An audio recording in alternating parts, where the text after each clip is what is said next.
Creatures of the Abyss. Chapter 1.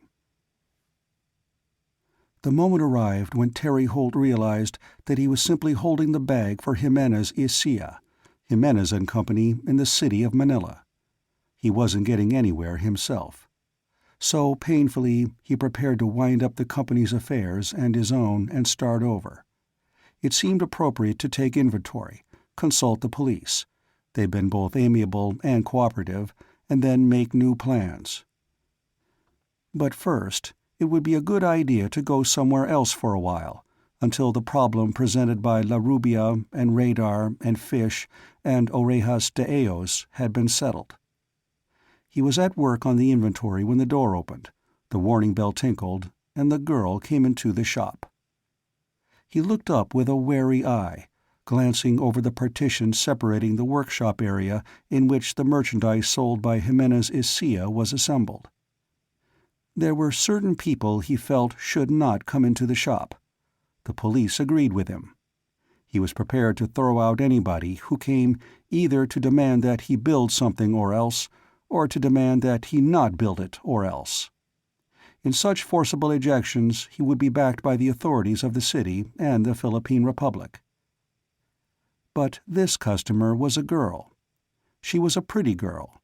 She was pleasantly tanned. Her makeup, if she wore any, looked natural, and she carried a sizable parcel under her arm. She turned to close the door behind her. She was definitely from the United States. So Terry said in English, "Good afternoon. Can I do something for you?" She looked relieved. "Ah, we can talk English," she said gratefully. "I was afraid I'd have trouble. I do have trouble with Spanish." Terry came out from behind the partition marking off the workshop. The shop was 17 feet wide, and its larger expanse of plate glass said, Jimenez y Cía, in large letters. Terry's now vanished partner Jimenez had liked to see his name in large print. Under the name was the line, Especialidades Electrónicas y Físicas. This was Terry's angle. He assembled specialties in the line of electronics and modern physics. Jimenez had sold them, not wisely, but too well. At the bottom corner of the window there was a modest statement, Orejas de ellos, which meant nothing to anybody but certain commercial fishermen, all of whom would deny it. The girl looked dubiously about her. The front of the shop displayed 2 glaringly white electric washing machines, 4 electric refrigerators, and 2 deep-freeze cabinets. "But I'm not sure this is the right shop," she said. "I'm not looking for iceboxes." "They're window dressing," said Terry. "My former business associate tried to run an appliance shop, but the people who buy such things in Manila only want the latest models. He got stuck with these from last year. So I did do, Especialidades Electrónicas y Físicas. But I'm shutting up shop. What are you looking for?" The shop was in an appropriate place for its former products. Outside on the Calle Enero, there were places where one could buy seafood in quantity, mother-of-pearl, pitch, coir rope, bêche de mer, copra, fuel oil, diesel repair parts, and edible birds' nests. Especialidades fitted in. But though it was certainly respectable enough, this neighborhood wasn't exactly where one would have expected to find a girl like this shopping for what a girl like this would shop for.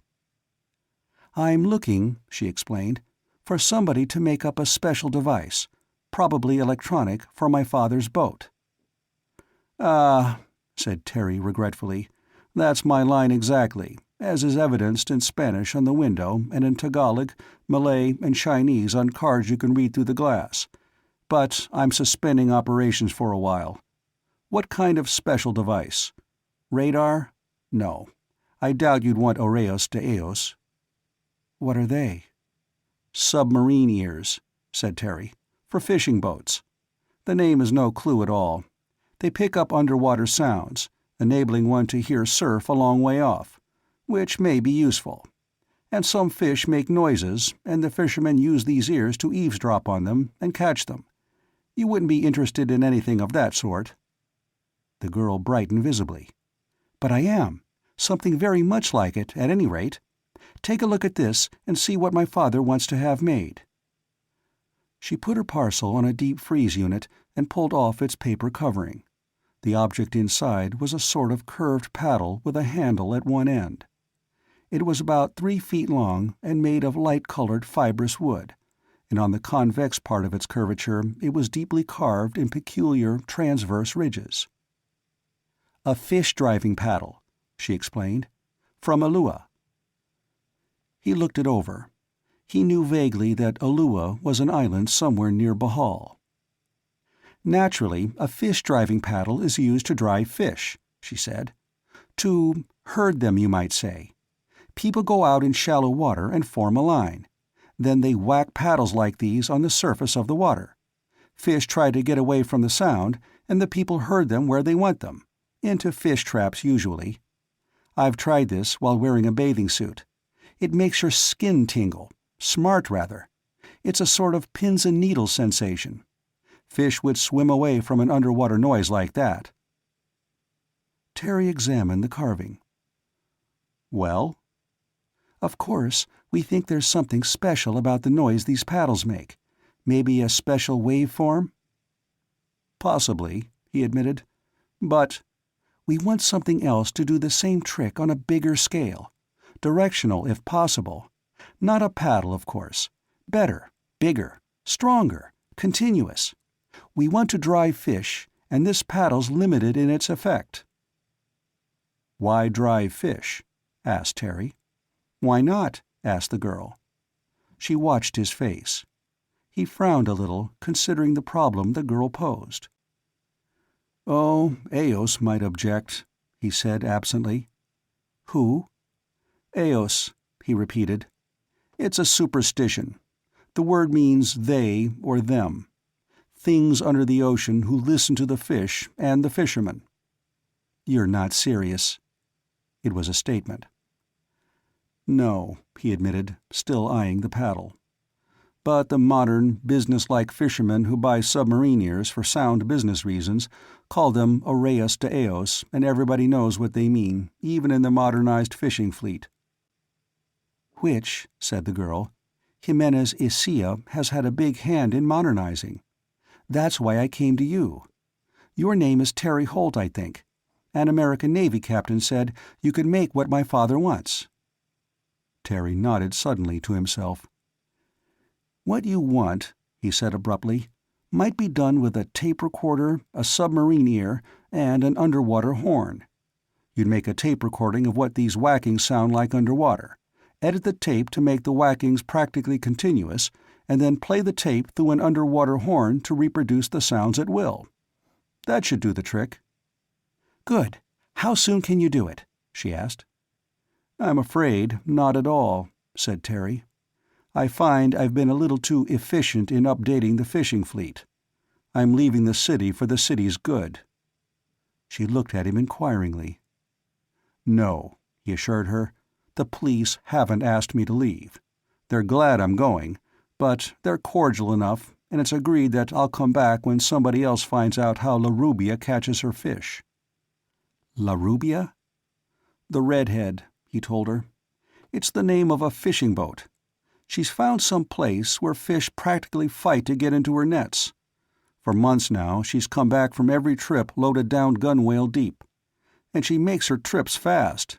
Naturally, the other fishermen want to get in on the party." "So?" "The Bonanza voyages," Terry explained, "started immediately after La Rubia had submarine ears installed. Immediately, all the other boats installed them. My former partner sold them faster than I could assemble them. And nobody regrets them. They do increase the catches. But they don't match La Rubia. She's making a mint of money. She's found some place, or she has some trick, that loads her down deep every time she puts out to sea." The girl made an interrogative sound. "The other fishermen think it's a place," Terry added. "So they ganged up on her. 2 months back, when she sailed, the entire fishing fleet trailed her. They stuck to her closer than brothers. So she sailed around for a solid week and never put a net overboard. Then she came back to Manila empty. They were furious. The price of fish had gone sky high in their absence. They went to sea to make some money regardless. When they got back, they found Larubia had sailed after they left, got back before they returned, and she was just loaded with fish. And the market was back to normal. There was bad feeling. There were fights. Some fishermen landed in the hospital, and some in jail. A motor truck rolled by on the street outside the shop of the now moribund Jimenez Isia. The girl automatically turned her eyes to the source of the noise. Then she looked back at Terry. "And then my erstwhile associate Jimenez had a brainstorm," said Terry ruefully. "He sold the skipper of Larubia on the idea of short-range radar. I built a set for him. It was good for possibly 20 miles. So Larubia sailed in the dark of the moon with 50 fishing boats swearing violent oaths that they'd follow her to hell and gone. When night fell, Larubia put out her lights, used her radar to locate the other boats who couldn't see her, and sneaked out from their midst. She came back loaded down with fish. There were more fights, and more men in the hospital and in jail. Some of Larubia's men boasted that they used radar to dodge their rivals. And that's how the police got interested in me." The girl had listened interestedly. "Why?" "Oh, Jimenez began to take orders for radar from other fishing boat owners. If Larubia could dodge them by radar, they could trail her by radar even in the dark. So the skipper and crew of Larubia promised blood-curdling things as Jimenez's fate if he delivered a radar set to anybody else. Then the skippers and crews of other boats made even more blood-curdling threats if he didn't deliver radar to them. So Jimenez ran away, leaving me to hold the bag." The girl nodded. "And therefore," said Terry, "I'm shutting up shop. I'll turn the inventory over to the police and go off somewhere until someone learns where Larubia gets her fish. When things calm down again, I'll come back and start a business once more, without Jimenez. I'll probably stick to electric eye doors, burglar alarms, closed-circuit television systems, and things like that. Then I might make this underwater broadcasting device, if your father still wants it. I'd better not now." "We heard about your problem," said the girl, "almost exactly the way you just explained it." Terry stared. Then he said politely, "Oh, you did?" "Yes, I thought—" "Then you knew," said Terry more politely still, "that I was leaving town and couldn't make the gadget you want? You knew it before you came here?" "Why," said the girl, "your plans seem to fit in very nicely with ours. We've got a 60-foot schooner and we're sailing around. My father wants something like what you described. So since you want to, well, travel around for a time, why not come on board our boat and make the thing we want there? We'll land you anywhere you like when it's finished." "Thanks," said Terry, with a very great politeness indeed. "I think I made a fool of myself explaining. You knew it all beforehand. I'm afraid I bored you horribly. You probably even know that Jimenez took all the funds when he ran away." She hesitated, and then said, "Yes, we thought—" "That I should have trouble raising steamer fare to any place at all," he said without cordiality. "And I will. You had that information too, didn't you?" "Please," she said with distress, "you make it sound—" "Did you have any idea what I'd charge to assemble the device you want?" "If you'll name a price." Terry named one. He was angry. The sum was far from a small one. It was, in fact, exorbitant. But he felt that he'd made a fool of himself responding to her encouragement by telling her things she already knew.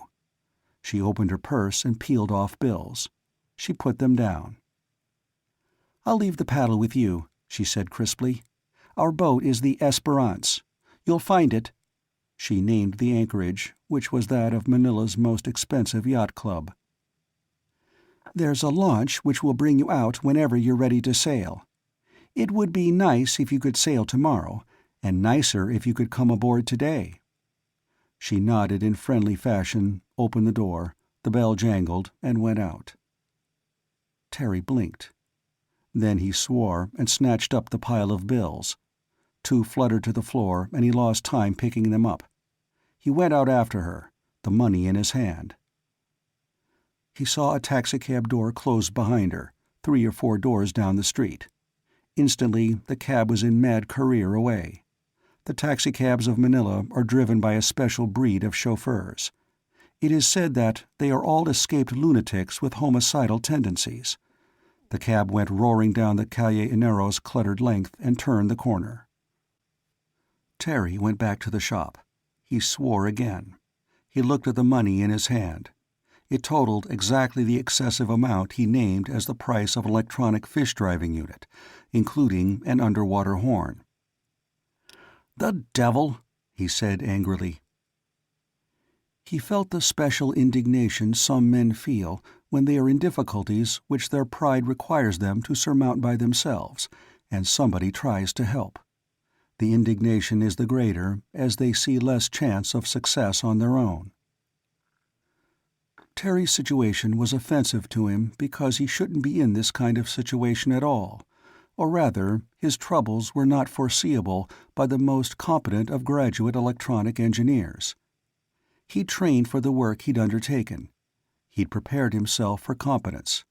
At graduation, he'd encountered the representatives of at least 3 large corporations who were snapping up engineers as soon as they left the cloistered halls of learning. Terry'd asked how many men were employed in the category he'd fit in. When one representative boasted that 10,000 such engineers were on his company's payroll, Terry declined at once. He wanted to accomplish something himself, not as part of a team of some thousands of members. The smaller the organization, the better one's chance for personal satisfaction. He wouldn't make as much money, but it was a matter of simple logic. If he was better off with a really small company, he'd be best off on his own. And he'd nearly managed it. He'd worked only with Jimenez. Jimenez was the sales organization. Terry was the production staff. In Manila, there was certainly room for special electronic equipment. Especialidades electronicas y físicas. He should have had an excellent chance to build up a good business. Starting small, even without capital, he'd confidently expected to be going strong within months. There were taxi fleets to be equipped with shortwave radio. There were burglar alarms to be designed and installed, and all sorts of setups to be engineered. And these things were still in demand. His expectations had a solid foundation. Nobody could have anticipated the disaster caused by La Rubia's phenomenal success in commercial fishery. It was even irrational for it to be a disaster to Terry. But it was. More immediately, though, he was indignant because this girl had known all about him when she came into the shop. She'd probably even known about his gimmicking a standard-designed submarine listening device, so it was really good and really directional. But she'd let him talk, asking seemingly interested questions when she knew the whole business beforehand. And at the end, she'd done a most infuriating thing by paying him in advance for something he'd refused to do, thereby forcing him into the obligation to do it. He fretted. He needed the money. But he objected to being tricked. He went back to the probably senseless business of taking an inventory. Time passed. Nothing happened. Nobody came to the shop. The police had been firm about La Rubia crewmen calling on Terry to make threats. They'd been equally firm about other people calling to make counter-threats. No casual customers entered. 2 hours went by. At 4 o'clock the door opened, with the sound of its tinkling bell, and Police Captain Felicio Horta came in. "Buenas tardes," he said cordially. Terry grunted at him. "I hear," said Horta, "that you leave Manila." Terry asked evenly, "Is that a way of asking me to hurry up and do it?" "Pero no, por supuesto no," protested Horta. "But it is said that you have new and definite plans." "What do you know about them?" demanded Terry.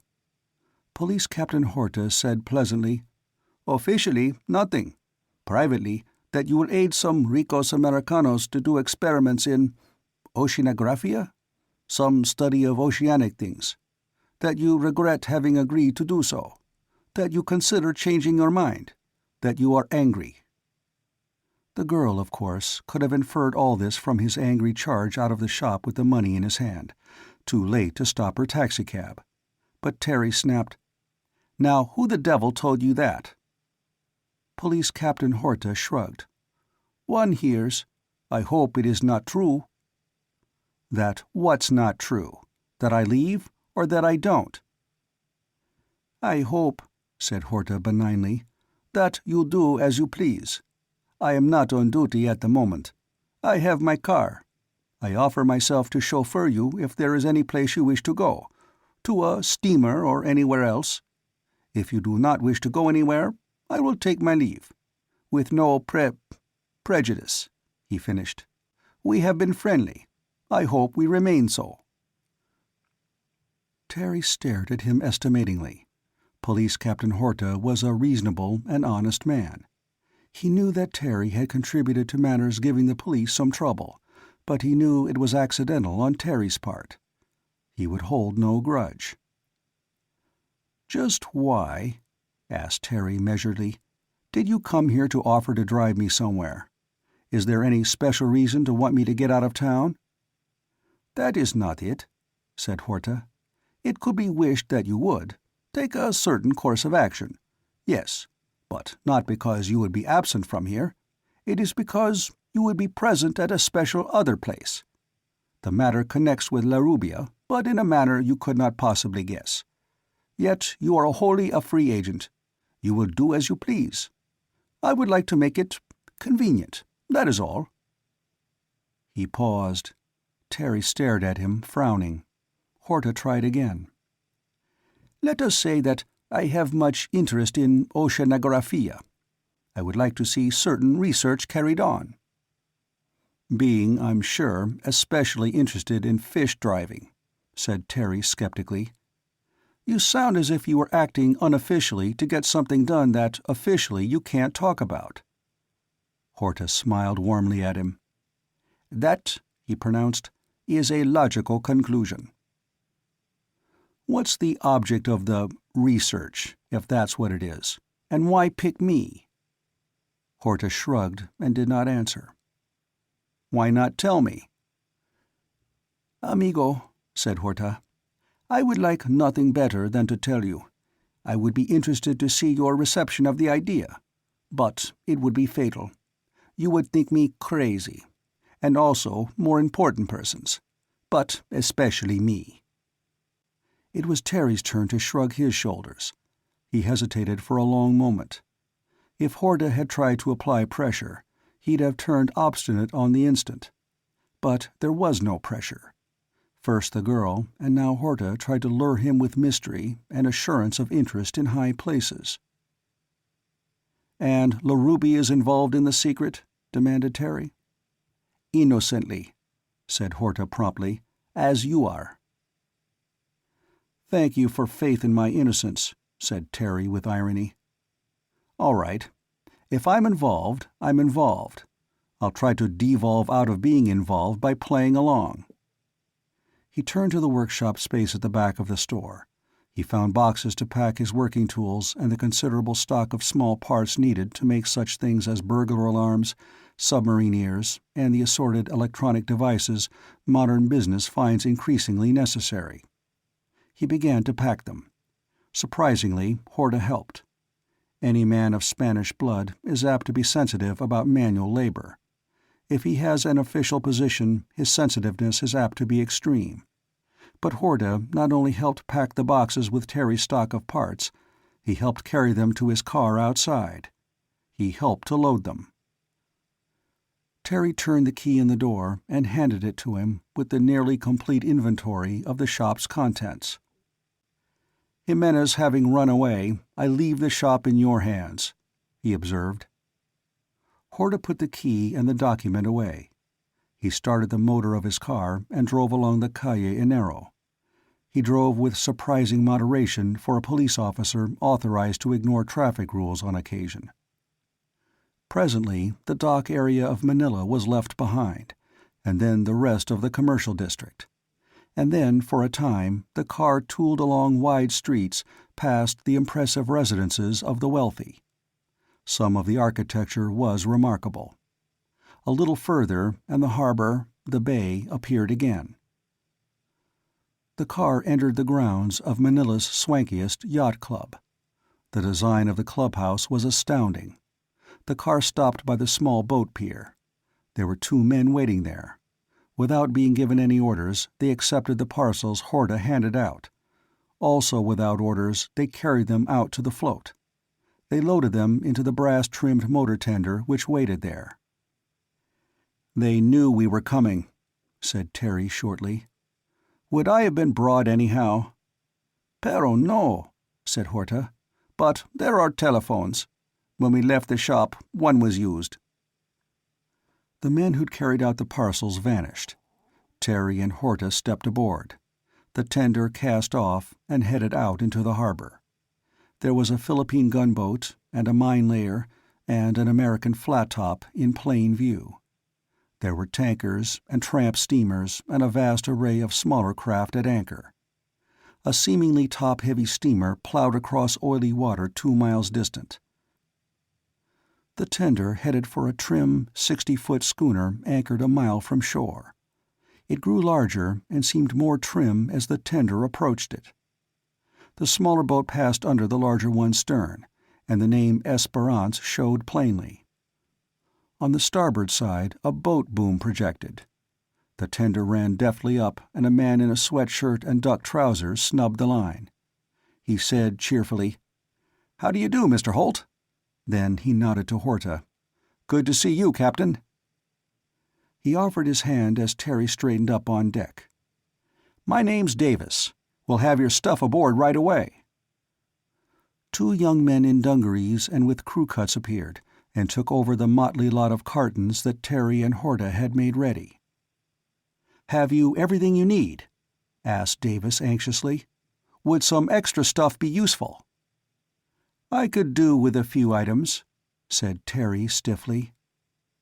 He had quickly developed an acute dislike for the patent attempt to induce him to join the Esperance. He had no reason for his objection, save that he had not been informed about the task he was urged to undertake. "Also," he added abruptly, "Captain Horta didn't think to stop at my hotel so I could get my baggage." "Write a list of what you want," suggested Davis. "I'm sure something can be done about your baggage. Make the list complete. If something's left out, it won't matter. There's a desk in the cabin for you to write at." He turned to Horta. "Captain, what's the news about La Rubia?" "She sailed again yesterday," said Horta ruefully. "She was followed by many other boats, and now there is a moon. It rises late, but it rises. Many sailors will be watching her from mastheads. It is said that all the night glasses in Manila have been bought by fishermen." His voice died away as Terry went down the companion ladder. Below decks was attractive. There was no ostentation, but the decor was obviously expensive. There were armchairs, electric lamps, a desk, and shelves filled with books. 2 or 3 on electronics, and a highly controversial one on marine monsters and sea serpents. There were some on anthropology, on skin diving, on astronomy. 2 thick volumes on abyssal fish. There was a shelf of fiction and other shelves of reference books for navigation, radio, and diesel maintenance and repair. There were obvious reasons for these last, but no reason that could be imagined for 2 books on the solar planets. Terry sat at the desk and compiled a list of electronic parts that he was sure wouldn't be available in Manila. He was annoyed as he realized afresh the smoothness of the operation that had brought him to the Esperance. He found satisfaction in asking for some multi-element vacuum tubes that simply couldn't be had except on special order from the manufacturers back in the United States. But it took time to think of them. When he went above decks half an hour later, he had listed just 6 electronic components. The tender was gone, and Horta with it. Davis greeted Terry as cordially as before. "The tender's left," said Terry with restraint.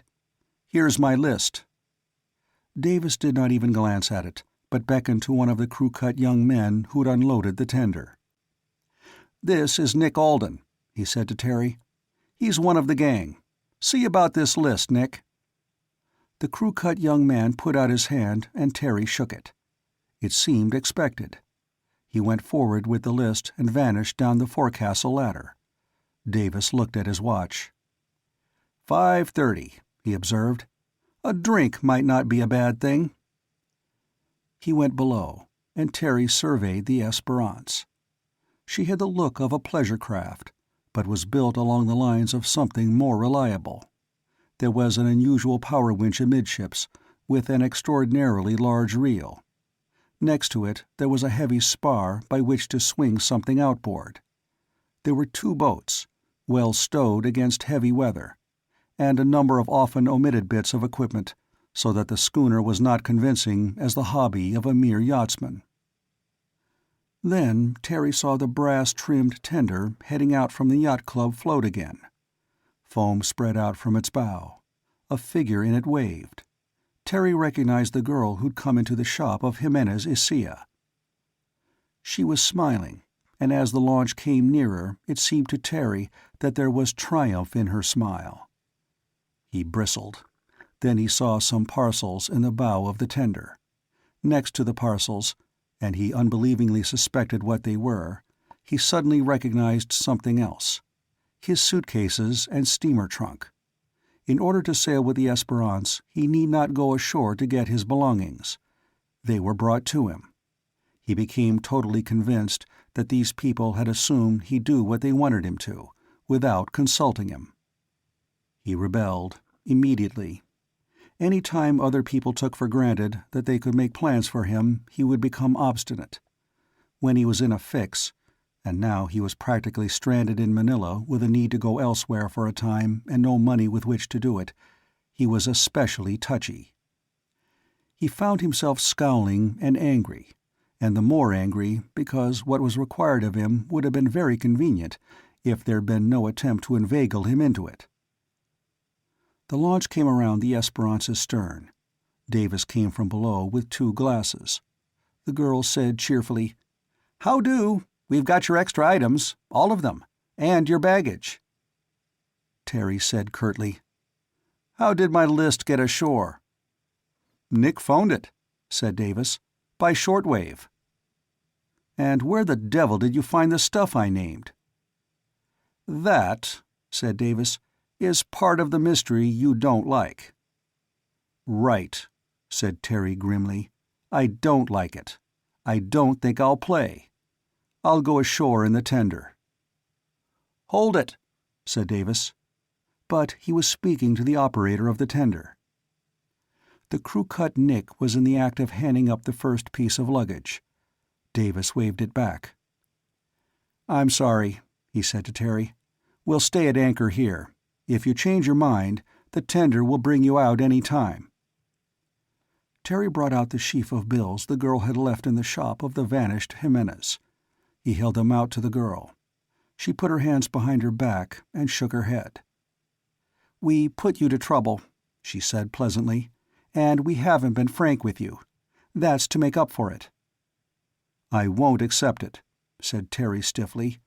"I insist." "We won't have it back," said Davis. "And we insist." Terry felt idiotic. There was enough of a breeze to make it impractical simply to put the batch of banknotes down. They'd blow away. The girl looked at him regretfully. "I'm truly sorry," she said. "I planned the way we went after you. You are exactly the person we're sure to need. We decided to try to get you to join us. We couldn't explain. So we asked what you were like. And you're not the sort of person who can be hired to do what he's told and no questions asked. Captain Hortus said you were a gentleman. So since we couldn't ask you to volunteer blindly, though I think you would volunteer if you knew what we're about to do, we tried to make you come for the adventure of it. It didn't work. I'm sorry." Terry had the singular conviction that she told the exact truth. And she was a very pretty girl, but she wasn't using her looks to persuade him. She spoke as one person to another. He unwillingly found himself mollified. "Look," he said vexedly, "I was leaving Manila. I need to be away for a while. I am coming back. I can do any crazy thing I want for some weeks, or even a couple of months. But I don't like to be pushed around. And I don't—" The girl smiled suddenly. "All right, I'll keep the money." The girl smiled more widely and said, "Mr. Holt, we are off on a cruise. We'll put in at various ports from time to time. We think you would fit into our party. We invite you to come on this cruise as our guest. You can be helpful or not as you please. And we will not try to pay you for anything." Davis nodded. Terry frowned. Then he spoke painfully. "I have a gift for making a fool of myself," he said ruefully. "When it's put that way, fine, I'll come along. But I reserve the right to make guesses." "That's good," said Davis warmly. "If you do find out what we won't tell you, you'll see why we didn't." He waved to Nick and the tender operator. The parcels came onto the Esperance's deck. His baggage followed. He picked up one of the new cardboard parcels and examined its markings. "This," he said more ruefully still, "has me stymied.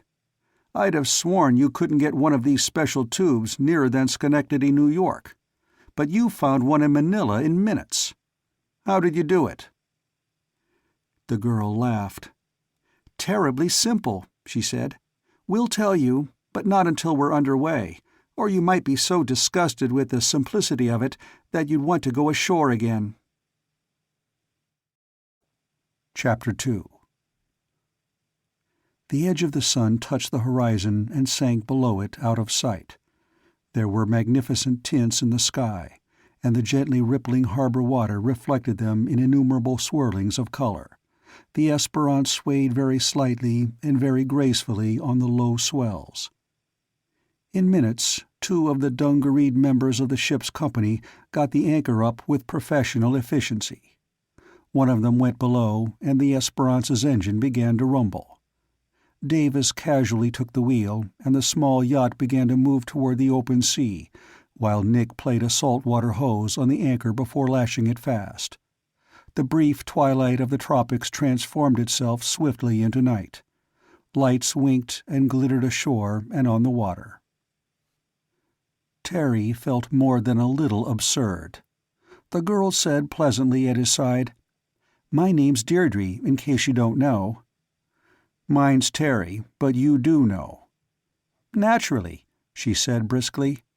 "I should explain that I'm the ship's cook, and the boys forward aren't professional sailors, and my father isn't in this business for money," said Terry. "It's strictly for something else, and I don't think it's buried treasure or anything like that." "Nothing so sensible," she agreed. "Now, if you want to join a watch, you'll do it. If you don't, you won't. The port cabin, the little one, is yours. You are our guest. If you want anything, ask for it. I'm going below to cook dinner."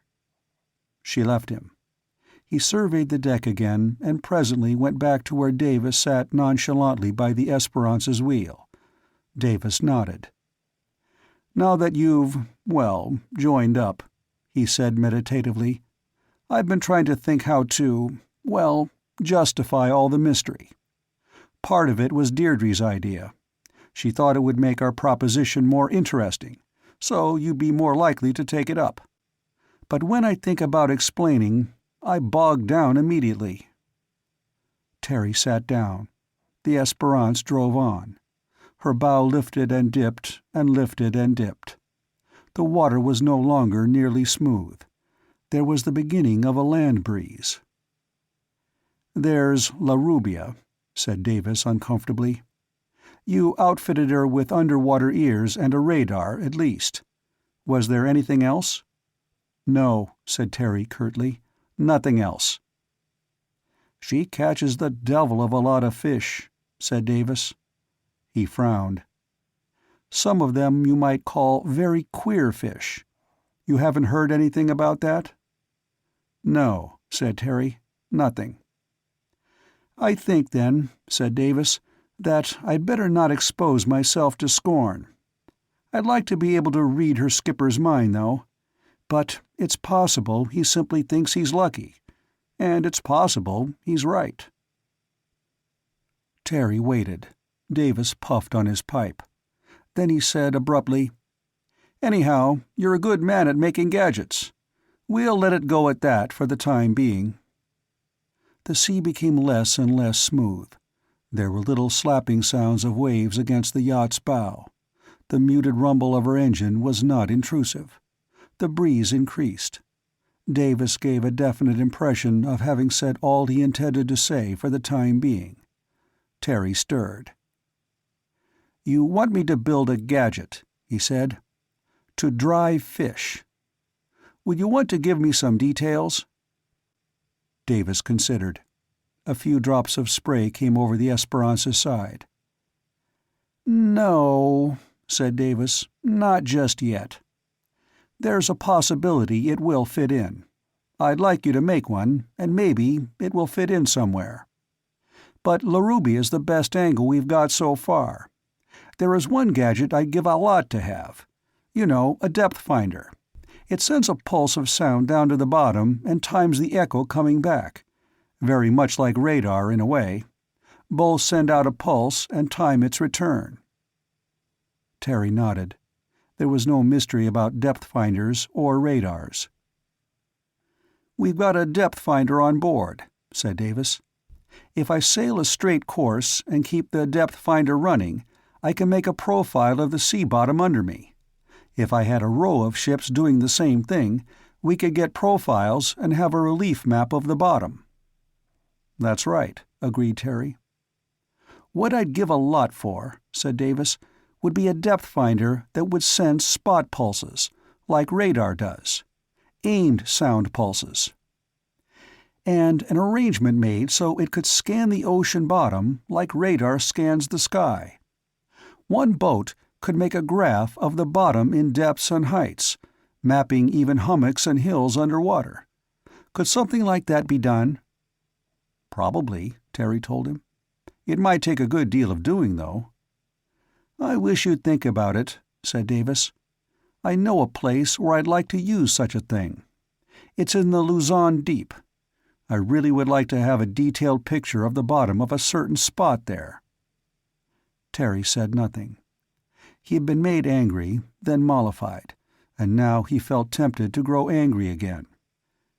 There was nothing definite in what was wanted of him, after elaborate machinations to get him aboard the Esperance. He was disappointed. "Good breeze," said Davis in a different voice.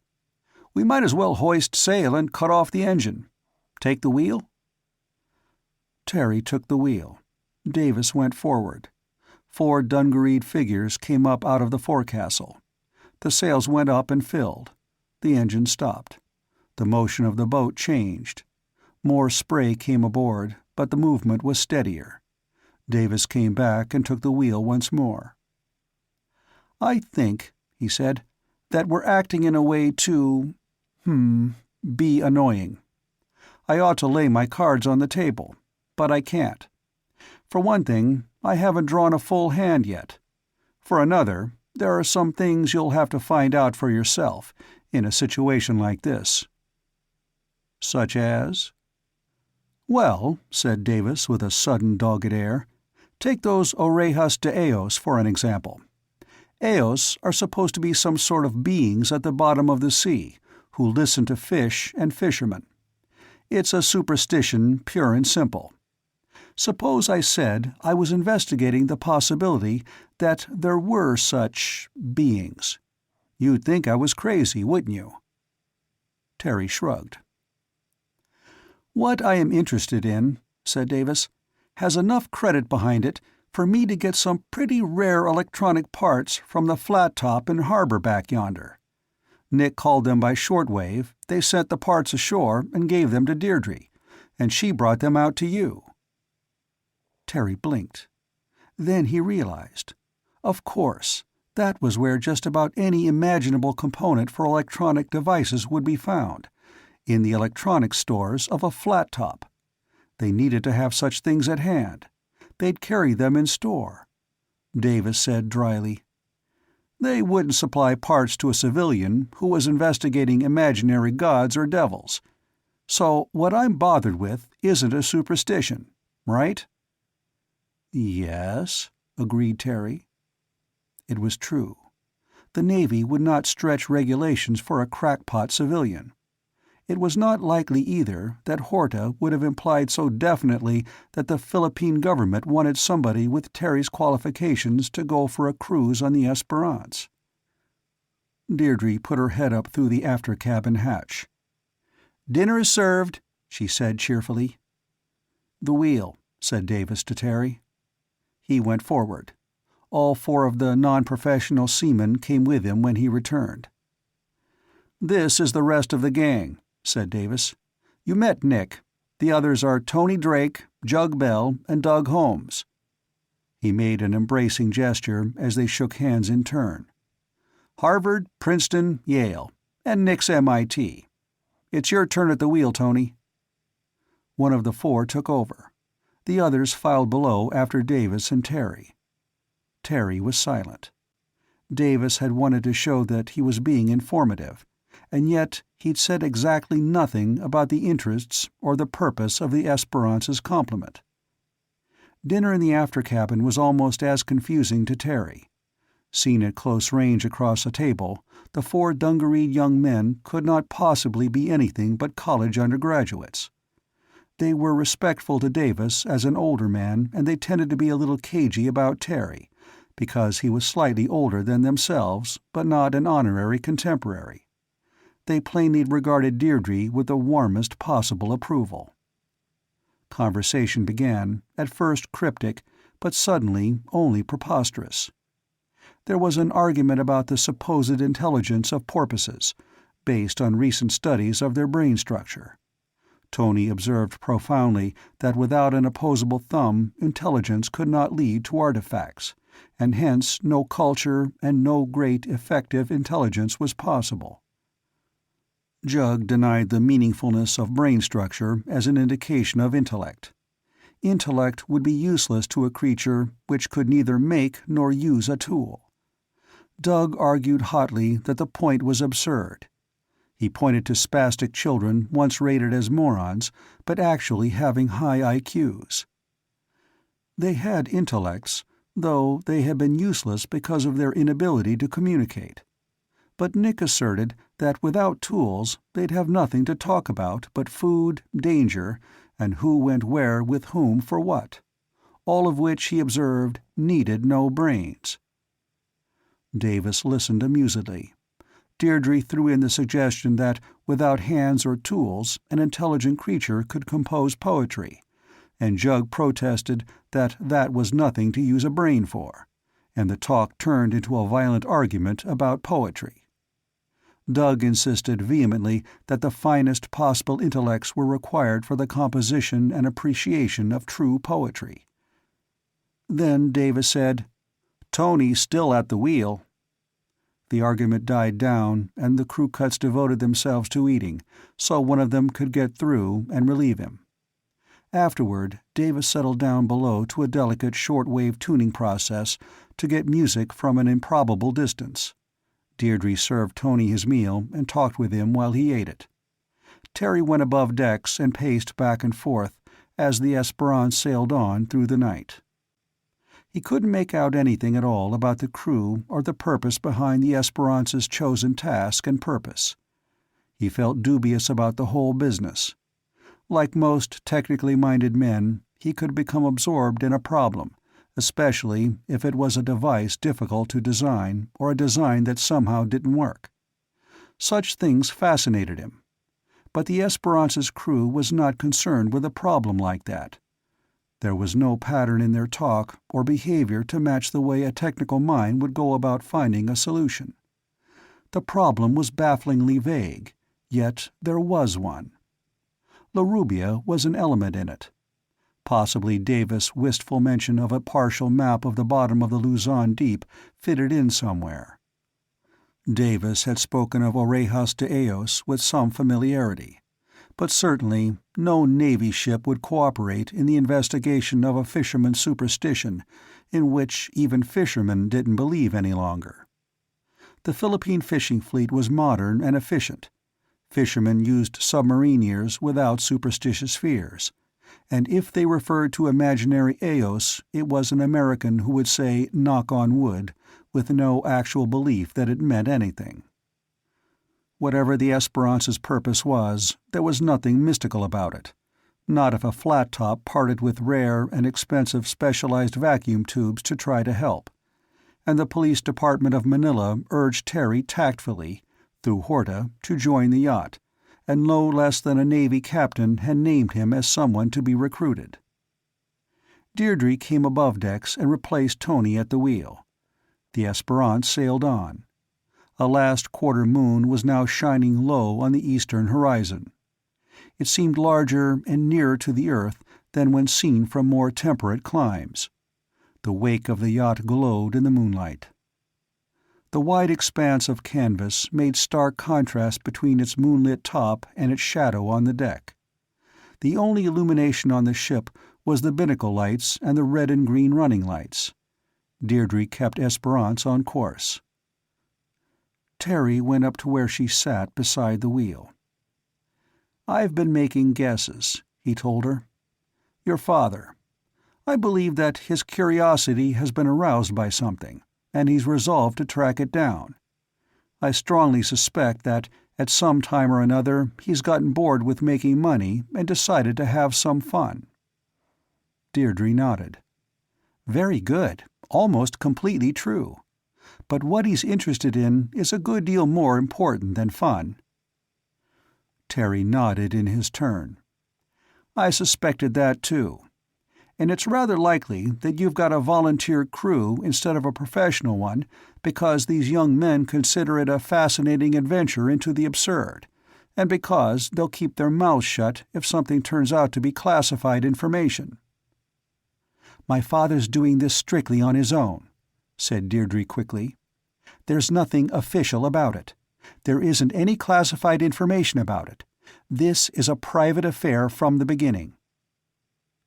"But in the end, it may turn out to be something else," said Terry. "Yes. We don't know, though. It's impossible to know. It's ridiculous.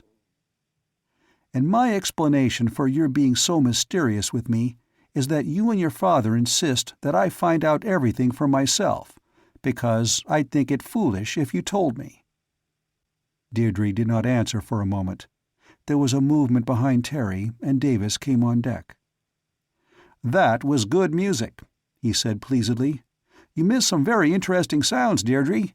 You too, Holt." "He's decided," said Deirdre, "that we're a little bit ashamed of our enterprise and won't tell him about it for fear he'll simply laugh at us." Terry protested. "Not at all. Nothing like that."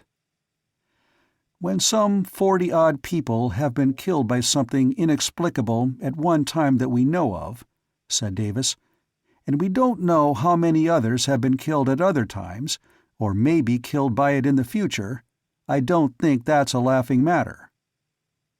He surveyed what should be the direction of the land. A light showed there and vanished, then came on again and vanished. A minute later it showed and disappeared, then came on again twice. It was very far away. Davis said in a different tone, "We can change course now, Deirdre. You know the new one." The Esperance's bowsprit forsook the star at which it had been aiming. It swung to another. Davis moved about, adjusting the sheets alone. On the new heading, the yacht heeled over a little more, and the water rushing past her hull had a different sound. The sky seemed larger and more remote than it ever appears from a city. The yacht's wake streamed behind her in a trail of bluish brightness. Even the moon was strange. It had the cold enormousness of something very near and menacing. It looked as close as when seen through a telescope of moderate power. The Esperance seemed very lonely on the immense waste of waters. Next morning, of course, the sense of loneliness was gone.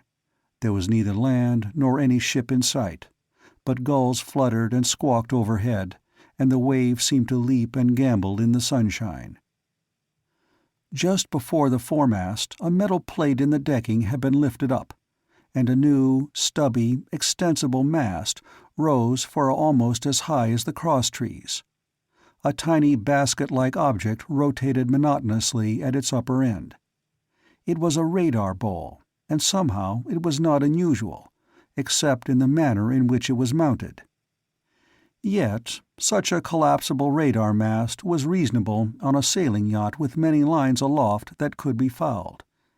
Anyhow, the radar was concerned with human affairs, and so it was company. The housekeeping work on the boat was in progress. Doug and Jug scrubbed the deck. The other crew cuts gave signs of industry from time to time, appearing and vanishing. Davis smoked tranquilly at the wheel. Terry felt useless, as well as puzzled. "Can I do anything?" he asked awkwardly. "You're your own boss," said Davis. "Then I might as well see what can be done about that submarine noisemaker." "If you feel like it," said Davis, "fine." But he did not urge. Terry waited a moment. There was a sort of contagion of purposefulness in this eccentric small group on the Esperance. They had something they were trying to do, and it seemed important to them. But Terry was an outsider and would remain one until he became active in their joint effort. He got out his equipment and materials and spread them out. There was no need to build a recorder, since there was one among the supplies. The rest wouldn't be unduly difficult. He established a working space and set systematically to work. The task he'd accepted was essentially simple. A submarine ear was to pick up underwater sounds. He had to modify a microphone and enclose it in a watertight housing, with certain special features that would make it highly directional. The recorder would take the pickup and register it on magnetic tape, while playing it for simultaneous listening. Then he had to assemble a machine for playing back the taped sounds underwater. That required a unit for a submarine horn, to broadcast the amplified sound. It isn't difficult to make a sound underwater. One can knock two stones together under the surface and a swimmer can hear it a mile or more away. But a horn to reproduce specific sounds is more difficult to build. It needs extra power.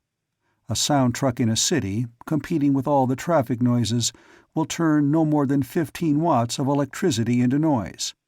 But much more power would be needed to produce a similar volume underwater. Terry modified the mic into a submarine ear, an Oreja de ellos. Then he began to assemble an audio amplifier to build up the volume of the sounds already taped for reuse under the sea. He had the parts. It was mostly just finicky labor. He sat cross-legged in the sunshine, not far from the Esperance's unusual winch. Nick came up from below and went aft. He spoke to Davis. Terry couldn't hear what was said, but Davis gave orders. The Esperance heeled over, away over.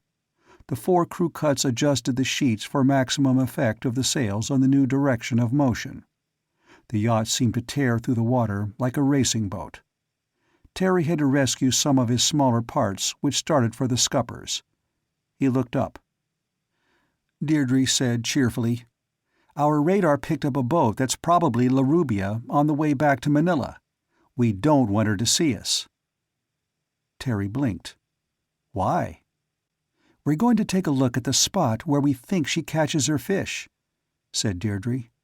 "It's strange enough that she catches so many, but what's even stranger is the kind of fish she catches at times." "How?" Deirdre shrugged. Then she said irrelevantly, "La Rubia's skipper would like to have the only radar in the world, as you've reason to know, and he doesn't think of radars, except his own and possible competitors. But there are lots of others. We're probably a blip on somebody's radar screen right now. In fact, we're supposed to be. So, when my father got interested in La Rubia and her catches, he was able to have somebody notice where she goes every time she slips away from the fishing fleet. And so he was told. It was all quite unofficial, of course. Terry bent over his task again while the Esperance sped along over the offshore swells. There was no land in sight anywhere. An albatross glided overhead for a time, as if inspecting the Esperance as a possible source of food. When Terry looked for it later, it was gone. Once there was a flurry in many wave flanks, and a small school of flying fish darted out of the sea with hazy, beating fins, and dived back into the sea many yards from where they started. But nothing of any consequence happened anywhere. Terry fitted and soldered and tested. By noon, he had a rather powerful audio amplifying unit set up to magnify any sound the tape recorder fed into it. Deirdre prepared a meal. The galley of the Esperance was admirably supplied with all kinds of food. After the noon meal, the yacht changed course again to a line which would intersect her original morning course at some point. Terry found himself fuming. He'd set to work to make something that Davis apparently wanted, but his most elementary questions still ran against a blank refusal to answer. Both Davis and Deirdre had spoken of oddities in the catches of La Rubia. There could not possibly be any reason for them to refuse to tell him what they were. Terry worked himself into irritability, recalling how he volunteered to come on the Esperance, but not thinking that he would be treated as someone who wasn't allowed to know what everybody else aboard most certainly did. In the afternoon there was guitar music down in the forecastle, and Doug came out and settled himself on the bowsprit with a book of poetry. Presently Nick sat down close by Terry, and watched interestedly as he put mysterious-looking electronic elements together into incomprehensible groups. When he had finished, Terry did not admire his handiwork. The noise-making unit came last. The electrical part had to be enclosed, watertight, with a diaphragm exposed to the water on one side, and its working parts protected from all moisture on the other. The device looked cobbled, but it worked, and made monstrous sounds in the air. Now he plugged the submarine ear into the recorder. He dropped it overside and taped the random noises of the sea, the washings of seawater against the Esperance's hull, frequent splashings, and very faint, chirping noises from who knew what. "Watch the volume, will you?" Terry pointed out the indication that should not be exceeded. Nick nodded. "I'm going to whack the paddle overside and see what we get in the way of noise." Nick hesitated. Then he said uneasily, "Wait a minute." He went aft to Davis, apparently somnolent at the wheel. Deirdre joined the two of them in a seemingly very serious discussion. Then she walked over to Terry. "I hate to say it," she told him with evident concern, "but my father thinks it would be wiser to try out the paddle in shallow water. Do you mind?" "Yes," snapped Terry. "I do mind, since I'm not allowed to know the reason for that or anything else." He put away his tools and the unused parts. He pointed to the machines he had already built. "This is what your father wanted, I think. After it's tested, I'll ask you to put me ashore." He went below, where he fretted to himself. But no one came, either to inform him of Davis' reasons or to tell him to do as he pleased. He felt like a child who isn't allowed to play with other children, who was arbitrarily excluded from the purpose and the excitement of his fellows. Thinking in such terms did not make him feel any better. His irritation increased. The Esperance was engaged in an enterprise that these people considered very much worth doing. He joined them to accomplish it, and they wouldn't tell him what it was. He hadn't the temperament to be content with just following blindly. And somehow the fact that Deirdre was aboard and a participant in the secret made his exclusion an insult. He felt about Deirdre that urgent concern that a man may feel about one or two, or at most 3 girls during his whole lifetime. It wasn't a romantic interest, at this stage, but he wanted to look well in her eyes, and he was enormously interested in anything she said and did. If he left the Esperance and ceased to know her, he knew he'd be nagged at by the feeling that he'd made a very bad mistake. He didn't want to stop knowing her, but he refused to be patronized. He saw an open book on the after-cabin table and glanced restlessly at it. There were 3 or 4 photographs and a newspaper clipping stuck into its pages. The book itself dealt with physics at postgraduate levels, which meant that it included a good deal about electronics. Still fuming, Terry glanced at the pictures. The first was of a spherical object made of transparent plastic, and probably of small size. It had a number of metallic elements clearly visible through the transparent case. It looked as if it might be an electronic device itself, but there was no sign of lead-in contacts, and the parts inside made no sense at all. The second and third photographs were of a similar yet slightly different object. The fourth photograph was a picture of what looked like ocean water taken from a plane. The horizon showed in one corner. The center of the picture was an irregularly shaped mass of white. On close examination, it appeared to be foam, but it looked as if it were piled up in masses above the surface. If the water around it was ocean, and it was, and the visible crest lines were of waves, and they were, that heap of foam must have been hundreds of yards in diameter and piled many feet high on the surface. Foam does not form in such masses in the open sea. It would not last if it did. On the margin of this picture, a date had been inked, 3 days before, and a position in degrees of latitude and longitude. Terry turned to the chart rack. He pulled out a chart and looked up the position. Someone had made a pencil dot there. It was close to Thrawn Island, on the very brink of the Luzon Deep, that incredible submarine chasm in which the entire Himalayan chain could be sunk without showing a single pinnacle above the surface. He went back to the clipping. It was dated Manila 2 years earlier.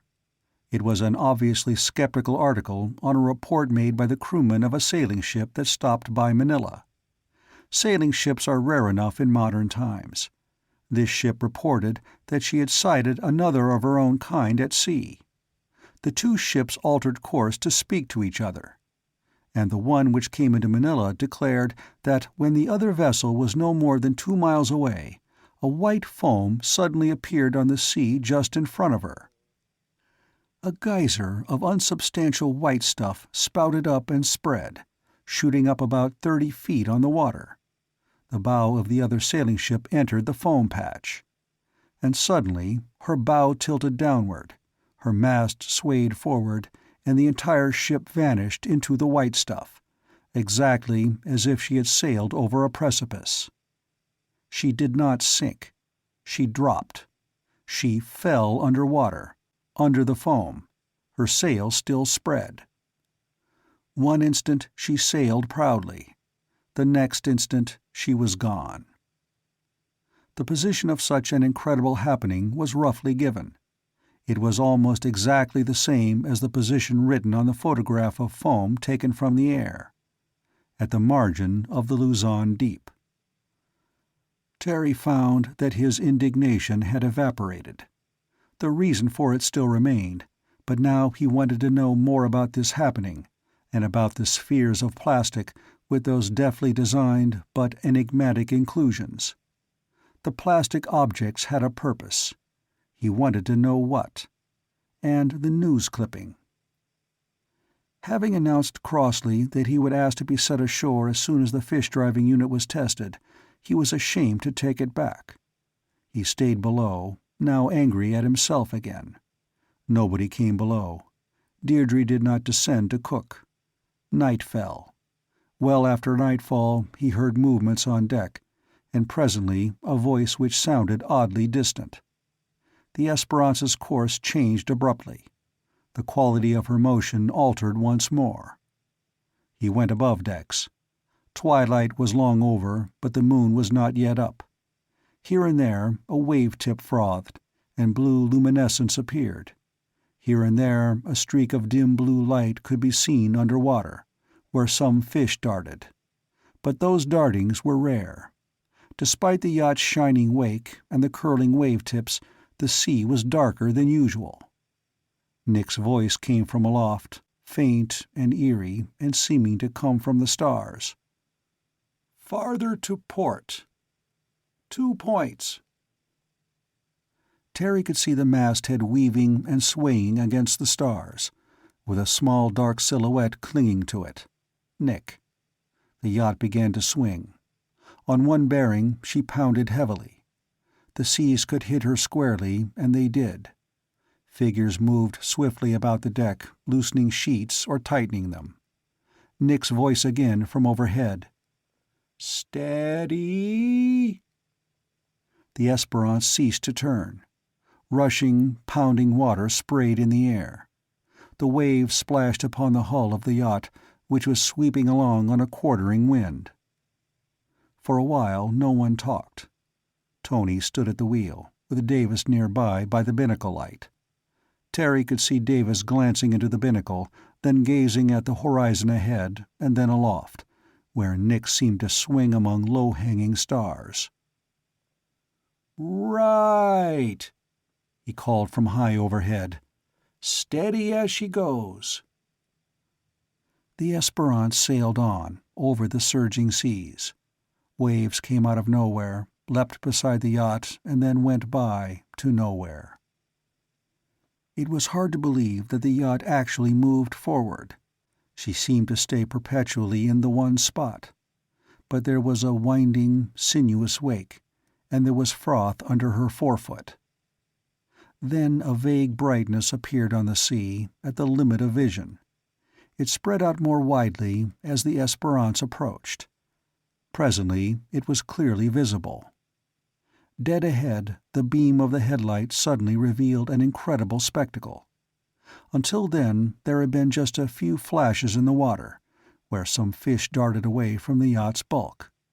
But here the entire surface of the water shone with thousands and thousands of fish. They were packed in a sharply delimited circle about a mile wide. When the Esperance got close enough, she hauled up into the wind to look. From a spot 50 yards ahead, the sea was alive with a million frantic dartings of swimming things. They were crowded, packed almost fin to fin. And it was not a surface phenomenon only. From the yacht's deck, the streaks of light were visible deep down, as far as the clear water would let them be seen. They formed a column of glittering chaos. The vast circle, to an indefinite depth, was packed solid with agitated fish. At that edge of brightness, the thronging creatures were splashing in a mad frenzy. Solid shining shapes leapt crazily from the water. Some leapt again and again until they reached the spot where the flashes were thickest, and got lost in the multitude of their fellows. A few escaped to the darker surrounding sea. They seemed to run away in stark terror. But those were only a few. The greatest mass of fish milled crazily inside the circle. There were even porpoises, darting about as if frightened beyond all normal behavior, not even trying to feed on the equally fear-maddened creatures all about them. Chapter 3. Terry stared incredulously. Someone moved beside him. It was Davis. He spoke in a dry voice. "I would think," he said detachedly, "that La Rubia could catch a boatload of fish in that water with a single haul of her nets. Certainly with 2. Terry turned his head. "But what is it? What makes these fish gather like this?" "An interesting question," said Davis. "We'll try to find out how it happens. Even more interesting, I'd like to know why." He moved away along the deck. Terry went close to the side rail. A few minutes later, the startling glare of one of the side searchlights smote upon the water away from the incredible scene. It moved slowly back and forth. Where the light struck, the sea seemed totally commonplace. No fish could be seen. Then the white beam swept here and there in jerky leapings. There was nothing unusual on the surface, nothing beyond the limit of brightness where the sea turned dark. Deirdre said at Terry's side, "We didn't really expect this. I'm going to get a sample of the water, Terry. Want to help?" She ignored his haughty withdrawal of the afternoon, and he could not stand on his dignity in the presence of such an incredible phenomenon. She got a water bucket from the nearby rack. A wave sprung up as she tried to fill the bucket overside. It touched her hand, and she cried out. Terry jerked her back by the shoulder.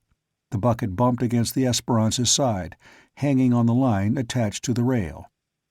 "What's the matter?" "It stung. The water stung. Like a nettle." Shaking a little, Deirdre rubbed her wet hand with the other. "It doesn't hurt now, but it was like a stinging nettle, or an electric shock." Terry hauled in the bucket and set it down. He leaned far over the rail. He plunged his hand into the lifting pinnacle of the sea. Instantly, his skin felt as if pricked by 10,000 needles. But his muscles did not contract as they would in an electric shock. The sensation was on the surface of his skin alone. He shook his head impatiently. He put his finger in the bucket he'd lifted to the deck. There was no unusual sensation. He dipped overside again. Again acute and startling hurt, from the mere contact with the water. Deirdre still rubbed her hand. She said in a queer, surprised voice, "Like pins and needles. It's like the fish driving paddle, but worse. Much worse." Terry looked again at the sea glittering with the swarms of fish in hopeless, panicked agitation, confined in a specific narrow compass by something unguessable. The searchlight continued to flick here and there. The Esperance drifted away from the edge of brightness. Terry put his hand overside once more, and once more he felt the stinging, nettle-like sensation. He got a fresh bucket of water from overside. On deck, there was no strange sensation when he dipped his hand in it. The searchlight went out abruptly, and only a faint and quickly dimming reddish glow came from it. That, too, died. Davis' voice gave orders. Terry said sharply, "Wait a minute." He began to explain about the stinging of the water. But then he said, "Deirdre, you tell him. I'm going to put a submarine ear overboard. At the least, we'll get fish noises on a new scale. But I've got an idea. Don't sail into the bright circle yet." He got out the submarine ear and the recorder he'd made ready that afternoon. He started the recorder. Then he trailed the microphone overside. The sounds would be heard live through the speaker, and they would be taped at the same time. At first, a blaring, confused sound came through. Terry turned down the volume. He heard gruntings and chirpings and rustlings. Fish made those noises. Not all fish, but certain species. These shrill, squeaking noises were the protests of frightened porpoises. But under and through all the other sounds, a steady, unvarying hum could be easily detected. Terry had never heard anything quite like it. Its pitch was the same as that of a 60-cycle frequency, but its tone quality was somehow sardonic and snarling. The word that came into Terry's mind was nasty. Yes, it was a nasty sound. One didn't like it. One would want to get away from it. In the air, the same unpleasant sensation is produced by noises that make one's flesh crawl. Terry straightened up from where the recorder played upon the wet deck. Davis and Deirdre had come to listen, in the strange darkness under the sails of the Esperance. "I've got a sort of hunch," said Terry slowly. "Let's sail across the bright patch. I'll record the sea noises all the way. I have a feeling that that hum means something." "It's not what you'd call an ordinary sound," said Davis. He raised his voice. one of the crew cuts was at the schooner's wheel. He spun it. The sails filled, and the rattling of flapping canvas died away. The Esperance gathered way and moved swiftly from the glittering circle, came about, and sailed again toward the shining area. She got closer and closer to the boundary. The recorder continued to give out the confused and frightened noises of the sea creatures, but under and through their sounds there remained the nasty and sardonic hum.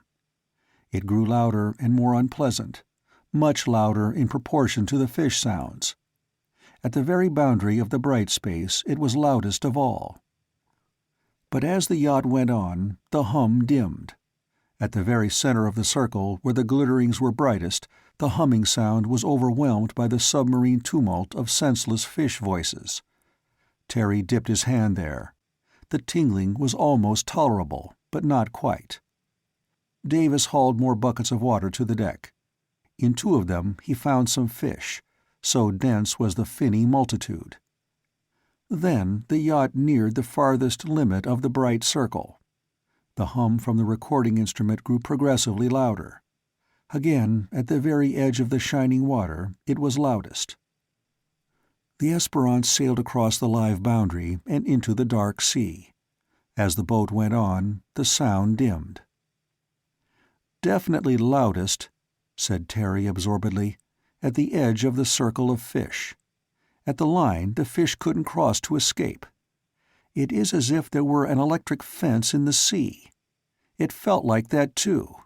But there isn't any fence." Davis asked evenly, "Question: what holds them crowded?" Terry said again, groping in his mind, "They act like fish in a closing net. I've seen something like this once, when a purse seine was hauled. Those fish were frantic because they couldn't get away, just like these." "Why can't they get away?" asked Davis grimly. "We haven't seen anything holding them." "But we heard something," pointed out Deirdre. "The hum. That may be what closes them in." Her father made a grunting noise. "We'll see about that." He moved away, back to the stern. In moments the Esperance was beating upwind. Presently she headed back toward her previous position, but outside the brightness. Terry could see dark silhouettes moving about near the yacht's wheel. Then he saw another brightness at the eastern horizon, but that was in the sky.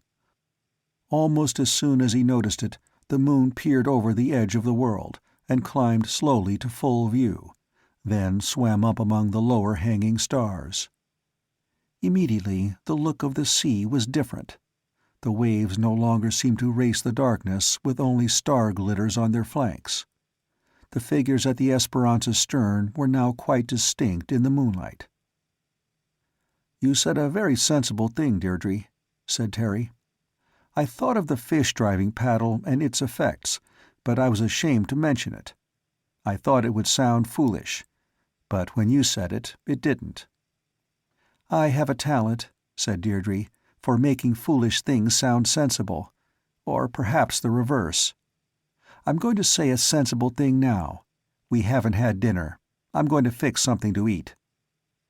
"You won't get anybody to go below decks right now," said Terry. "I thought of that," she told him. "Sandwiches." She went below. Terry continued to watch, while figures at the stern of the schooner went through an involved process of visual measurement. It was not simple to determine the dimensions of a patch of shimmering light flashes from a boat in motion, but presently Davis came toward him. "It's 1,300 yards across," he told Terry, "plus or minus 20. "I didn't expect all this," Davis said, frowning. "I've been making guesses and hoping fervently that I was wrong. And I have been, but each time the proof that I was wrong has led to new guesses, and I'm afraid to think those guesses may be right." "I can't begin to guess yet," said Terry. "You will," Davis assured him. "You will. You try to add up things. A half-mile-wide patch of foam that piles up 30 feet above the sea." "And into which," Terry interrupted, "a sailing ship does not sink, but drops out of sight as if there were a hole in the sea. Davis turned sharply toward him. "There were some photographs and a newspaper clipping on the cabin table," explained Terry. "I suspected they might have been put there for me to see." "Deirdre, perhaps," said Davis. "She's resolved to involve you in this. You've got scruples, so she suspects you of having brains. Yes, you'll add those things up. You'll include the remarkable success of a fishing boat named La Rubia, and the fact that she sometimes brings in very strange fish. And then you'll add—" His eyes flickered aloft. A shooting star streaked across 1/3 of the sky, leaving a trail of light behind it. Then it went out. "You'll even be tempted," said Davis, "to include something like that in your guesses. And then you'll try to come up with a total for the lot. Then you'll be as troubled as I am." He paused a moment. "You said you wanted to be put ashore as soon as the gadget you made today was tested. I hope you've changed your mind, or will. That tape recording may mean something to somebody. We wouldn't have heard that very singular noise but for you." "I withdraw the business of going ashore," said Terry uncomfortably. "I'm going to ask another question. What are those little spheres that I saw in the photographs on the cabin table? Were they found fastened to the fish?" "So I'm told," said Davis. "They are made of plastic. One was on a fish caught by a chief petty officer of the United States Navy. 4 have been found on fish brought into the market by La Rubia. They could conceivably be a joke, but it's very elaborate. Somebody tried to cut one open, and it burst to hell and gone. Terrific pressure inside. The metal parts inside were iridium. The others haven't been cut open. They're—" Davis' tone was dry. "They're being studied." A figure came out of the forecastle and walked aft. It was Nick. He stopped to say, "I called Manila and got a Loran fix on us. We're right at the place La Rubia heads for every time she sneaks away from the rest of the fishing fleet. It seems that she hauls her nets yonder." He nodded toward the circular area of luminosity on the sea. "It looks smaller than when I went below deck." Davis stared. He seemed to stiffen. "It does. We'll make sure." He went aft. Deirdre came up with sandwiches. Terry took the tray from her and followed her toward the others. "Cigars, cigarettes, candy, sandwiches?" she asked cheerfully. Davis was back at the task of measuring the angle subtended by the patch of shining sea, and then closely estimating its distance from the Esperance. He said, "It is smaller. 1,100 yards now." "When La Rubia was here today," said Terry, "it might have been a couple of miles across. Even that would be a terrific concentration of fish. They're not all at the surface." Davis said with impatience, seemingly directed against himself, "It's narrowed 200 yards in the past half hour. It must be tending towards something. There has to be a conclusion to it. Something must be about to happen." Deirdre said slowly, "If it's the equivalent of a seine being hauled, with a hum instead of a net, what's going to happen when it's time for the fish to be boated?" Davis ignored her for a moment. Then he said irritably, "Everyone seems to have more brains than I do. Tony, break out those gun cameras. Nick, get back and report if the bright spot's getting any smaller." "I wish you weren't here, Deirdre." The 2 crew cuts moved to obey. Terry alone had no specific duty assigned to him on the yacht, unless tending to the recorder was it. He bent over the instrument, which was playing in the air anything that a trailing microphone picked up underwater. He raised the volume a trifle. He could still hear the singular noises of the agitated fish mixed in with the thin, strangely offensive humming sound.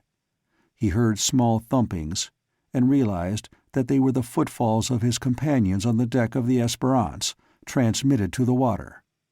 He heard, Tony came above decks with an armful of mysterious-looking objects, which could not be seen quite clearly in the slanting moonlight. He put 2 of them down by the wheel and passed out the others. He silently left one for Terry and another for Deirdre, while Terry adjusted tone and volume on the recorder for maximum clarity. "What are those?" asked Terry. "Cameras," said Deirdre. "Mounted on rifle stocks, with flash bulbs in the reflectors. You aim, pull the trigger, and the shutter opens as the flash bulb goes off. So you get a picture of whatever you aim at, night or day." "Why—" "There was a time when my father thought they might be useful," said Deirdre. "Then it looked like they wouldn't. Now it looks like they may." Terry was tempted to say, "Useful for what?" But Davis' vague talk of unpleasant wrong guesses, which led to even less pleasant ones, had already been an admission that no convincing answer could be given him. Davis came over to him. "This has me worried," he said in a frustrated tone of indecision. "We must be near the end of some process that I didn't expect, and the conclusion of which I can't guess. I don't know what it is, and I don't know what it's for. I only know what it's tied in with." Terry said absorbedly, "2 or 3 times I've picked up some new kinds of sounds. You might call them mooing noises. They're very faint, as if they were far away, and there are long intervals between them. I don't think they come from the surface." Davis made an irresolute gesture. He seemed to hesitate over something he was inclined to accept. Deirdre protested before he could speak. "I don't think what you're thinking is right," she said firmly. "Not a bit of it. Whatever happens will be connected with the fish. Larubia has been around this sort of thing over and over again. We haven't been running the engine, and we haven't been making any specific noises in the water to arouse curiosity. If anything were going to happen to us, it would have happened to Larubia before now. It would be ridiculous to run away just because I'm on board." Terry, bent intently over the recorder, suddenly felt a cold chill run up and down his spine. His mind told him it was ridiculous to associate distant mooing sounds, underwater, with a completely unprecedented, frantic gathering of fish into one small area, and come up with the thought that something monstrous and plaintive was coming blindly to feed upon fellow creatures of the sea. There was nothing to justify the thought. It was out of all reason, but his spine crawled just the same.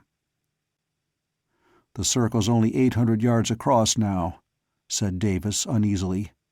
"The fish can't crowd together any closer. But Doug went overboard with diving goggles, and he says there's a column of brightness as far down as he can make out." Terry looked up. "He went overboard? Didn't he tingle?" "He said it was like baby nettles all over," Davis protested, as if it were someone's fault. "But he didn't sting after he came out. It must be—" A mooing sound came out of the recorder. It was fainter than the other sounds and very far away. It must have been of terrific volume where it originated. It lasted for many seconds, then stopped. "I should have been recording," said Terry. "That sound comes up about every 5 minutes. I'll catch it next time." Davis went away, as if he wanted to miss the noise and the decision it would force upon him. Yet Terry told himself obstinately that there was no reason to connect the mooing sound with the crazed fish herd half a mile away. But somehow he couldn't help thinking there might be a connection. The ship's clock sounded 7 bells. Deirdre said, "The brightness is really smaller now." The patch of flashes was no more than half its original size. Terry pressed the recording button and straightened up to look more closely. Right then, Deirdre said sharply, "Listen." Something new and quite unlike the mooing noise now came out of the recorder. "Get your father," commanded Terry. "Something's coming from somewhere." Deirdre ran across the heaving deck. Terry shifted position so he could manipulate the microphone hanging over the yacht's side into the water. Davis arrived. His voice was suddenly strained and grim. "Something's coming?" he demanded. "Can you hear any engine noise?" "Listen to it," said Terry. "I'm trying to get its bearing." He turned the wire by which the submarine ear hung from the rail. The chirpings and squealings and squeakings changed volume as the microphone turned. But the new sound, of something rushing at high speed through the water, that did not change. Terry rotated the mic through a full circle. The fish noises dwindled to almost nothing, and then increased again. The volume of the steady hum changed with them. But the rushing sound remained steady. Rather, it grew in loudness, as if approaching. But the directional microphone didn't register any difference, whether it received sound from the north, east, south, or west. It was a booming sound. It was a rushing sound. It was the sound of an object moving at terrific speed through the water. There was no engine noise, but something thrust furiously through the sea, and the sound grew louder and louder. "It's not coming from any compass course," said Terry shortly. "How deep is the water here?" "We're just over the edge of the Luzon Deep," said Davis. 4,000 fathoms. 5, maybe 6. "Then it can only be coming from one direction," said Terry. "It's coming from below. And it's coming up." For 3 heartbeats, Davis stood perfectly still. Then he said, with extreme grimness, "Since you mention it, that would be where it's coming from." He turned away and shouted a few orders. The crewmen scurried swiftly. The yacht's head fell away from the wind. Terry listened again to the rushing sound. There seemed to be regular throbbings in it, but still no engine noise. It was a steady drone. "Bazooka shells ought to discourage anything," Davis said in an icy voice. "If it attacks, let go at it. But try to use the gun cameras first." The Esperance rolled and wallowed. Her bows lifted and fell. Her sails were black against the starry sky overhead. 2 of the crew cuts settled themselves at the starboard rail. They had long tubes in their hands, tubes whose details could not be seen. The wind hummed and thundered in the rigging. Reef points pattered. Near the port rail, the recorder poured out the amplified sounds its microphone picked up from the sea. The sound of the coming thing became louder than all the other noises combined. It was literally a booming noise. The water started to bubble furiously as it parted to let something rise to the surface from unthinkable depths. Doug put 2 magazine rifles beside Terry and Deirdre, then he moved away. Deirdre had a clumsy object in her hands. It had a rifle stock and a trigger. What should have been the barrel was huge, 6 inches or more in diameter, but very short. That was the flashbulb reflector. The actual camera was small and on top, like a sight. "We'll aim these at anything we see," said Deirdre composedly, "and pull the trigger. Then we'll pick up the real rifles and see if we must shoot. Is that all right?" She faced the shining patch of ocean. Davis and the crew cut at the wheel faced that way. Tony and Jug stood with the clumsy tubes of bazookas facing the same direction. Doug had taken a post forward, with a camera gun and a magazine rifle. He had the camera in hand to use first. It seemed that hours passed, but it must have been just a few minutes. Nothing out of the ordinary seemed to be taking place anywhere. The moon now shone down from a sky in which a few thin wisps of cloud glowed among the stars. Sharp peaked waves came from one horizon and sped busily toward the other.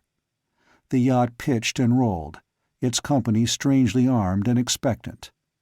The recorder gave out a droning, booming, rushing sound which grew louder with ever-increasing rapidity. Now the sound reached a climax. From the very center of the glinting circle of sea, there was a monstrous splashing sound. A phosphorescent column rose furiously from the waves. It leapt. Water fell back and something soared into the air. Sharp, stabbing flashes of almost intolerably white light flared up. The gun cameras fired their flashbulbs without a sound. It was then that Terry saw it, in mid-air. He swung the gun camera, and a flash from another gun showed him that he would miss. He jerked the gun to bear and pulled the trigger. The flash illuminated it vividly. Then night began. It was torpedo-shaped, and excessively slender but very long. It could have been a living thing frozen by the instantaneous flash. It could have been something made of metal. It leapt a full 50 feet clear of the waves, and then tumbled back into the ocean with a colossal splash. Then there was silence, except for the sounds of the sea. Terry had the magazine rifle still in his hands. Tony and Jug waited with their bazookas ready. It occurred to Terry that yachts are not customarily armed with bazookas. "That wasn't a whale," said Deirdre unsteadily. The recorder bellowed suddenly.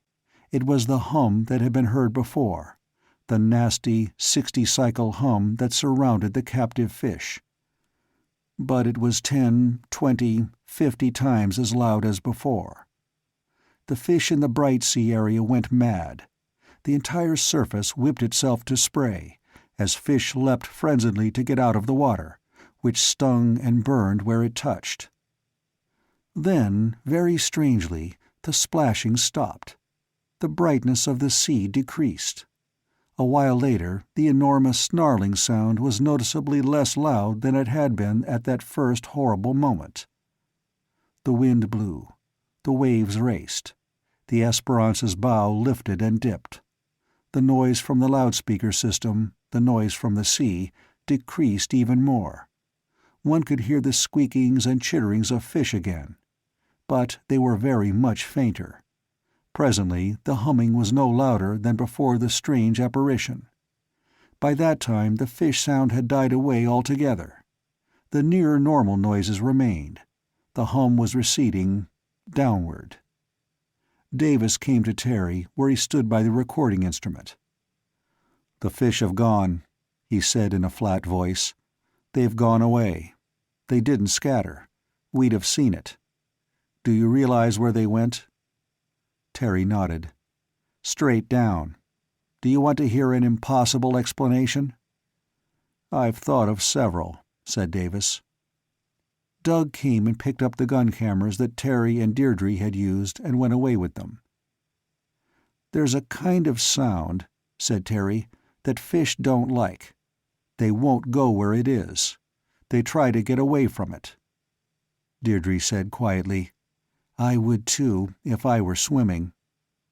"Sound," said Terry, "in water, as in air, can be reflected and directed, just as light can be. A megaphone turns out one's voice in a cone of noise, like a reflector on a light. It should be possible to project it. One can project a hollow cone of light. Why not a hollow cone of sound in water?" Davis said with an unconvincing ironic and skeptical air, "Indeed, why not?" "If such a thing were done," said Terry, "then when the cone of sound was turned on, the fish inside it would be captured as if by a conical net. They couldn't swim through the walls of sound. And then one can imagine the cone made smaller, the walls drawn closer together. The fish would be crowded together in what was increasingly like a vertical, conical net, but with walls of unbearable noise instead of cord. It would be as if the sea were electrified and the fish were shocked when they tried to pass a given spot." "Preposterous, of course," said Davis, but his tone was not at all unbelieving. "Then suppose something were sent up to the top of the cone, and it projected some kind of a cover of sound on the top of the cone, and imprisoned the fish with a lid of sound they couldn't endure. And then suppose that thing sank into the water again. The fish couldn't swim through the walls of noise around them. They couldn't swim through the lid of sound above them. They'd have to swim downward, just as if a hood were closing on them from above." "Very neat," said Davis. "But of course you don't believe anything of the sort." I can't imagine what would produce that sound in that way and send up a cork of sound to take the fish below. And I can't imagine why it would be done. So I can't say I believe it." Davis said slowly, "I think we begin to understand each other. We stay as close to this place as we can until dawn, when we will find nothing to show that anything out of the ordinary happened here." "Still less," said Terry, "to hint at its meaning. I've been doing sums in my head. That bright water was almost solid with fish. I'd say there was at least a pound of fish to every cubic foot of sea." "An underestimate," said Davis judicially. "When the bright patch was 1,000 yards across, and it was even more, there'd have been 400 tons of fish in the top 3-foot layer." Davis seemed to start, but it was true. Terry added, "The water was clear. We could see that the packing went on down a long way, say 50 yards at least." "Yes," agreed Davis, "all of that." "So, in the top 50 yards, at one time, there were at least 20,000 tons of fish gathered together, probably very much more. What Larubia carried away couldn't be noticed. All those thousands of tons of fish were pushed straight down. Tell me," said Terry, "what would be the point in all those fish being dragged to the bottom? I can't ask who or what did it, or even why. I'm asking, what results from it?" Davis grunted. "My mind stalls on who or what and why, and I'd rather not mention my guesses. No." He moved abruptly away. The Esperance remained under sail near the patch of sea that had glittered earlier, and now looked exactly like any other square mile of ocean. The recorder verified the position by giving out, faintly, the same unpleasant humming noise, either louder or fainter. A soft, warm wind blew across the waters. The land was somewhere below the horizon. The reel of recorder tape ran out. It was notable that there were very few fish sounds to be heard now. Very few. But the hum continued. Toward morning, it stopped abruptly. Then there was nothing out of the ordinary to be observed anywhere. The sun rose in magnificent colorings.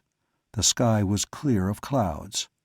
Again the waves looked like living, leaping, joyous things. Gulls were squawking. Doug came up from below decks. He carried some photographic prints in his hand. He developed and printed what the gun cameras had photographed when the mysterious object, or beast, leapt clear of the sea. There were 7 different pictures. 4 showed flashbulb-lighted sections of empty ocean. 1 showed a column of seawater rising at fantastic height from the sea. Another one showed the edge of something at the very edge of the film. The 7th picture Terry recognized. It was what he'd seen when the flashbulb of his gun camera went off. The focus was not sharp, but it was neither a whale nor a blackfish, not even a small one, nor was it a shark. It was not a squid. It was not even a giant manta. The picture was a blurry representation of something unreal made for an unimaginable purpose, under abnormal conditions. Deirdre looked at it over his shoulder. It could be a living creature. It could be anything. "You said you didn't like mysteries," commented Deirdre. "Are you sorry you came?" Chapter 4. The next morning, the Esperance headed southeast over a sunlit sea. First, of course, the crew examined the sea's surface for miles around. As expected, there was nothing remarkable to be observed. Davis did point out that there were no fish jumping, which was an indication that there were not as many fish as usual in this part of the ocean. But it was hard to be sure. There is no normal number of times when fish will be seen to jump. They usually jump to escape larger fish that want to eat them. The number is pure chance. But there seemed to be almost no jumps at all this morning. It was not discussed at length, however. All the ship's company was curiously reluctant to refer to the events of the previous night. In broad daylight, a detached review was simply impractical. With gulls squawking all about, with seas glinting in the sunshine, with decks to be washed and breakfast to be eaten, and commonplace, routine ship-keeping to be done, the adventure of the patch of shining sea seemed highly improbable. Terry felt that it couldn't really have happened. To discuss it seriously would be like a daylight ghost tale. One was unable to believe it in daylight. It was better ignored. Terry, though, did get out his tools to make a minor modification in the underwater microphone. It had been designed to be directional, so that the sound of surf or fish could be located by turning the mic. But he hadn't been able to point it vertically downward, and last night that had been the key direction, right under the yacht's keel. So now he improvised gimbals for the microphone and a mounting for it similar to that of a compass, so it could tilt in any desired direction, as well as turn. Which, of course, was a tacit admission that something peculiar had happened. Presently, Deirdre came and watched him. "What's that for?" she asked, when he fitted the gimbals in place. He told her. She said hesitantly, "Yesterday, when I asked you not to try the paddle until we got to shallow water, you got angry and said you'd asked to be put ashore. We're headed for Barca now. Someone there is building something for my father, the same thing I had asked you to build, a fish-driving instrument. If you still want to go, you can get a bus from there to Manila. But I hope you have changed your mind." "I have," said Terry dourly. "I told your father so. I was irritated because I couldn't get any answers to the questions I asked. Now I've got some questions your father wants answers to, and I'm going to try to find them out." Deirdre sighed, perhaps in relief. "I put some pictures and a clipping in a book on the cabin table," she said. "Did you see them?"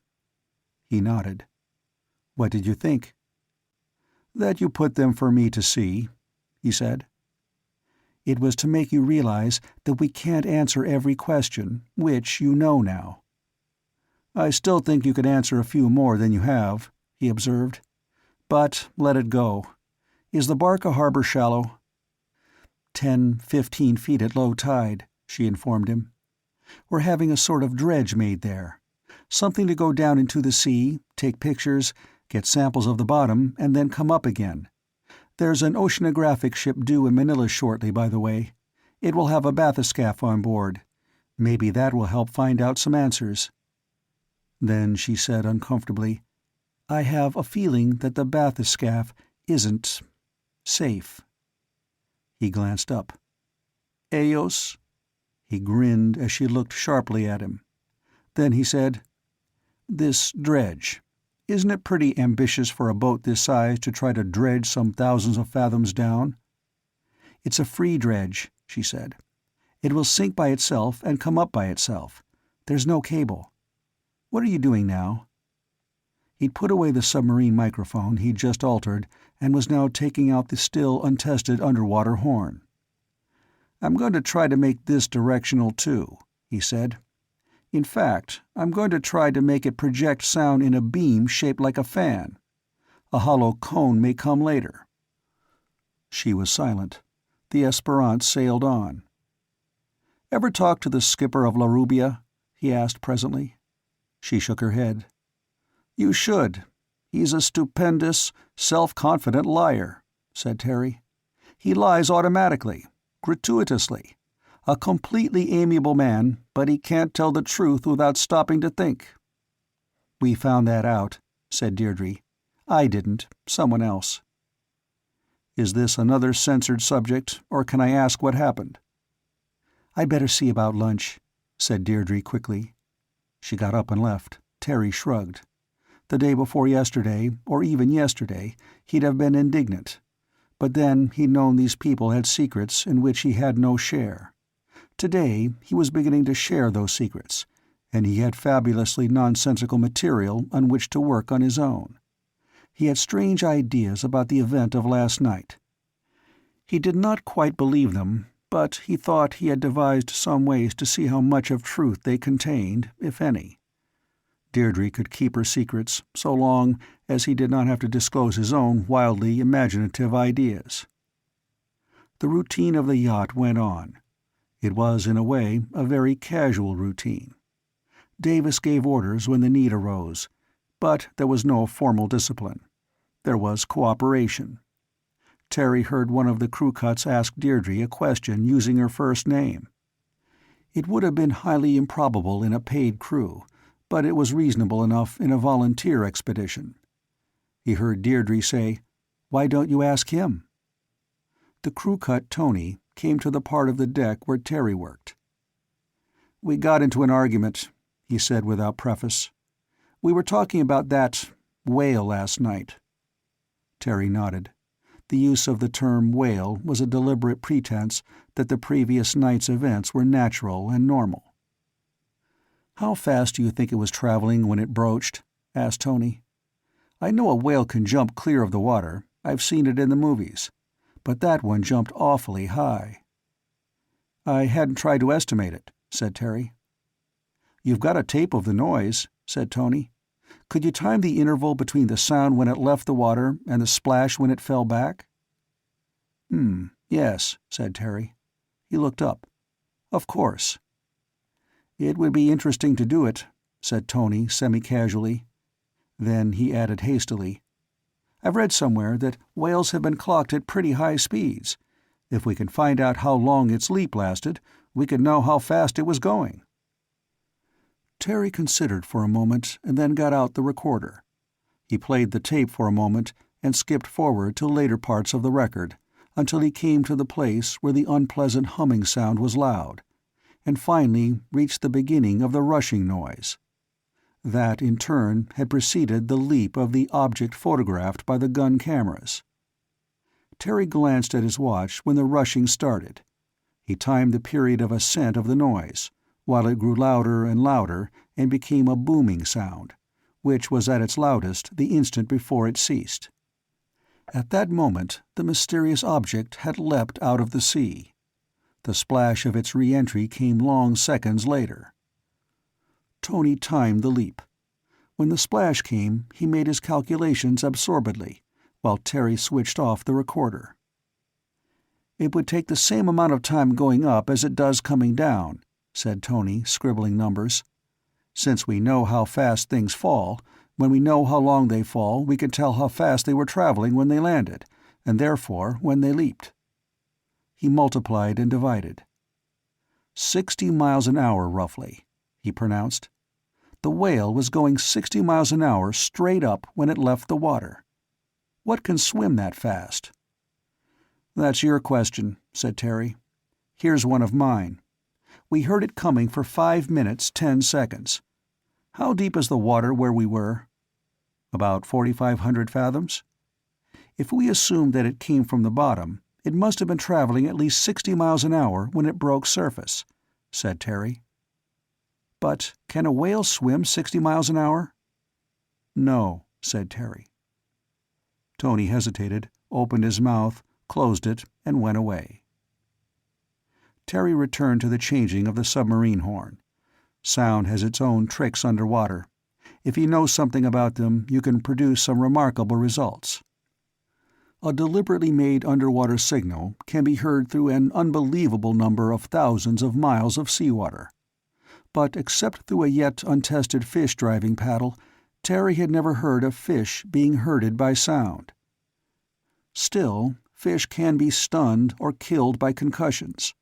They have been known to be made unconscious by the noise of a very near submarine bell. It wasn't unreasonable that a specific loud noise could make a barrier no fish would try to cross. But there were still some parts of last night's events that did not fit into any rational explanation. Davis came over to Terry. "I think," he said, "that we may have missed a lot of information by not having submarine ears before. There may have been all sorts of noises we could have heard." "Possibly," agreed Terry. "We're more or less in the position of savages faced with phenomena they don't understand," said Davis vexedly. "The simple problems of savages range from what produces thunder to what makes people die of disease. Savages come up with ideas of gods or devils doing such things for reasons of their own. We can't accept ideas of that sort, of course." "No," agreed Terry, "we can't." "But what happened last night," said Davis, "is almost as mysterious to us as thunder to a savage. A savage would blame it on devils or whatnot." "Or on ellos," said Terry. "He'd imagine a personality behind it, yes," said Davis. "He does things because he wants to. So he thinks all natural phenomena occur because somebody wants them to. He has no idea of natural law, so he tries to imagine what kind of person, what kind of god or devil, does the things he notices. It's a natural way to think." "Very likely," admitted Terry. "But the point?" "Is that we mustn't fall into a savage's way of thinking about last night's affair." Terry said, "I couldn't agree with you more. But just what are you driving at?" "There's a dredge being made for me in Barca. I'm afraid you may suspect that I'm trying to stir up something with it. To poke something we know is somewhere, but can't identify. I didn't want you to try the fish paddle in deep water, that's true. But—" "You're explaining," said Terry, "that you didn't want me to whack a fish-driving paddle overside in deep water." Davis hesitated, and then nodded. "The phenomena you're interested in are underwater?" "Yes," said Davis. "They are in the Luzon Deep area." "Then, to be cooperative, I'll test this contrivance in 10 to 15 feet of water in the Barca harbor. And I will not get temperamental about your suggestion that I should not mess up your deep-water inquiries." "Thanks," said Davis. He went forward to meet Nick, just coming above decks with a slip of paper in his hand. It occurred to Terry suddenly that somebody went below down the forecastle hatch just about every hour on the hour. They must be in short-wave communication with Manila. It had been mentioned last night. A LORAN fix on the Esperance's position. There were apparently frequent reports to somebody somewhere. The afternoon went by. A tree-lined shore appeared to the eastward just when the gaudy colorings of a beautiful sunset filled all the western sky. The Esperance changed course and followed the coastline, some miles out.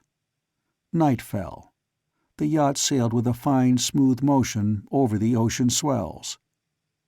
After dinner, Davis was below, fiddling with the knobs to pick up shortwave music from San Francisco, and the muted sound of an argument came occasionally from the forecastle, where the 4 crew cuts resided. Terry and Deirdre went on deck. "My father," said Deirdre, "says you understand each other better now. He doesn't think you're going to feel offended with us, and he's really pleased. He says your mind doesn't work like his, but you come to more or less the same conclusions, which makes it likely the conclusions are right." Terry grimaced. "My conclusion," he observed, "is that I haven't enough facts yet to come to any conclusion." "Of course," said Deirdre, "just like my father." They sat in silence. It was not exactly a tranquil stillness. It was pleasant enough to be here on the slanting deck of a beautiful yacht, driving competently through dark seas under a canopy of stars. But now Terry realized he was constantly aware of Deirdre. He liked her. But he liked other people, male and female, without being continually conscious of their existence. Girls are usually more conscious of such things than men. At least 99% of the time, a man does not modify his behavior because of the age, sex, and marital status of the people he comes in contact with. It isn't relevant to most of what he says and does. But a girl frequently modifies her actions in just such circumstances. Deirdre was well aware of the slightly uneasy, extremely interested state of Terry's mind. There was silence for a long time. Then a shooting star went across the sky. It went out. "Would you like to hear something really wild?" asked Deirdre ruefully. "That shooting star just then. It used to be true that more meteorites, shooting stars, had fallen and been removed in Kansas than any other place in the world. But it would be ridiculous to think they aimed for Kansas, wouldn't it? Terry nodded, not following at all. At Thrawn Island, said Deirdre, since the satellite tracking station has been built, space radars have picked up more bolides, big meteors, that come in to fall in the Luzon Deep than ever in Kansas or anywhere else. I think my father frets over that, simply because he's so concerned about the Luzon Deep. Terry heard himself saying irrelevantly, I'd like to ask you a few strictly personal questions, Deirdre. What's your favorite food? What music do you like? Where would you like best to live? When— Deirdre turned her head to smile at him. I've been wondering, she said, if you thought of me only as a fellow researcher, or whether you'd noticed that I'm a person, too. There's a restaurant in Manila where they still cut their steaks along the muscle instead of across it, and where they make some unheard-of dishes. That place has some of my favorite foods. And next time we're in Manila, we'll try it, said Terry. Now, I know a place. The Esperance went on. Presently the moon rose, and moonlight glinted on the waves while the stars looked cynically down on the small yacht upon the sea. And two people talked comfortably and absorbedly about things nobody else would have thought very interesting. When Terry turned in for the night, he realized pleasantly that he was very glad he'd let himself be persuaded to join the Esperance's company. Dawn came. Terry was already on deck when the Esperance threaded her way into a small harbor. There were palm trees along the shore, and there was a Philippine town with edifices ranging from burnt brick to stucco to mere nipa huts on its outskirts. Two-man fishing boats were making their way out from the shore on which they'd been beached. From somewhere came the staccato, backfiring noise of an old automobile engine being warmed up for the day's work. It would undoubtedly be the bus for Manila, but it was not thinkable that Terry should take it now. The yacht dropped anchor and lay indolently at rest while her crew breakfasted and the morning deck routine was being performed. Then Deirdre appeared in shore-going clothes of extreme femininity. Davis, too, was dressed otherwise than as usual. "We're going ashore to the shipyard," he told Terry. "If you'd like to come." "I've got something to do here," said Terry. Two of the crew cuts got a boat overside and headed it for the shore. Terry got out the recorder and the submarine ear and horn. He set up his apparatus for a test. Tony came from below decks and watched. Then he came closer.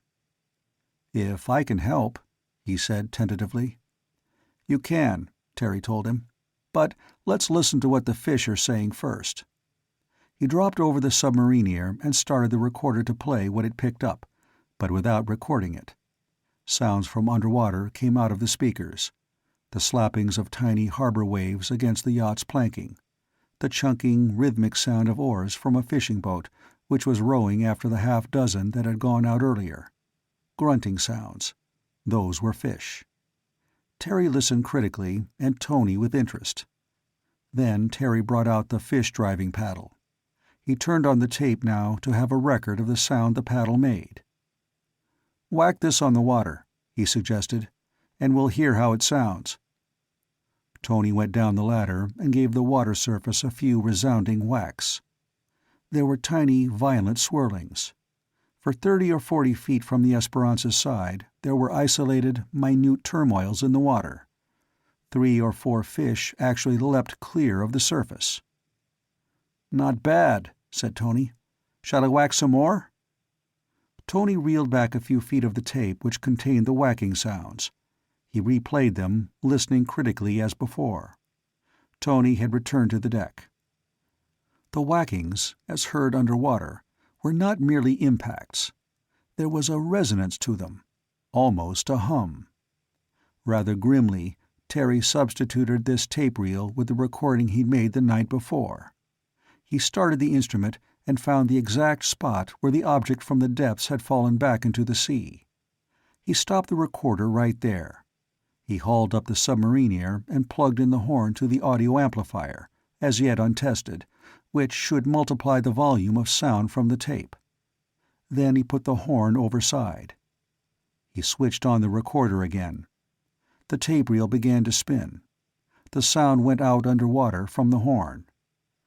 Underwater, it was much louder than when it had been received by the Esperance's microphone. Here it was confined by the surface above and the harbor bottom beneath. It must have been the equivalent of a loud shout in a closed room, only worse. The fish in the harbor of Barca went mad. All the harbor surface turned to spray. Creatures of all sizes leapt crazily above the surface, their fins flapping, only to leap again, more frantically still, when they fell back. A totally unsuspected school of very small flying fish flashed upward in such frenzied haste that some tried to climb too steeply and fell back and instantly flung themselves into the air again. Terry turned off the playing recorder. The disorder at the top of the water ceased immediately. But he heard shrill outcries. Children had been waiting at the edge of the shore. They stampeded for solid ground, shrieking. Where their feet and legs had been under water, they felt as if 1,000,000 pins and needles had pricked them. Something flapped heavily on the Esperance's deck. Tony went to see. It was a 3-pound fish which had leapt clear of the water and over the yacht's rail to the deck. Tony threw it back into the water. "I guess there's not much doubt," he said painfully. "Of what?" demanded Terry. "Of what I had guessed," said Tony. "And what did you guess?" Tony hesitated. "I guess," he said unhappily, "that I'd better not say." He watched with a startled, uneasy expression on his face as Tony put the apparatus away. Time passed. Davis and Deirdre had been ashore over an hour. Then Terry saw the small boat leave the shore and approach. It came deftly alongside, the 2 passengers climbed up to the deck, and all 4 crew cuts hauled the boat back inboard and lashed it fast. "Our dredge isn't ready yet," said Davis. "It looks good, but there'll be a delay of a few days." Deirdre examined Terry's expression. "Something's happened. What?" Terry told her. Davis listened. Tony added what he'd seen, including the fish that had leapt high enough out of the water to land on the Esperance's deck. "After the fact," said Davis, "I can see how it could happen. But—" He hesitated for a long time and then said, "This is another case where I've been making guesses and hoping I was wrong. And like the others, proof that my early guess was wrong makes another guess necessary. And I dislike the later guess much more than the first." He moved restlessly. "I'm glad you only tried it once here," he said unhappily. "We're due up at Thrawn Island anyhow. You can work this trick out in the lagoon up there. If there's no reaction to the dredge when we try it, we can try this. But it might be a very violent poke at something we don't quite believe in. I'd rather try a gentle poke first." He turned away. In minutes, Nick was below decks starting the yacht's engine, 2 others of the crew cuts were hauling up the anchor, and the 4th was at the wheel. Without haste, but with celerity, the Esperance headed for the harbor mouth and the open sea. They had their midday meal heading north by west. Late in the afternoon, Deirdre found occasion to talk to Terry about Thrawn Island. "It's the China Sea tracking station for satellites," she told him. "Some of the staff are friends of my father's. It's right on the edge of the Luzon Deep, and the island's actually an underwater mountain that just barely protrudes above the surface. There are some hills, a coral reef, and a lagoon. It's also terrifically steep, and you can use the fish-driving device as much as you please without startling any Filipino fishermen." "You've been there before," said Terry. "Oh yes. I told you, a fish wearing a plastic object was caught in the lagoon there. That was when the station was being built. The men at the tracking station fish in the lagoon for fun, and now they're naturally watching out for more oddities." The Esperance sailed on. The Crewcuts went about their various chores and talked endlessly among themselves and with Deirdre when she joined in. Terry felt useless. He trailed the submarine ear overboard and set the recorder to work as an amplifier only. At low volume, it played the sounds of things below. He kept half an ear cocked toward it for the mooing sound he picked up at the place where the ocean glittered. He heard it again now, and again found it difficult to imagine any cause for it. The sounds uttered by noise-making fish are usually produced in their swim bladders. The purpose of fish cries is as obscure as the reason for some insect stridulations, or the song of many birds. But a long-continued fish noise would involve a swim bladder of large size. At great depths, if a considerable cavity were filled with gas, under pressures running into tons to the square inch, Terry could not quite believe it. He did not hear the mooing sound any more as the yacht went on its way. Other underwater sounds became commonplace, and he tended not to hear them. From the deck around him, though, he heard arguments about wave mechanics, prospects in the World Series, the virtues of Dixieland jazz, ichthyology, Copland's contribution to modern music, the possibility of life on other planets, and kindred topics. The Crewcuts were taking their summer vacations as able seamen on board the Esperance, but they had as many and as voluble opinions as any other undergraduates. They aired them on each other. The afternoon passed. Night fell, and dinner was a session of learned discussions of different subjects, always vehemently argued. Later, Terry took the yacht's wheel, Deirdre sat comfortably nearby, and they discussed matters suitable to their more mature status. They were much less intellectual than the Crewcuts. In a few days they developed an interest in each other, but each of them believed this was just a very pleasant friendship. Eventually the moon rose. It was close to midnight when Nick bobbed below decks and came up with a report that they'd been picked up by the Thrawn Island radar and were proceeding exactly on course. Half an hour later, a tiny light appeared at the edge of the sea. The Esperance headed for it, and presently there were breakers to port and starboard. The engine rumbled down below, and the yacht lifted and fell more violently than ordinary. Then once more she was in glassy smooth water. The air was very heavy with the smell of green vegetation. Certain rectangles of light became visible. They were windows of the Thrawn Island satellite tracking installation. The Esperance's sails were lowered, and she moved toward the lights on engine power only. There was no movement ashore, though Nick had talked with the island on shortwave. After a little while, the searchlight was put in operation and began to reach out like a pencil of brilliant white light. It darted here and there and found a wharf reaching out from the shore to deep water. The Esperance floated toward it, her engine barely turning over. There was still no sign of activity except for the lighted windows. The engine stopped, then reversed, and the yacht drifted gently until it contacted the wharf's snubber pilings. Jug and Tony jumped ashore with lines to fasten the yacht. Still no sign of life. "Queer," said Davis, staring ashore. "They knew we were coming." A moving light suddenly appeared in the sky. A fireball, which is an unusually lurid type of shooting star. It came over the treetops and crossed the zenith, leaving a trail of light behind it. It went on, seemingly slowing down, which meant that it was descending from a very high altitude. Its brilliance became more and more intense. Then it dimmed. At this point, the fireball seemed to plunge downward.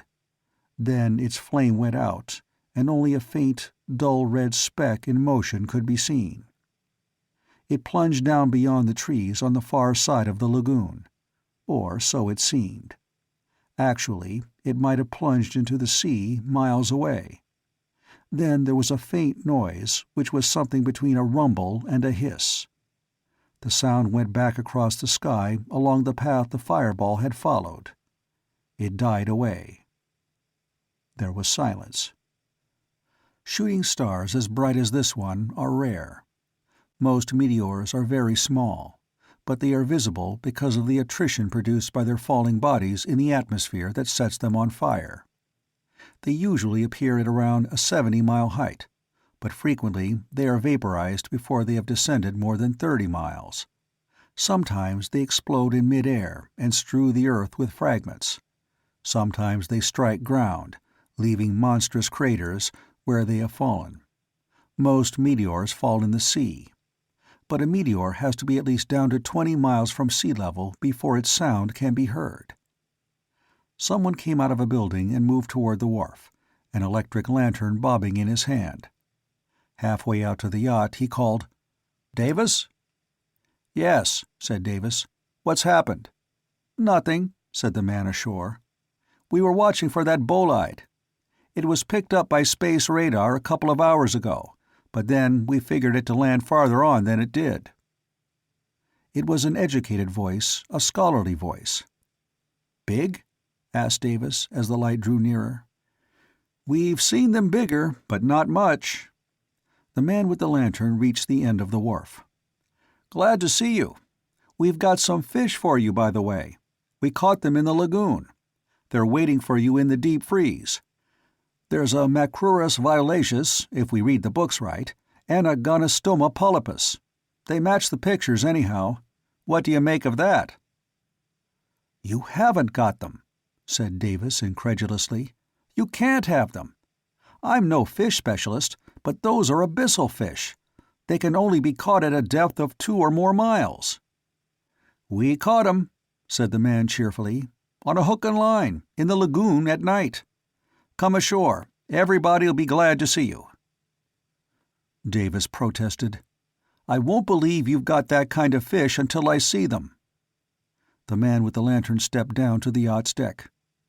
"All you've got to do is look in the mess hall deep freeze. The cook's complaining that they take up space. Nobody wants to find out if they're good to eat. Most unwholesome-looking creatures. And how are you, young lady?" he asked Deirdre. "We've missed you. Tony, Nick, Jug." Deirdre introduced Terry. "Ha," said the man. "They've got you enlisted, eh? They were talking about it a month ago. You've solved the problem by now, I dare say, including how these very queer fish happen to be in our lagoon instead of miles down in the Luzon Deep. When you find time, tell me." "I'll try," said Terry reservedly. The man went down into the after cabin, and Davis followed him. Deirdre said amusedly, "Dr. Morton's a dear. Don't take him seriously, Terry. He loves to tease. He'll hound you to tell him how deep-sea fish got up here and into a shallow lagoon. Please, don't mind." "I don't," said Terry. "I'll tell him tomorrow, I think. I believe now I know how it happened, but I want to check it first." Chapter 5. When Terry awoke next morning, the reflections of sunlight on water came in through the porthole of his cabin. He watched the shimmering contortions of the light spots on the wall. His thoughts went instantly back to the subject they dwelt on before he went to sleep. The man with the spectacles, Dr. Morton, but his doctorate was in astronomy instead of medicine, had said that Deirdre and his father had discussed enlisting him in the Esperance's company a month ago. Deirdre'd come into the shop of Jimenez y Silla only 4 days before. Some of the delay could have been caused by time spent in simple sailing from one place to another, mostly on wholly futile errands. They'd gotten a fish-driving paddle at Alua. That'd take some days of sailing each way. Apparently, they'd been fumbling at some vague idea of trying to find out what would produce the facts they'd noted. Very queer fish, Davis had said of some of the catches La Rubia had made. The abyssal fish mentioned last night would be very queer fish to catch in a lagoon. Yes. He lay still, surveying other aspects of the situation. Davis had called on an aircraft carrier for electronic items, and the Esperance was in constant touch with somebody by shortwave radio. It might be the same carrier. The Manila Police Department was on very cordial terms with Davis, and the staff of a satellite tracking installation saved odd specimens of fish for him. The Esperance's enterprise was plainly not a brand-new adventure. It had been carried on for some time. They had had technical aid of the very highest caliber, but they hadn't gotten anywhere yet. It did appear that Terry had added a minor specialty to the arsenal of investigative techniques. Without the data gathering on recorder tape, their idea of the events of 2 nights before would be very different. The sea would have seemed very bright, then the glowing area would have been noted to have grown smaller, and something resembling a whale would have been seen leaping high above the water. Then the brightness would have faded out. It would have been mysterious enough, but an entire aspect of the phenomenon would have gone unnoticed. There was still no answer to any of the far-reaching questions Terry had asked himself, but most of them had never been asked before. Sea noises had proved to be closely connected to whatever had to be found out. What was known about them was due to his findings. He'd established a new frame of reference. And he discovered the solution of a minor problem before the problem was even stated. He had only to prove it. Then, of course, there would be other problems arising from it. He got up, put on swimming trunks, and duck trousers over them. He slipped into a sweatshirt and went upon deck. Deirdre hailed him. "Good morning. Everybody's over at the tracking station, arguing about the bolide that went over last night. According to the radar, it plunged into the sea, miles and miles away." "What should it have done?" asked Terry. "I'm not familiar with meteorites.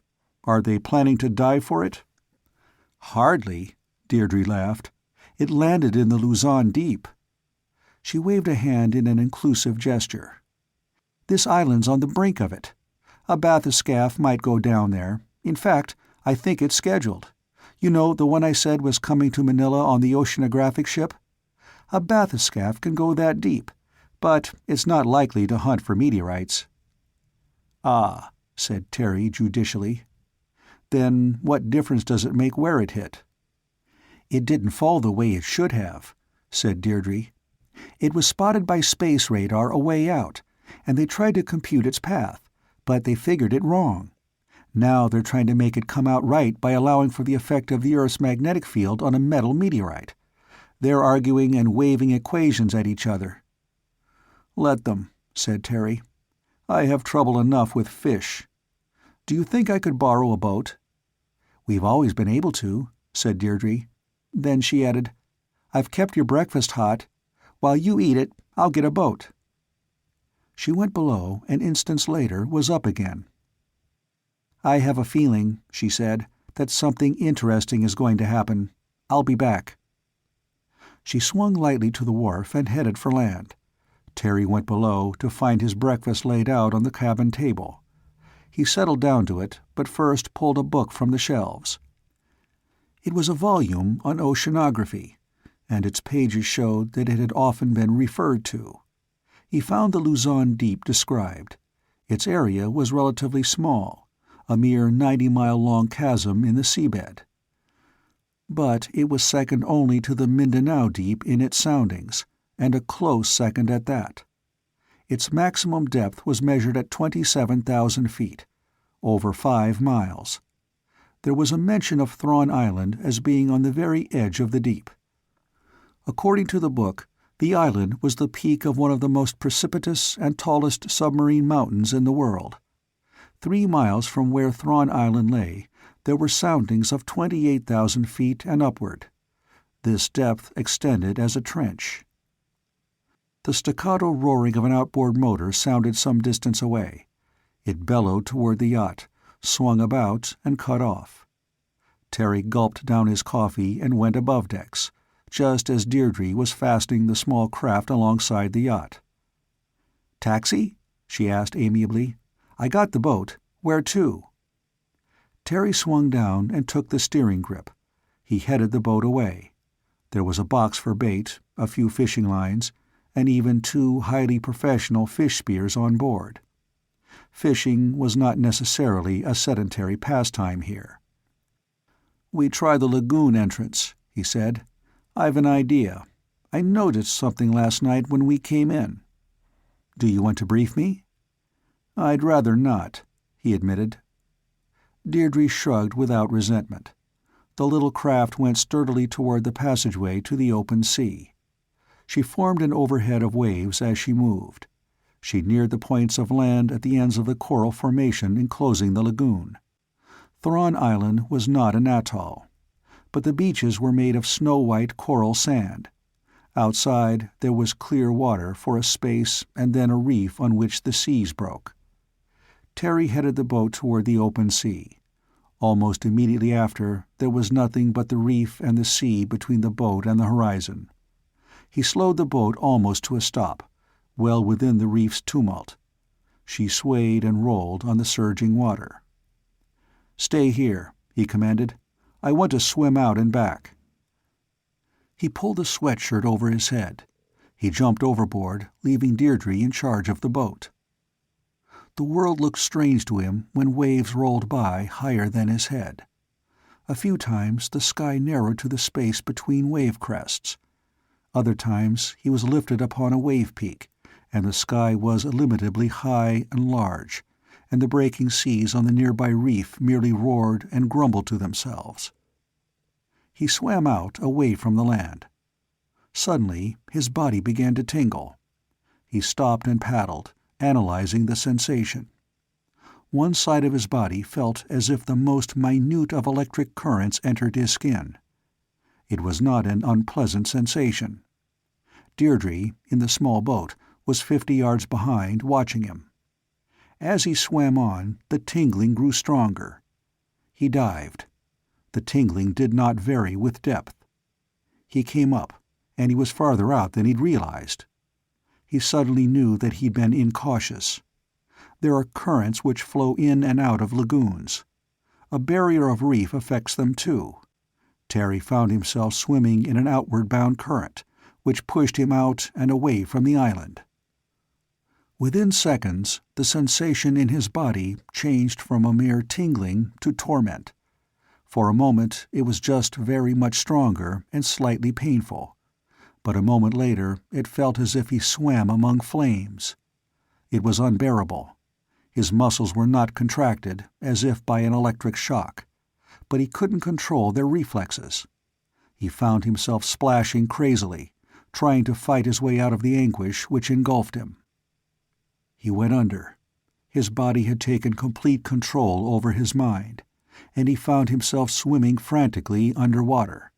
He couldn't reach the surface. His body tried to escape the intolerable agony in which it was immersed, but couldn't. He heard a roaring sound, but it meant nothing. The roaring grew louder. Finally, he did break the surface for a few seconds, and he gasped horribly, but then he went under. The roaring grew thunderous, and he broke surface again. Something seized his flailing arm and pulled him up. The arm ceased to experience the horrible sensation of being in boiling oil. His hand recognized a gunwale.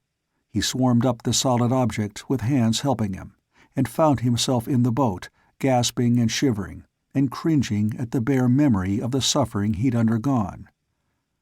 Deirdre stared at him, frightened. She swung the boat's bow shoreward. The outboard motor roared, and the boat raced past the gap in the reef and rushed toward the lagoon opening. "Are you all right? What happened? You were swimming, and suddenly—" He swallowed. His hands quivered. He shook his head and then said unsteadily, "I meant to check the reason those queer fish stay in the lagoon. I thought that if they belonged in the depths and were somehow carried out of them, they would try to get back. I found out." He felt an unreasonable relief when the lagoon entrance was behind the boat. The glassy water was reassuring. The Esperance looked like safety itself. "I think I know how they got here now," he added. "We underestimated what we're trying to understand. I'll be all right in a minute." It was less than a minute before he shook himself and managed to grin wryly at Deirdre. "Was there a hum in the water?" asked Deirdre, still staring at him. "I thought I heard it on the bottom of the boat. Was that the trouble?" "Yes. I wouldn't call it a hum," Terry admitted. "Not any longer. Now I know what a slow fire feels like." "You frightened me," said Deirdre. "The way you splashed." "I heard the humming sound," said Terry. "Last night, when the yacht came up to the island. We were perhaps a half-mile offshore. It was very faint, but I had the amplifier turned down low. The hum was at its loudest just before we passed the reef, but nobody else noticed. When Dr. Morton said there were abyssal fish in the lagoon, I knew why they'd be there. I made a guess at what might drive them there. I went to find out if I was right. I found out." "The hum?" asked Deirdre again. When he nodded, she said, "What are you going to do now? What do you think makes the hum?" "I'm trying hard not to guess what makes the hum," Terry told her. "Insufficient data. I need more. I think I'll ask what other odd phenomena have turned up in this neighborhood. Foam patches on the sea. I can't imagine a connection, but still—" He swung the little boat alongside the docked Esperance and held out his hand to help Deirdre to the dock. His hand was wholly steady again. She accepted the help. "We'll go to the tracking station?" "Yes, everybody seems to be there," said Terry. They heard a babble of voices coming from the satellite tracking station. As they approached the buildings, Terry looked around. Off at one side there was the very peculiar aerial system by which tiny artificial moons circling the Earth could be detected by their own signals. Minute spheres and cylinders and spiky objects and foolish-looking paddle wheels, whirling in their man-appointed rounds, sent down signals with powers of mere fractions of a watt. This system of aerials picked up those miniature broadcasts and extracted remarkable amounts of information from them. It was possible to determine the satellite's distance more accurately by a comparison of phase changes in their signals than if steel tape measures were stretched up to make physical contact with them. The accuracy was on the order of inches at hundreds of miles. Floating where the stars were bright and unwinking lights against blackness, and the sun was a disk with writhing arms of fire, the small objects sent back information that men had never possessed before and did not wholly know what to do with now that they did. And there were other objects in the heavens, too. There were satellites which no longer signaled back to Earth. Some had their equipment worn out. Some objects were satellites which had failed to function from the beginning. Some were mysteries. The bolide of the night before was a mystery. As Terry and Deirdre entered the wide veranda of the recreation building for the station's personnel, they heard Dr. Morton protesting, "But that's out of the question. I agree that we never know any more about what the Russians throw out to space than what we find out for ourselves. That's true. But this wasn't a terrestrial object. If it was a satellite that wasn't launched right, it had to have been sent up from Russian territory. It wasn't. That's positive. If we assume it was a satellite that had already made several orbital turns, we must admit it would be an impossible shift in apogee for it to come down at the angle it did." Deirdre and Terry sat down as someone else said hotly, "Our observations were wrong. They had to be. The Earth's magnetic field couldn't affect the speed of an object outside the atmosphere. Our observations say it slowed down. It couldn't." Davis lifted a hand in greeting. The argument stopped for a moment. Deirdre was known, but Terry had to be introduced. He was sitting beside a bald young man who explained in a low tone as the argument resumed. "They're having fun. They argued for days when our radar picked up an empty second stage in orbit. They're still ready to dispute for hours about a supposed retrograde satellite that was spotted last year, was watched for 4 turns, and then disappeared. Beer?" "Too early," said Terry. "Thanks just the same." Davis said earnestly at the other side of the room, "I'd feel a lot better if that thing last night hadn't splashed where it did." "The bolide," said a voice humorously, "is a free animal." The discussion went on. Terry saw Deirdre talking to a middle-aged woman with a splendid suntan and a placid expression on her face. Doug and Tony sat watching on the sidelines, listening. Doug had been offered and had accepted a sandwich. He ate it methodically. Terry had a sudden feeling of unreality. Less than a half an hour before, he'd been in torment, and, but for Deirdre, on his way to death.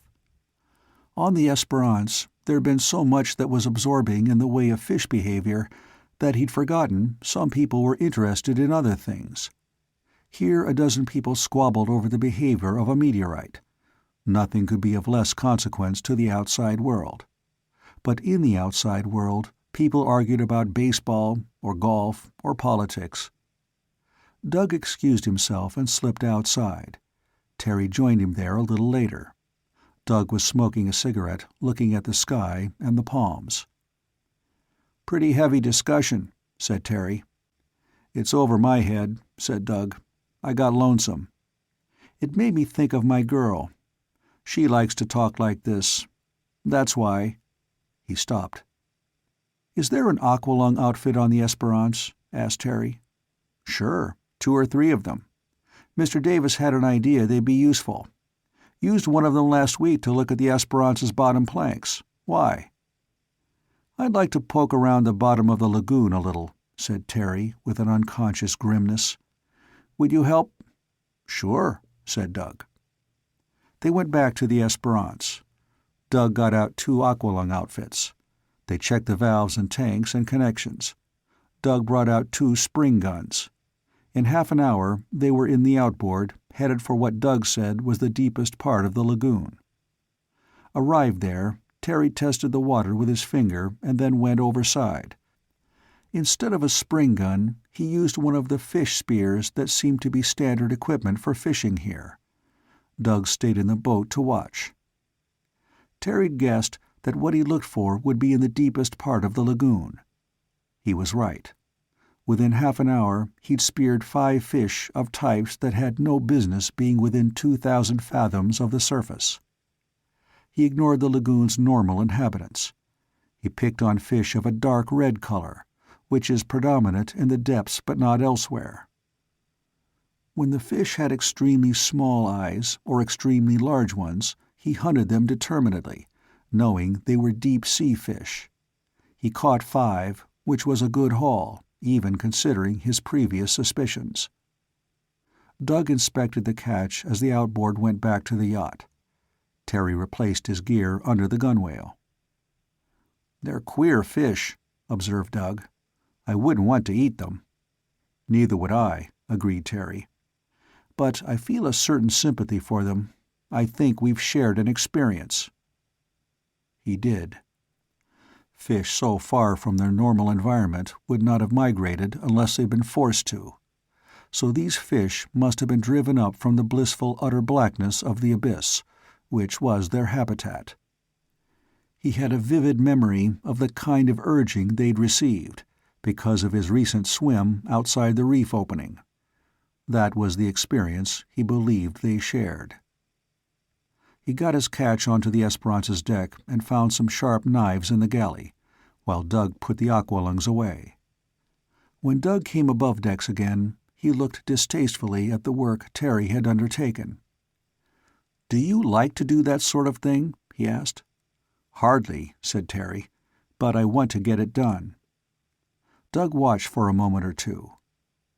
"I'm pretty keen about poetry.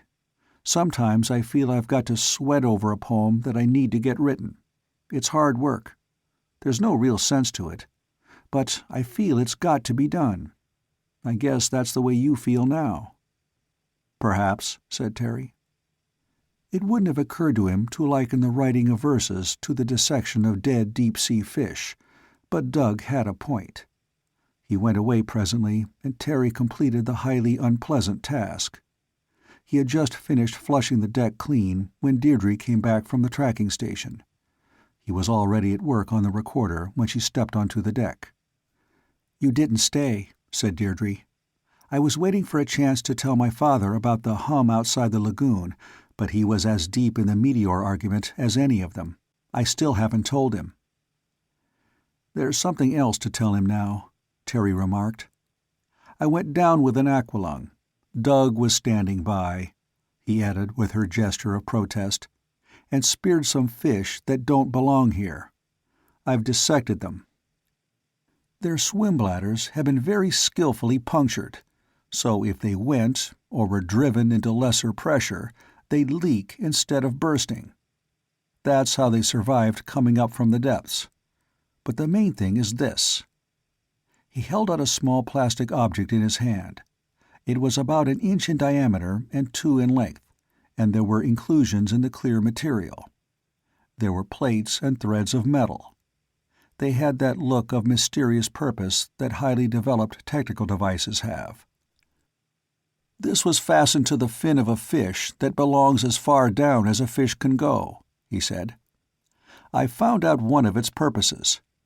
When it is in the water, it makes a sound more acute than a whistle every time another sound strikes it. Try that on your piano." Deirdre stared. "I'm saying," he repeated, "that it takes in one sound and gives out another. It could be a relay. What is that for? What's it all about? What does it mean? And I ask just those questions because I don't dare ask who and why." What will you do?" asked Deirdre absurdly. "I've no idea," Terry told her. "I've got a feeling that the wise thing to do would be to settle down somewhere and buy a shop and forget all this. If I don't think about it, maybe it'll go away." "I'll get my father and see what he says."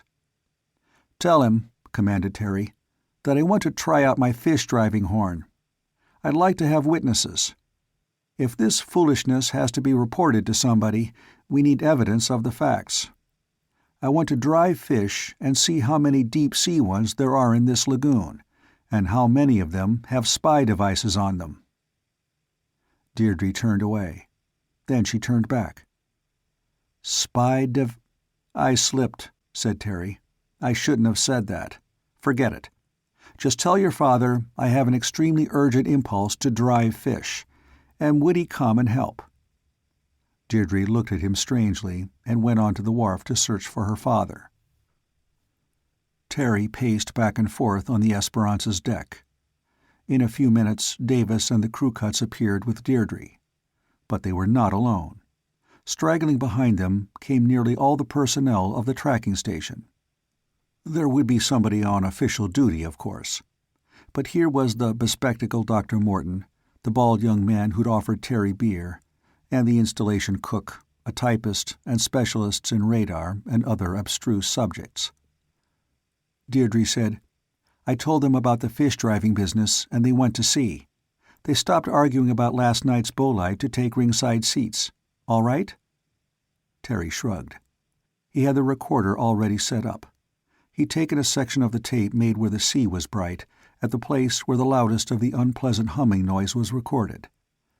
He'd made a loop of it so it would play over and over. He played the much-amplified sound through the underwater horn held in the air. The result was a raucous, bellowing noise. He lowered it into the water. The horn touched the surface and went under. Instantly, the fish of the lagoon seemed to go crazy. All the surface broke and writhed and splashed. There was an incredible number of fish. Terry turned the horn on one side. In this way, not all the water was filled with the intolerable noise, but only a net-like beam of it raced across the water. Within that line, the fish continued to leap frenziedly. The rest of the lagoon suddenly quieted down. In a little while, the beam's space also grew quiet. But that was because the fish that had been previously caught in it had escaped. "I'm afraid," said Terry, "that this isn't going to be very entertaining. I'm going to sweep the beam across the lagoon, pushing the fish ahead of it, until I should have them all in one small area." It was curious that he felt uncomfortable as he set about his task, but he'd experienced the sensation this sound produced, and it was not very pleasant. He turned the beam around slightly. Again there were sudden splashings. They died away. He turned the beam again. It was a nasty, snarling vibration in the water. So far as fish were concerned, it was more like a wall than a net, because not even the tiniest living creature could penetrate it. Not only fish fled before it, Shrimps and crabs and all types of crustaceans jerked and crawled and swam ahead of its motion. Jellyfish writhed when it touched them. Sea cucumbers contorted themselves. Everything that lived in the lagoon and could swim or crawl or writhe moved before the invisible barrier. Presently the effect of crowding could be seen, and fish began to leap out of the water. "This is a great advance in civilization," said Dr. Morton.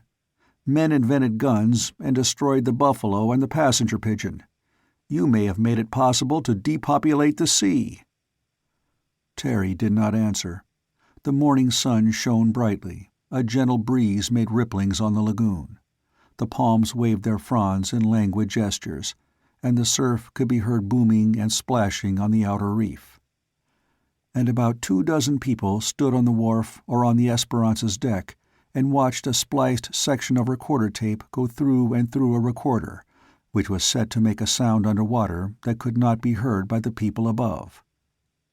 The fish of the lagoon had crowded themselves into a minor embayment of the shore. There were innumerable leapings there. "There should be plenty of fish collected now," said Terry distastefully. "I certainly can't herd them ashore." The outboard boat pushed away from the yacht, its motor roaring. It reached the area in which the water seemed to seethe and surge with the motion of densely crowded swimming creatures. The people in the boat examined the surrounding water. Then the boat came back at top speed. "They're there," called Davis, "and thick enough to walk on. I clearly saw some freaks that must come up from the bottom. We want to collect them." "I speared 5 just now," Terry told him, "and one of them was wearing this." He held up the plastic object he'd found. There was silence for a moment. Then Dr. Morton said briskly, "We'll want fish spears. We'll take all the boats and go after some more of these piscatory oddities. Who's best with a spear?" Davis would go. He could use the 2 fish spears that were standard equipment for the outboard. The staff of the tracking station scattered to launch other boats. Only Terry and Deirdre remained on the Esperance. It was necessary for someone to stand by the recorder. Boats moved away across the water. One stout member of the island's staff trudged along the shore. "You're driving them," said Deirdre. "You are right." "I wish I weren't," said Terry. "Why?" "You know how those weird fish got here," he said impatiently. "They were driven here. You know how they've been kept here. I experienced that. I told you why they didn't die when they came up from thousands of fathoms. Now, what's the only possible purpose for their being here? Put it more scientifically. What is the consequence of these happenings, so that to some biological entity it would be a favorable happening?" His tone was sardonic at the end. "I don't know." "I hope I don't either," said Terry dourly. He was in no amiable mood. He'd made too many guesses, like those Davis had mentioned. He was beginning to have less and less hope that they were untrue. Each new development made any imaginable cause of these events just so much more appalling to think about. In an hour, 3 boats came back from the small bay into which all the fish of the lagoon had been crowded. Terry turned off the underwater horn. A stout man walked slowly along the shore with a heavy burden of known edible fish. He was the island's cook, and he had speared them from the beach. The boats, altogether, had speared and captured not less than 60 specimens of fish normally found only many thousand feet below the ocean's surface. Upon inspection, all of them were found to have deftly punctured swim bladders, punctured with so slender a barb that the opening would close by itself, except when serving for the release of intolerably expanding gas. Before noon, 7 more plastic objects had been found among the deep-sea fish. 3 seemed identical to the one Terry had found. 2 others were identical to each other, but of a different kind, and the last 2 were of 2 different types altogether. Only those like the one tested by Terry seemed sensitive to sounds, which they changed into other sounds at a 20,000 cycle frequency or higher. The rest did nothing that could be detected. During the afternoon, news came to distract the absorption of the tracking station staff in the lagoon's fish. The shortwave operator came running to the wharf, waving a written message. The deck of the Esperance was not a pretty sight just then, with the dissection that had been taking place on it. Jug was beginning to flush the debris overside. The shortwave operator arrived. Dr. Morton read the message. He raised his voice. "Here's a fancy one," he told the assembled company. "Space radars picked up a new object coming in from nowhere. It will probably orbit once before it hits the air and burns. By the line of motion, it should pass nearly overhead here. We're alerted to get it under observation and watch it." He waved the message in a large gesture. "We've got to get ourselves set up. The argument on the path of last night's bolide and why it fell where it did is again in order. We'll see what we can do about computing the fall point of this." He headed for the shore. The staff followed, babbling. Somebody's mathematics would be verified, and with it his views on the possible effects of terrestrial magnetism on objects approaching the Earth. "We ought to get these plastic things to Manila," Davis said slowly. "They need to be compared to others. But I think we'll wait and see this bolide first." A heated argument started in the tracking station staff. From Dr. Morton downward, almost to the station's cook, the most varied predictions were made. The official computation from Washington, made from the observed course and height and speed, predicted that the bolide would land somewhere in the South Pacific. Dr. Morton predicted a fall in the China Sea, within a certain precisely stated number of miles from Thrawn Island. Other predictions varied. At exactly 14 minutes after 8, a time way ahead of the official schedule, but exactly as Dr. Morton had predicted, the bolide passed overhead. It was an amazing spectacle. It left a trail of flame behind, across 30 degrees of sky. It went on and on. Less than 10 minutes later, the shortwave radio informed the island that the shooting star had been seen to fall in the sea. It had been observed by a plane which was then circling over the area in which the Esperance had encountered the circle of shining sea. The plane was there to see if the phenomenon would occur again. It didn't. But the plane saw the bolide as it struck the sea, and huge masses of steam and spray arose. The bolide was not white-hot then as when it passed over Thrawn Island. It was barely of dull red brightness. It hit the sea and sank, leaving steam behind. The water was 4,500 fathoms deep at that point. Chapter 6. 14 hours later, the Esperance made ready to sail from Thrawn Island.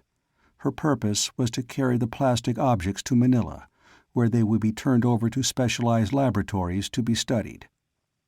5 such objects had been found before, one in the Thrawn Island lagoon, while the satellite tracking station was under construction, and 4 attached to exotic fish brought to market by the commercial fishing boat La Rubia.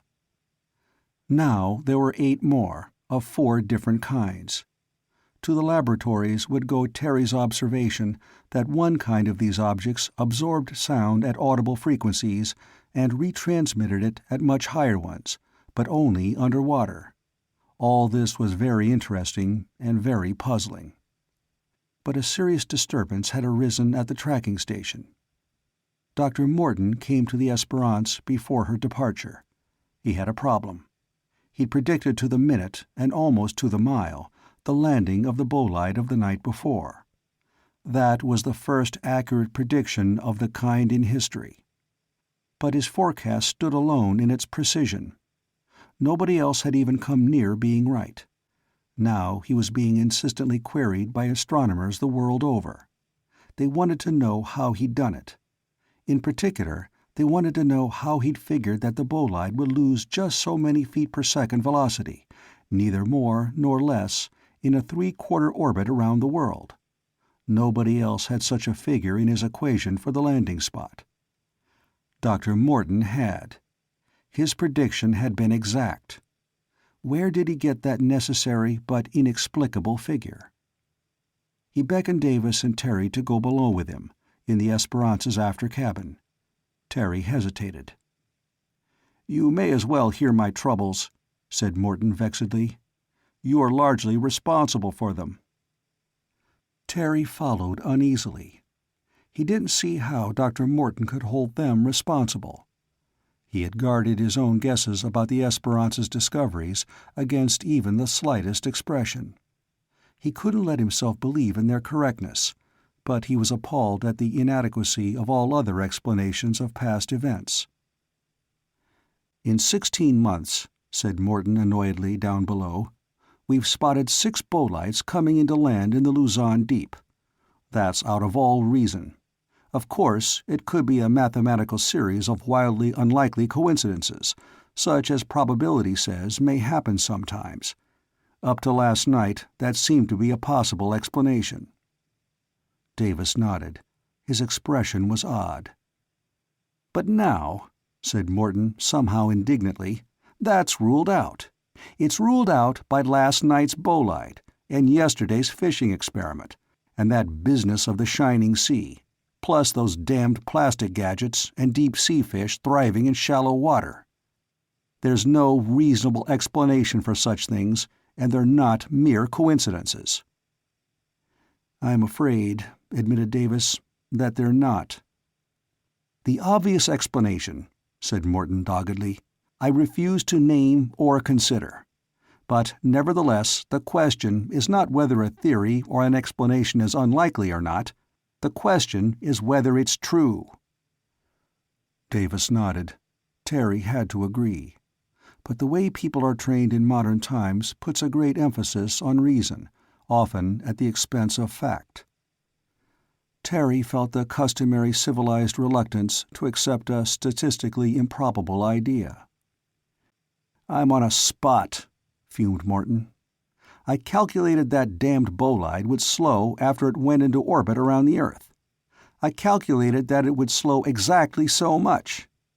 Do you want to know how I figured how much it should slow down? I'll tell you.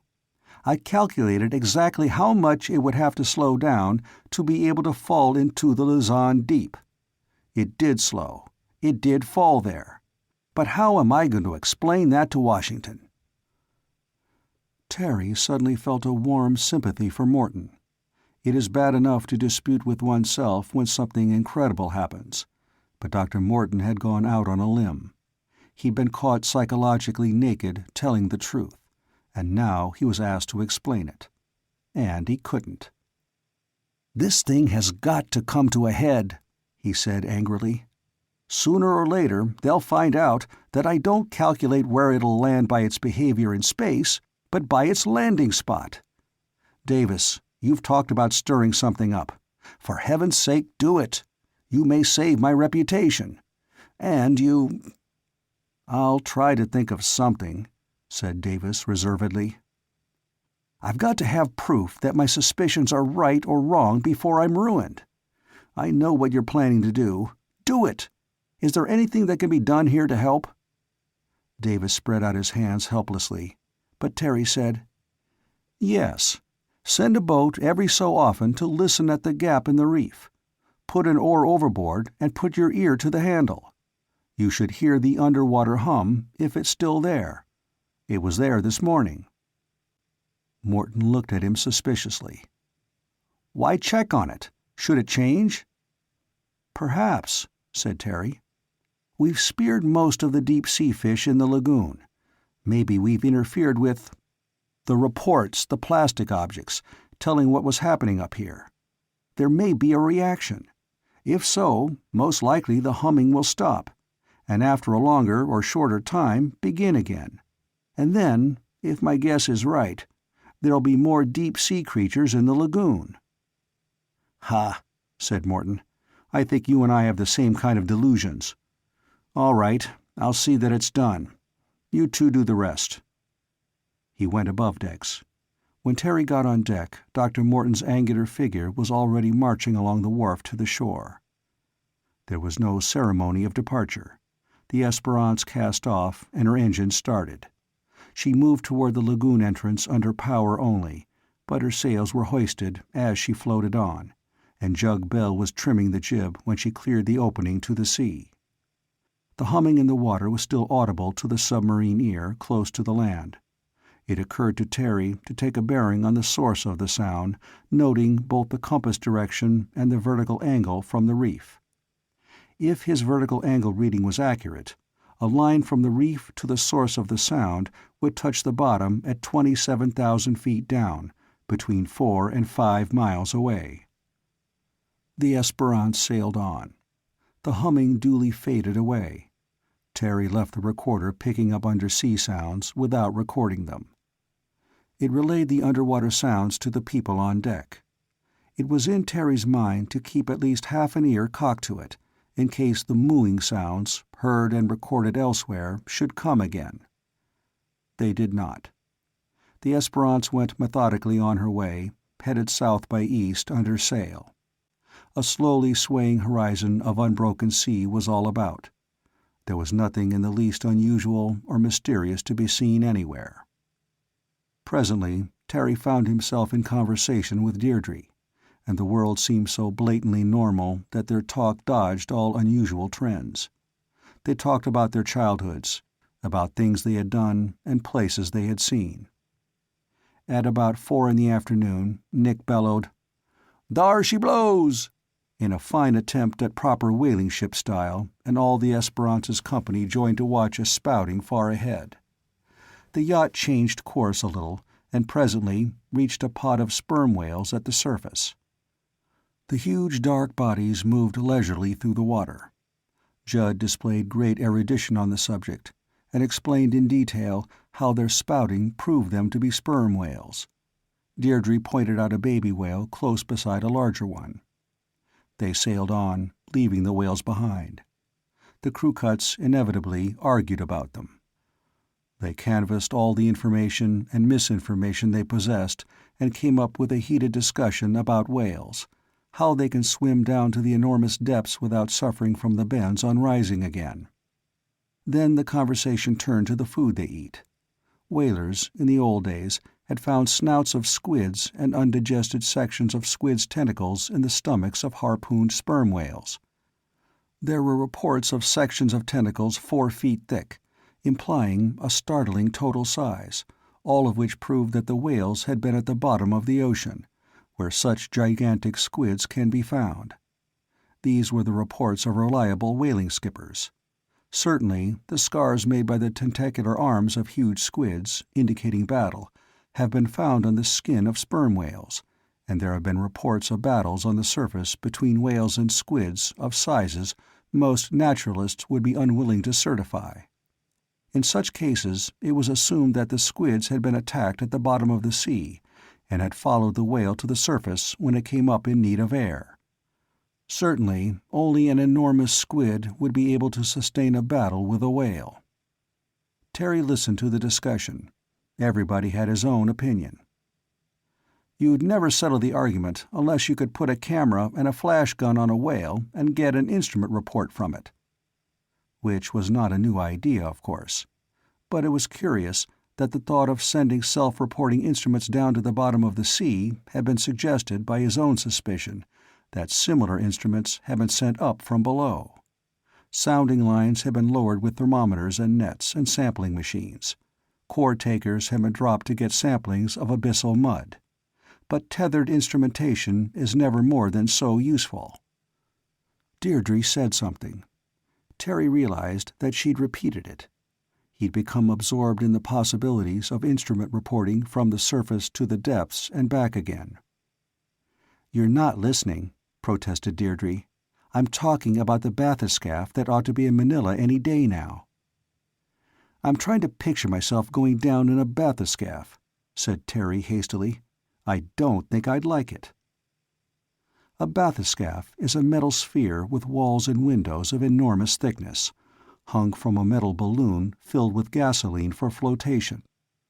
It is lowered to appalling depths with the help of heavy ballast, and is equipped with electric motors for independent motion.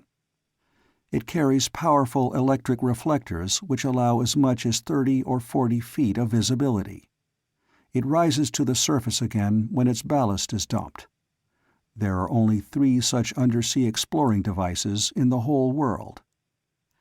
"I'm not at all sure you wouldn't like it," said Deirdre. Terry scowled at his own thoughts. There are opinions a man holds firmly without ever being aware of them, unless they are challenged, and if that happens, he is deeply suspicious of the challenge, because it suggests that his opinion needs to be re-examined. Terry had been gathering scraps of information here and unquestionable items there, resisting a conclusion all the while. It seemed fantastic to think that the plastic objects carried by deep-sea fish out of their natural environment were actually man-made instruments, telemetering apparatus closely comparable to the devices used to transmit information from outer space. It was wildly imaginative to suppose that they transmitted information from the water surface to the depths of the ocean, that fish had been driven up from the abyss in order to report what went on at the surface. Report to whom? It was the most fantastic of fantasies to think that there was curiosity in the Luzon Deep about the manners and customs of the inhabitants of the surface waters, and of those areas not covered by the sea. But Terry stopped short. There were limits to the ideas he would allow his brain to think about. Deirdre walked away, and he assured himself he never thought of anything so ridiculous as the conclusions he had just reached. Presently dinner was served, and Terry painstakingly acted like a perfectly rational person. After dinner Davis, as usual, settled himself down to enjoy a program of symphonic music from San Francisco, many thousands of miles away, and Deirdre vanished from sight again.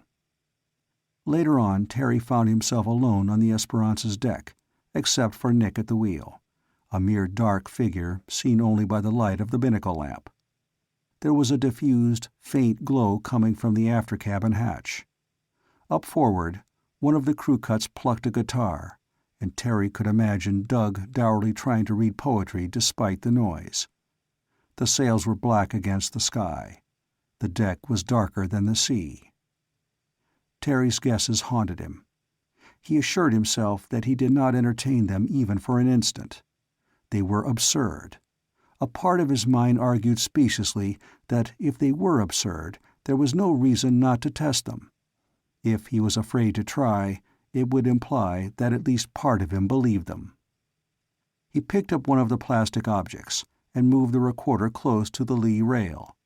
It still transmitted faithfully, at minimum volume, the washing of the waves as heard from beneath, and occasional small sounds from living creatures, generally far away in the sea. Heeled over as the Esperance was, his hand could reach down into the rushing waters overside. He came to a resolution. He felt foolish, but by now he was determined to try an experiment. Tiny light blue sparks flashed where the water raced past the yacht's planking. When he dipped his hand, water piled up against his wrist and a streak of brightness trailed away behind. He tapped the plastic object against the hull. 1 tap, 2 taps, 3 taps, 4 taps. Then 5, 6, 7, 8. He went back to 1. 1 tap, 2, and 3, and 4. 5 and 6 and 7 and 8. The recorder gave out the tappings the underwater microphone had picked up. It seemed to Terry that the loudspeaker struggled to emit the shrillest imaginable sounds in strict synchrony with the tappings. Then Deirdre's voice came quietly, very near. "I don't think," she said evenly, "that that's a fair thing to do." He'd been bent over the rail, in an awkward position. He straightened up guiltily. "I know it's nonsense, but I was ashamed to admit," Deirdre concluded for him, "that by tapping numbers with a plastic spy device, you hope to say to whom it might concern that we found a communicator and we know what it is, and we're trying to get in touch with the intelligent creatures who made it." To hear his own self-denied guesses spoken aloud was appalling. Terry instantly disbelieved them entirely. "It's ridiculous, of course," he protested. "It's childish." "But it could be true," said Deirdre. "And if true, it could be dangerous. Suppose whatever put those plastic gadgets on the fish doesn't want to be communicated with. Suppose it feels that it should defend the secret of its existence by killing those who suspect it. I wasn't spying on you," she added. "I heard the tappings down below." Then she was gone. He saw the interruption in the light from the after-cabin hatch as she went below. He was suddenly filled with horror at the idea that, if his guesses did prove to be right, he might have endangered Deirdre. And then he ceased to feel foolish. He felt like a criminal instead. For a long, long time he listened with desperate intensity to the recorder, lest he hear some reply to his signals. But no answer came. The sounds from undersea remained utterly commonplace. When morning arrived, he was in a state of desperate gloom. At breakfast, Deirdre acted as if she considered the incident closed. And, such being the nature of men, Terry felt worse than before. He was not wholly at ease again, even when that afternoon the Esperance sailed in past Cavite and Corregidor and into Manila Bay. A new ship was at anchor in the harbor. It was a stubby, stocky ship which Davis regarded with interest. "That's the Polaris," he told Terry, as the yacht passed within a mile on the way to her former anchorage. "She's the hydrographic ship with the bathyscaphe on board. We'll visit her. I'll get Nick to call her on shortwave." He went forward, where Nick was making ready to drop the anchor. Davis took over the chore, and Nick went below. "Are you going ashore?" asked Deirdre. Terry shrugged. "I've no reason to." She looked relieved. "Then you'll stay with the Esperance until things are settled one way or another? I mean, you're really enlisted?" "Until there are no more ways left for me to blunder," said Terry distastefully. "I'm about through the list, though." "Not at all," protested Deirdre. "Tapping numbers was really a very good idea. I was horrible. I scolded because you'd kept it a secret from me. I'd have been proud if I'd thought of it first." Nick came back and spoke to Davis. Davis came aft. "The Polaris will send a boat as soon as we've anchored," he told them. "They've heard something and want to see the plastic objects." "I'd like the long end of a bet that they don't believe in them or us," Terry said abruptly. "They're established authorities on the ocean bottom. They know a lot. They probably know so much they can't really believe there's anything more to know than what they're busy finding out now." Davis shook his head. He was confident. The Esperance anchored, almost exactly where she'd been when Terry first came on board. Within half an hour, a boat arrived from the Polaris. Terry repeated his refusal to go along. Deirdre went along with her father. They came back a little over an hour later.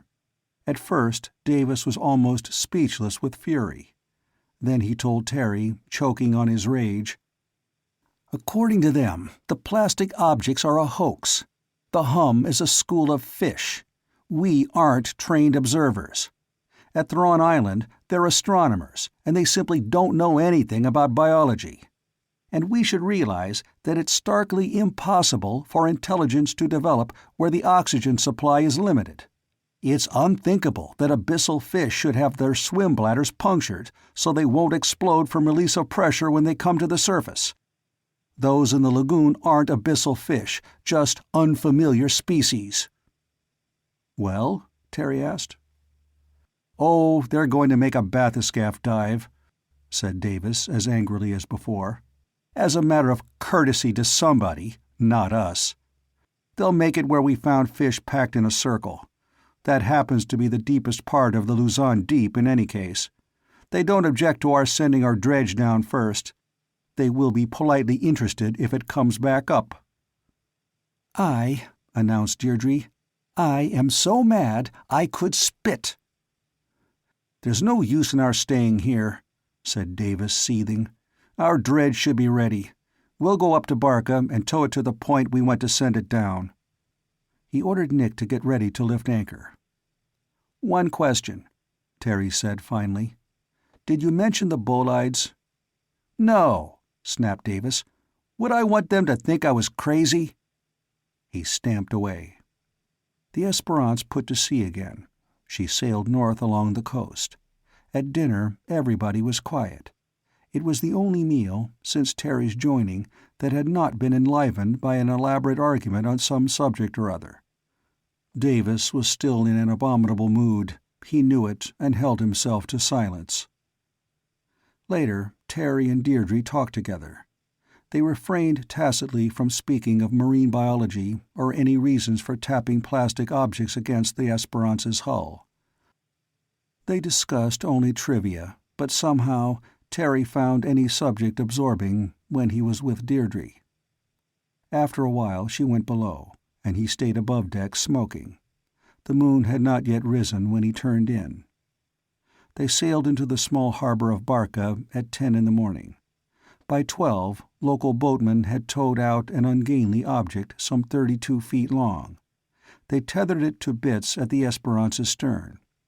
By 1 o'clock they had loaded on their deck a large, folded sack of sailcloth and a half a dozen specially cast concrete blocks with eyed iron rods cemented in them. At 1:30, Deirdre, who had gone ashore in one of the yacht's own boats, came back with innumerable supplies she'd bought. At 2 o'clock, the Esperance went out to sea again. The towed object was a construction around a central wooden spar with an iron tube at its top, and half a dozen lesser spars linked loosely to its bottom. A massive fish net was fastened to the smaller spars, and heavy ropes were holding the spars and the net in place during its tow. There was a hook for attaching the main spar to the concrete sinkers. "It opens like an umbrella," explained Deirdre. "We'll hoist it upright barely out of the water, and fasten on the weights. The canvas bag fits on that iron pipe. When you let it go, it sinks like an umbrella that's tightly closed, but when it touches bottom, the weights spread it out, and an explosive charge automatically goes off in that iron tube. It's special explosive. The gas it makes inflates the canvas bag, which can't burn underwater, and that floats the whole thing back up with the ribs of the umbrella stretched out and spreading the net between them. It should catch anything it encounters as it rises. As the pressure lowers, the excess gas can escape through a relief valve. This dredge is experimental. If it works, it can be modified to do lots of things." "Such as poking at things we don't believe in?" said Terry dryly. "That explosion ought to stir up anything in its neighborhood. It'd be much more disturbing and audible than a few light taps against the Esperance's hull." Deirdre grinned ruefully and did not answer. The bulky tow slowed the yacht. She did not reach the position of the fish-filled circle until after nightfall, and it was necessary to have plenty of light by which to locate the inflated bag when it came to the surface, so nothing could be tried until the following morning. A short while before daybreak, lights appeared at the horizon. Red and green sidelights and white central lights. It was a steamer. It came closer and closer. Presently it turned and headed upwind and went dead slow, barely keeping steerage. It was the Polaris. Dawn arrived in a golden radiance which thrust aside the night. The Polaris shone brightly in the first rays of the sun. A large object was hoisted out of her hold. Its shape was that of a gravid goldfish, with a smaller sphere hanging beneath it. It went overside slowly, and there it floated, rolling wildly on the waves. For a very long time nothing seemed to happen. Then the water level of the float sank a little.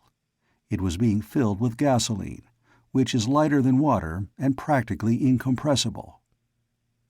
On the Esperance, the tow had been pulled alongside and the yacht's powerful winch hauled it upright. The yacht heeled over from the weight. The crew cuts fastened the canvas sack in place, and Davis loaded the explosive charge into the iron tube. The crew cuts cleared the nets. This preliminary operation seemed promising, and it was quite likely that the dredge would operate as it was designed to do. The Polaris whistled impatiently. Nick abandoned his job and went below to the short wave set. He returned shortly after. "The Polaris says she'll be ready to send the bathyscaphe down for a test dive in 2 hours," he reported.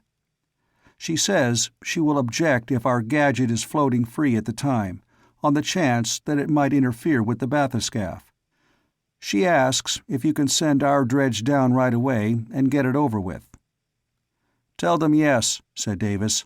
"In 5 minutes." He compressed his lips. The Esperance's device, though clumsy, was fundamentally simple. 5 minutes later, the top of the central spar was level with the water. "Cut away," said Davis. Doug slashed the single rope holding the dredge. It sank immediately. The recorder gave off the sound of waves.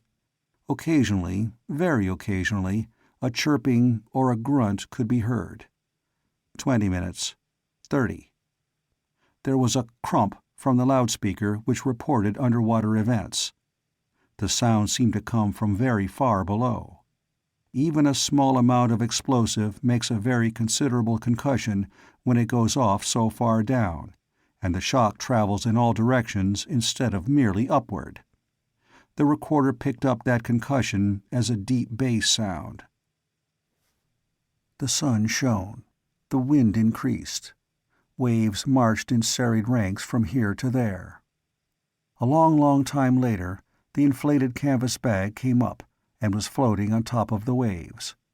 The Polaris whistled. Nick went below. A few minutes later, he came up again to report. "The Polaris says not to cast our dredge adrift.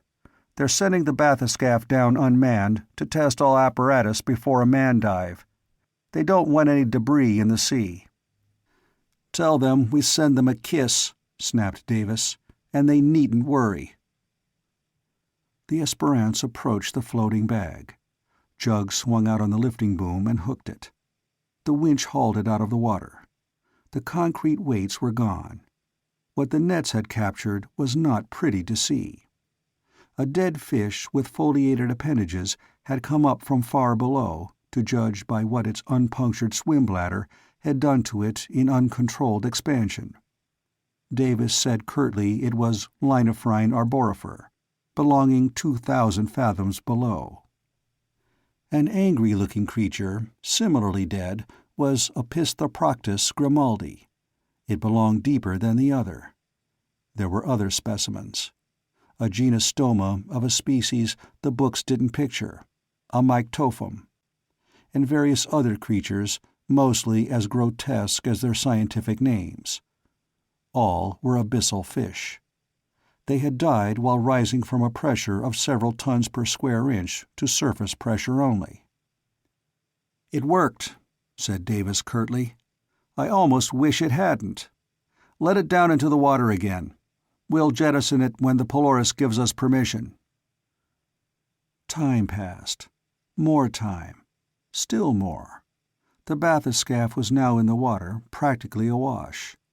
Only a small conning tower showed above the waves. Men swarmed around it. There came a query from the Polaris.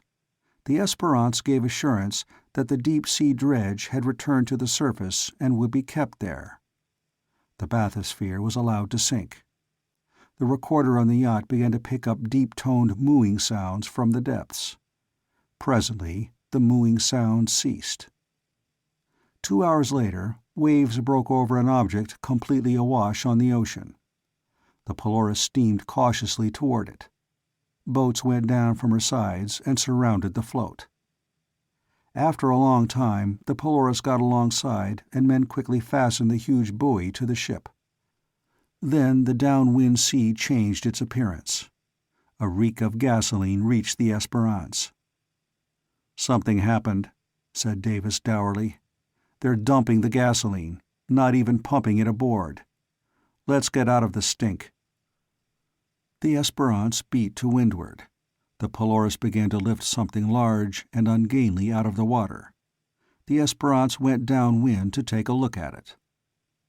The yacht went past no more than 50 yards away, just as the bathyscaphe left the water and swung clear. The bathyscaphe's conning tower was gone. It had been torn away by brute force. The 3-inch thick steel globe, half of it was gone. The rest was crushed. The sphere, which had been designed to resist a crushing pressure of 10 tons per square inch, had been ripped in half. It had been bitten through. Bitten. There was no comment by anybody on the Esperance. Half a mile from the oceanographic ship, Davis said, in a peculiarly flat voice, "Cut away the dredge. We won't try to use it again." Someone slashed the inflated canvas bag. It collapsed. Somebody cut away a rope. The free dredge sank, slowly. It would never come up again. The Esperance changed course. She headed north by west. There was still no conversation at all. The yacht seemed to tiptoe away from the scene of the bathyscaph's destruction. A long time later, Deirdre said tentatively, "Have you been making guesses, Terry?" "Guesses, yes," he admitted. "Such as?" "Your father denied that the dredge was designed to stir up whatever gathered the fish together and then carried them down to the bottom of the sea. I was right there with him in the denial, but that's what we intended just the same. We said we didn't believe there was anything there, so it couldn't do any harm to poke it. We poked all right. Our dredge, and then the bathyscaphe." "But what—" "And a bolide fell right there a couple of nights ago," said Terry irrelevantly.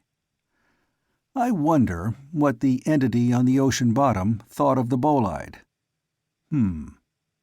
He paused. "I wonder, too, what the bolide thought of what it found down there.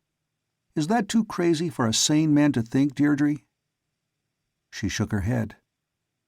"Why is my father working on this business?" she asked. "And why are the boys helping? And why do radar stations tell us what they find out? And why did the Philippine government ask the Polaris to make a bathyscaphe dive at just that spot?" Terry blinked at her. "Too crazy for official notice, eh?" he said. "But too dangerous not to check up on. Is it absolutely certain that the bolides are bolides?" "No." "Thanks," said Terry. He pursed his lips, as if to whistle. "I've been thinking of this thing as a puzzle. But it isn't. I'm very much afraid it's a threat." He paused. "Yes, I've just made a new guess. It adds everything together. I do hope it's wrong, Deirdre. I've got cold chills running up and down my spine." Chapter 7. As the Esperance sailed northward, she looked almost unreal. From a distance, she might have been an artist's picture of an imaginary yacht heeled over in the wind, sailing splendidly over a non-existent ocean. The sky was a speckless blue. The sun was high. But she was real enough, and the China Sea around her was genuine, and what had taken place where the Polaris lay now hull down, stowing a ruined bathyscaphe in her hold, had unquestionably taken place. Something monstrous and terrible was hidden in the dark abyss below the yacht. The ferocity of its attack on the bathyscaphe was daunting. And ferocity has always, somehow, a suggestion of madness about it. But the humming sound in the sea was not the product of madness. It was a technical achievement, and plastic objects with metal inclusions. Davis joined Deirdre and Terry. Before Davis could speak, she said, "I can't imagine any guess that will add everything together, Terry." Davis made a jerky gesture. "Today's business is beyond all reason," he said unhappily. "And if there ever was an understatement, that's it. If there can be any conceivable motive for the plastic objects, which the Polaris dismisses as hoaxes, the motive is to use them to find out something about surface conditions. That is, for surface conditions to be reported back. And that's not easy to imagine. But try to think of something easier. And yet, such mindless ferocity as attacked the bathyscaphe, that wouldn't be curious about the surface. No, agreed Terry, it wouldn't. But we'd set off a bomb down below to stir things up. A couple of hours later, the bathyscaphe went down. A stupid and merely ferocious thing of the depths wouldn't associate a bomb that exploded with a bathyscaphe that came down 2 hours later. It took intelligence to make the association of two falling objects with danger. Deirdre beamed suddenly. Of course, that's it. Go on. Curiosity implies intelligence, said Terry carefully. And intelligence is a substitute for teeth or claws. We don't assume that the fish that carried the plastic gadgets made them. Why assume that whatever attacked the bathyscaphe did it of its own accord? We believe that something else makes the deep-sea fish come up into the Thrawn Island lagoon, don't we? Or do we?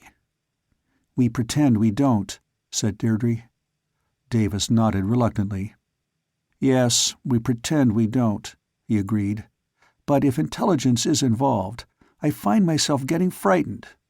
We humans are always terrified of strange types of intelligence anyhow. If it's intelligence that isn't human... Nick came up from below. Thrawn Island calling, he reported. They say the hum at the lagoon opening stopped for some 40-odd hours and then started again. They ask if we're coming. I said we were on the way. They're standing by. Anything we should tell them? We'll get there sometime after sunset, said Davis. And maybe you should tell them about the Polaris and the bathyscaphe. Nick grinned briefly. I did. And the guy on Thrawn Island said, "Hooray!" and then explained that he said that because he couldn't think of anything that fitted the idea of something biting holes in 3-inch steel.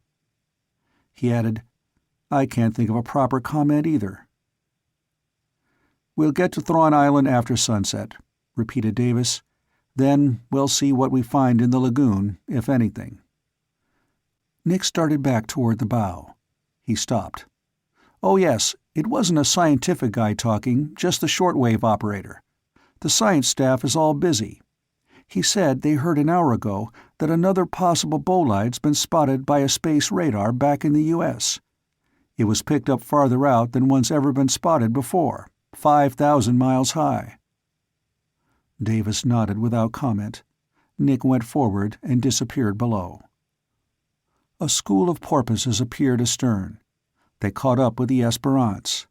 They went rocketing past, leaping exuberantly for no reason whatever.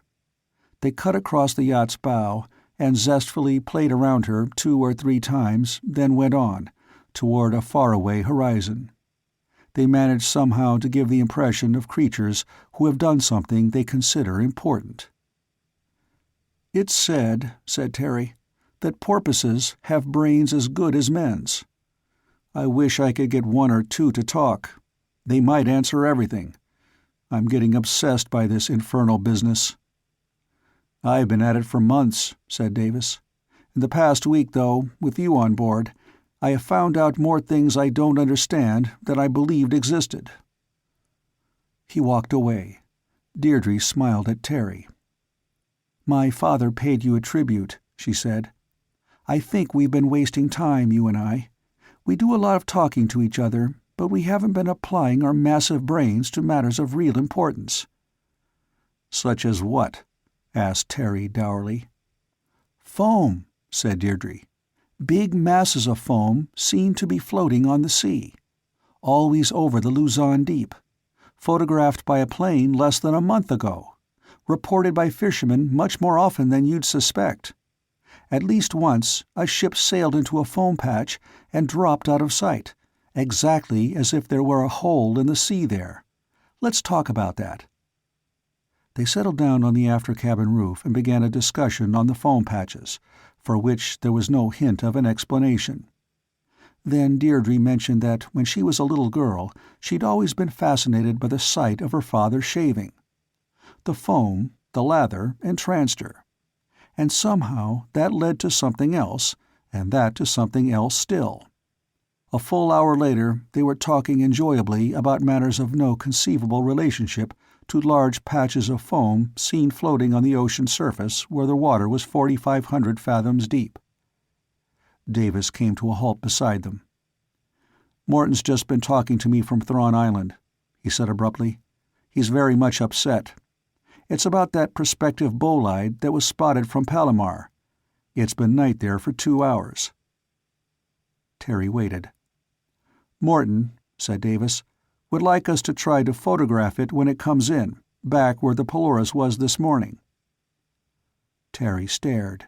Shooting stars are not rare. On an average summer night, anybody can see at least 3 in an hour's watch of any one quarter of the sky. Bolides are a rare kind of shooting star. Still, many people have seen 1 or 2 in their lifetime. But nobody plans ahead of time to observe a bolide, and still less does anybody ever plan in advance to watch a meteorite arrive on the Earth's surface, whether on land or sea. It is simply not thinkable.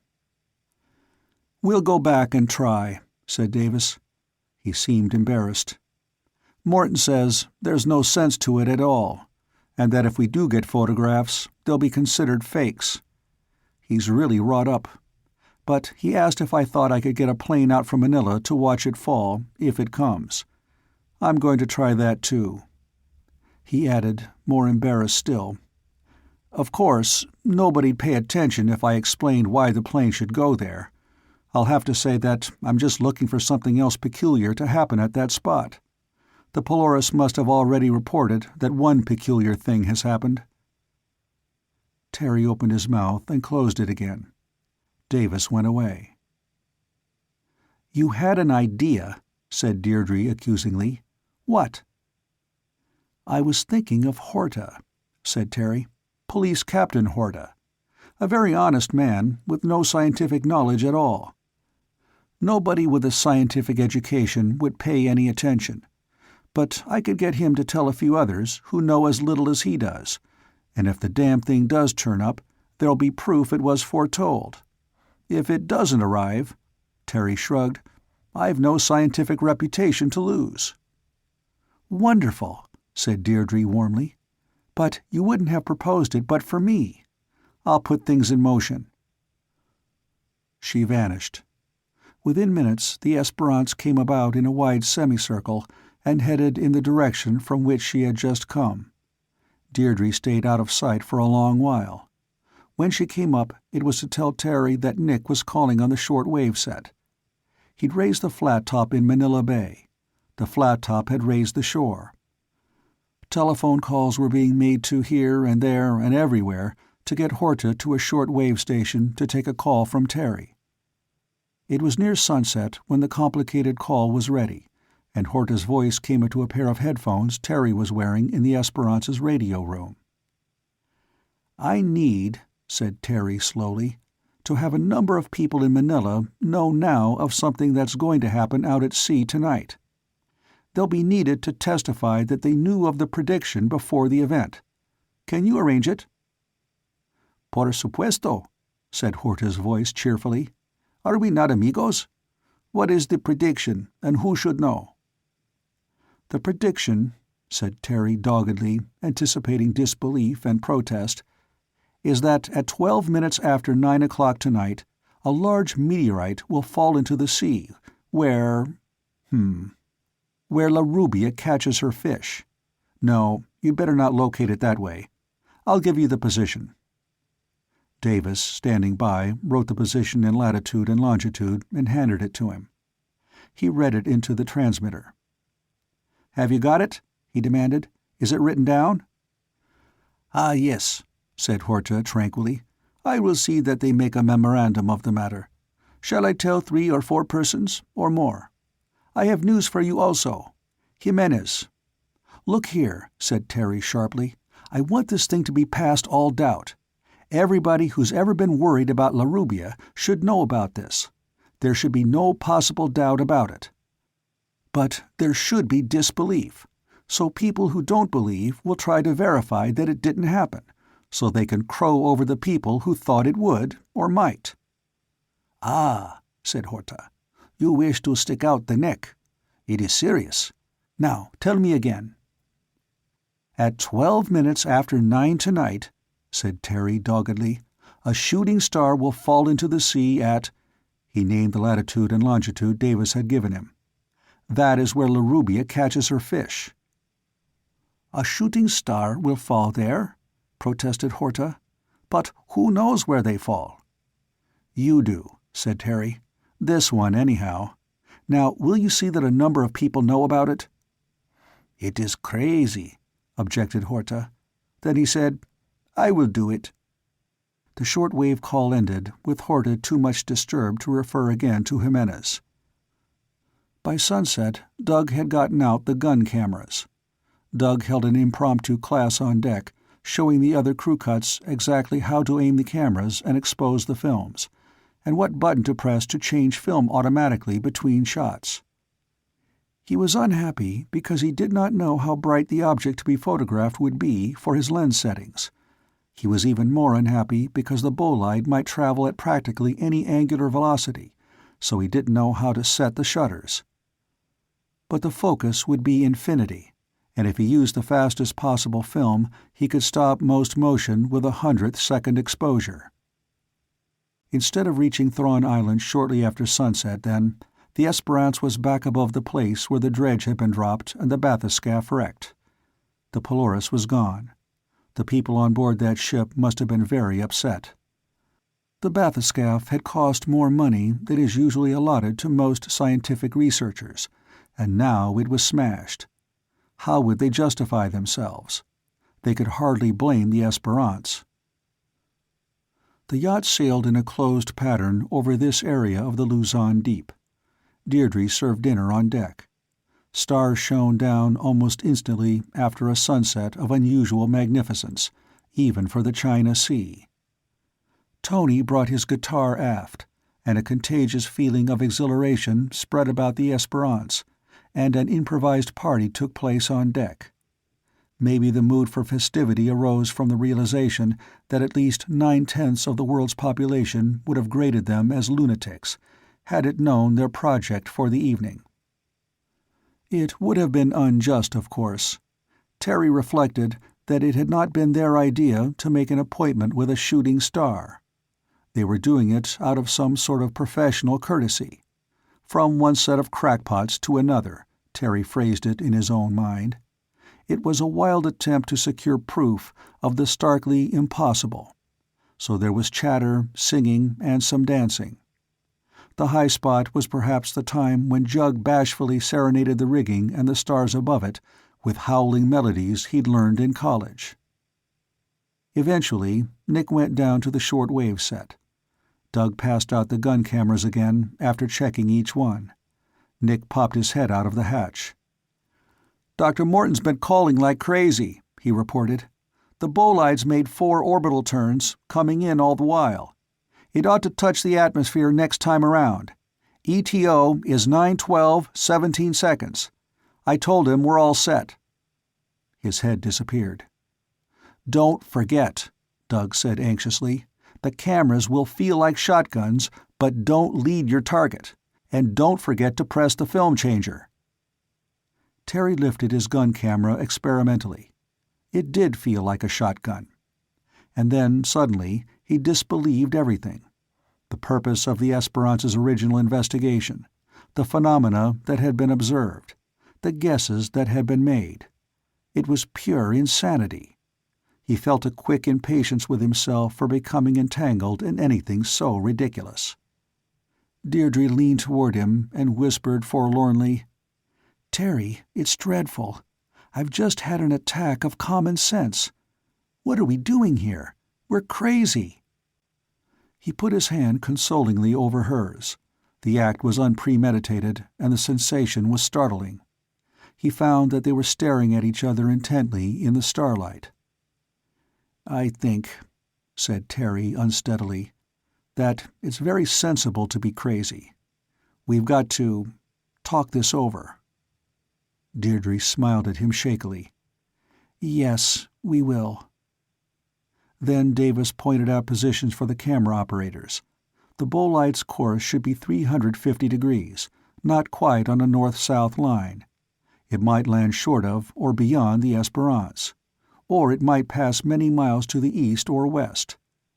Dr. Morton needed as many pictures of it against recognizable stars as could possibly be secured. Suddenly there was a faint, dull rumbling in the heavens. It grew louder. Presently, cruising lights appeared in the sky. They maintained a fixed relationship to each other. They looked like moving stars, flying in formation from star cluster to star cluster. Nick popped above decks again. "The planes just called us," he reported. "They've just had a LORAN position check, and they're on the mark. They've got orders to observe any unusual phenomena occurring around 9:12 p.m. Manila time. Using civilian terminology, it sounds like they're saying the Philippine government asked them to come out and take a look." "It's 5 after 9 now," said Davis. The Esperance headed into the wind. Her bow rose and fell. Waves washed past, and roarings trundled about under the stars overhead, and very tiny lights moved in a compact group across the firmament. Time passed. At 22 seconds after 9:12, which is to say at 21 hours 12 minutes 22 seconds, a light appeared in the sky from the north. It grew steadily brighter. It suddenly flared very brightly indeed, then dimmed, and continued to rise above the horizon. Seconds later, it flared again, very briefly. Terry found himself aiming the gun camera. He pulled the trigger and changed film, and pulled the trigger and changed film. The bright light ceased to climb. It grew steadily brighter and brighter, and then it flared for the third time. Terry's mind asked skeptically, "Braking rockets?" And the light was so intense that the cracks in the yacht's deck planking could be seen. Then the extra brilliance vanished, and suddenly the moving light was no longer white, but reddish. Terry aimed again and fired the gun camera. The light passed almost directly overhead. Terry had the impression that he felt its heat upon his skin. It plunged into the sea 2 miles beyond the Esperance. The shock wave caused by the impact tapped on the yacht's side planking a few seconds later. Starlight shone upon a plume of steam. Then there was nothing but the noise of the circling planes above. Then a sound, as of thunder. It disappeared northward. It was the sound of the Bolight's passage, arriving after the object itself had dived into the sea. The people on the Esperance were dumbfounded. Nick went below and came up again a few minutes later. "The planes were calling," he reported. "They say they noted the unusual phenomenon. They ask if they should stay around for something else." "I think," said Davis caustically, that's all that's scheduled just now. Tell them so." The Esperance went on steadily again, a trifle west of north. Davis was below, talking via radio to Dr. Morton at the satellite tracking base. Terry and Deirdre went to look for a place where they could talk over something privately. It was of enormous importance to them, but it was not connected with fish or meteorites or plastic objects or anything at all but the two of them. And to them the yacht seemed crowded with people, even though there was nobody else above decks but one of the crew cuts at the wheel. When the Esperance entered the lagoon the next morning, though, their private talk had evidently come to a satisfactory conclusion. Deirdre smiled at Terry without any reason whatever, and he looked at once smug and embarrassed and uneasy, as if he possessed a new status to which he was still unaccustomed. The recorder, trailing a submarine ear overboard, had duly reported the presence of the hum in the water, just outside the lagoon.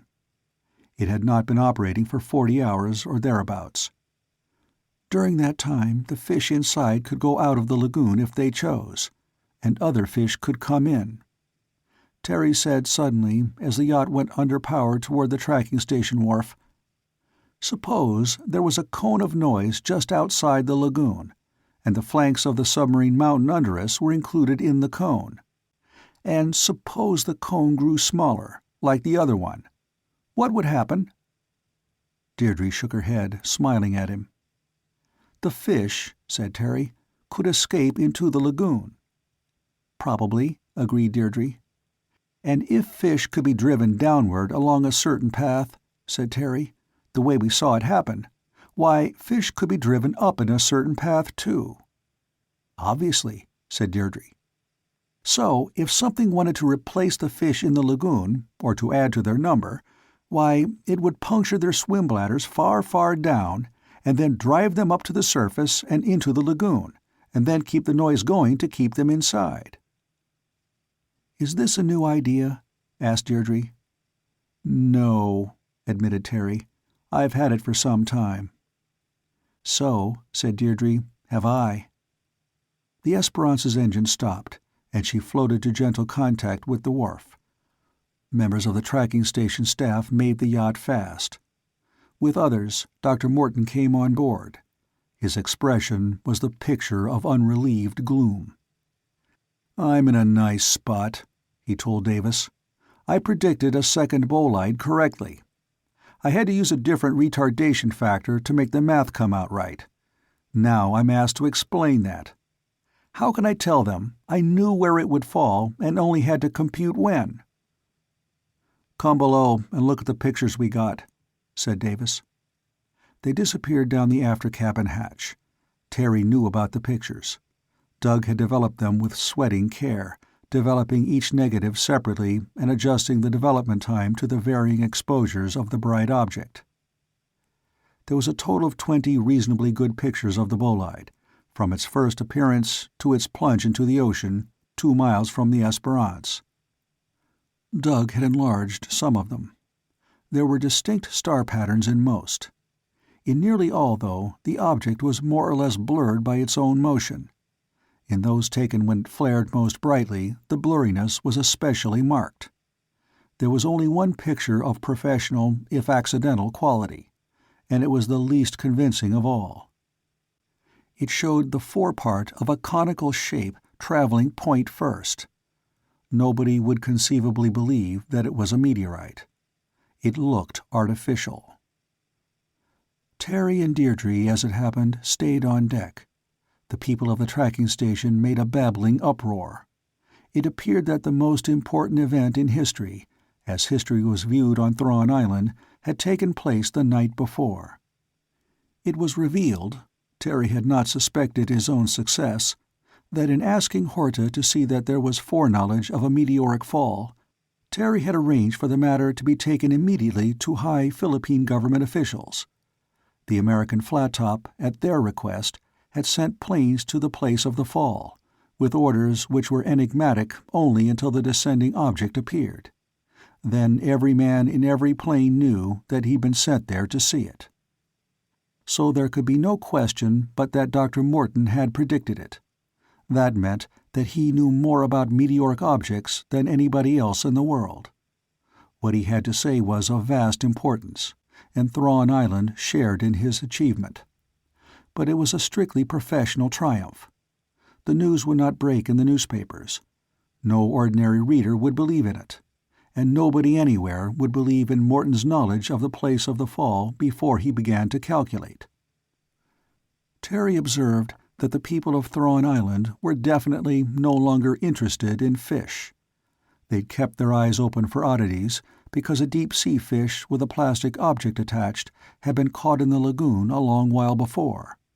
They'd been intensely interested when Terry herded all the lagoon fish into one small inner bay, and they speared 60 fish that had no business being at the surface. They'd found 8 more plastic objects.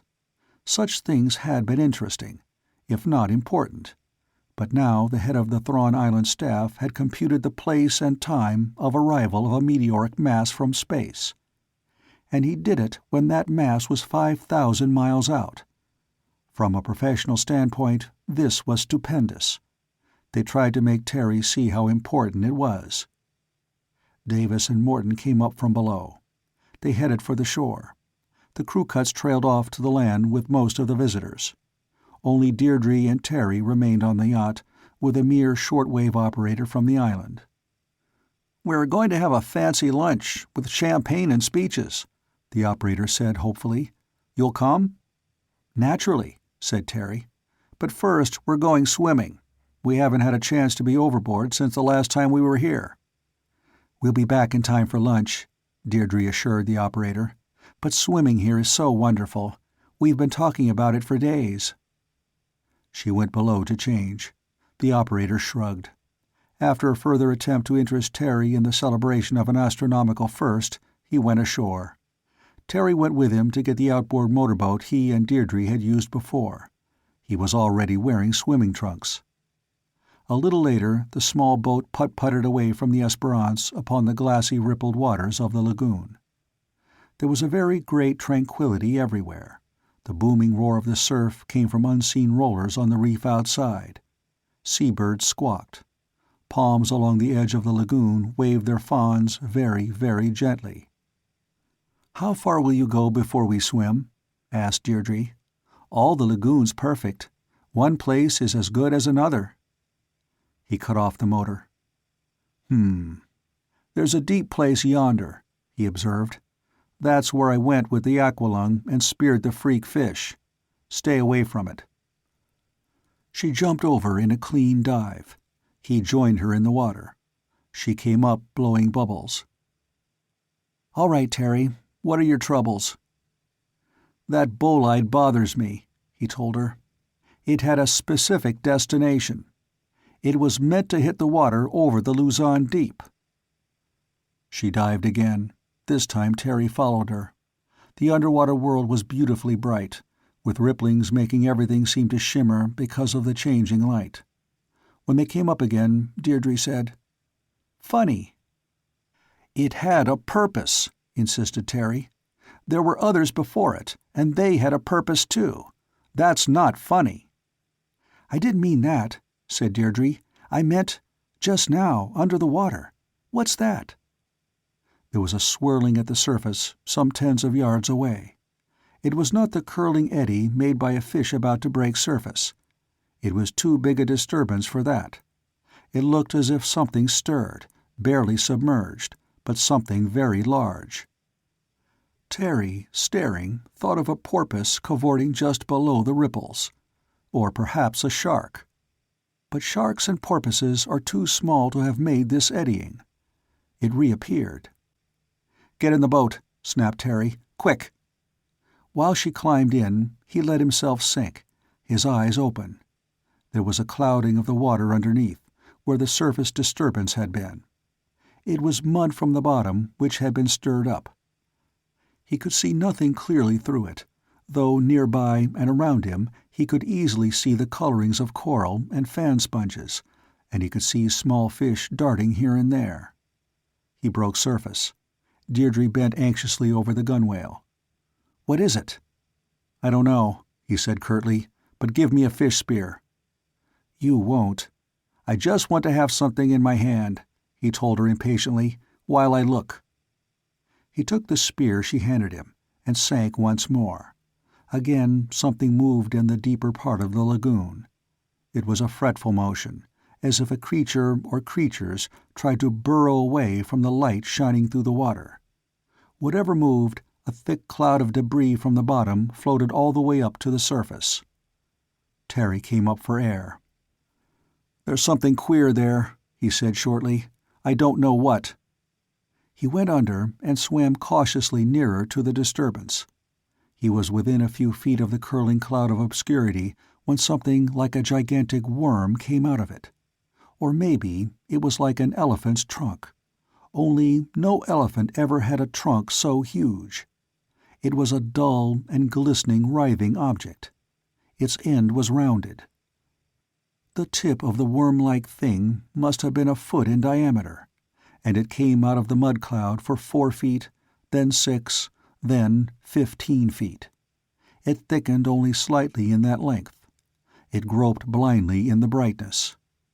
Terry swam back quickly, and the object reared up and made a groping sweep through the clear water. Some peculiar white discs suddenly appeared on the underside of the long tentacle. They looked like sucker discs, able to grip anything at all. The monstrous tentacle fumbled for Terry, as if guided by the pressure waves his movements generated. Terry froze. Deirdre moved in the boat almost directly overhead. Something clanked in the boat, and he heard it. The boat was probably rocking, making the pressure waves that a creature from the abyss would depend upon for guidance, where eyes would not serve at all. The thick, bulging tentacle reached toward the sound at the surface, now ignoring Terry, though he was nearer. He was still. The white sucker discs on its underside had several rings of a horny, tooth-like substance at their rims. The smallest were about 4 inches wide. The fumbling object felt blindly in the water. Deirdre stirred again in the boat. The visible portion of the groping monstrosity was already longer than the boat. The whole creature would be enormous. If this groping arm rested upon the gunwale of the boat, it could easily swamp it. It groped for the boat, coming horribly out of a cloud of mud. It reached out. In another instant it would touch. Terry plunged his fish spear into the worm. It jerked violently. There were enormous thrashings. Other similar white-disked arms thrust into view, fumbling somehow angrily for the creature, Terry, which had dared to attack it. He darted for the surface. Something unspeakably horrible touched him, but it was the smooth and not the suckered side of the groping worm. Terry's head was now above water. He grasped the gunwale to pull himself in a fever of haste. But the thing that had touched him before he came back. It grazed his leg for just a second. Where it touched, his flesh burned like fire. "Start! Motor!" gasped Terry. "Get away!" Something touched the sternboard of the boat. Deirdre pulled the starter of the motor. "Get in," she said tensely. "Quickly!" She saw him, straining every muscle by pure, agonized instinct, against the irresistible force of whatever clung to his skin.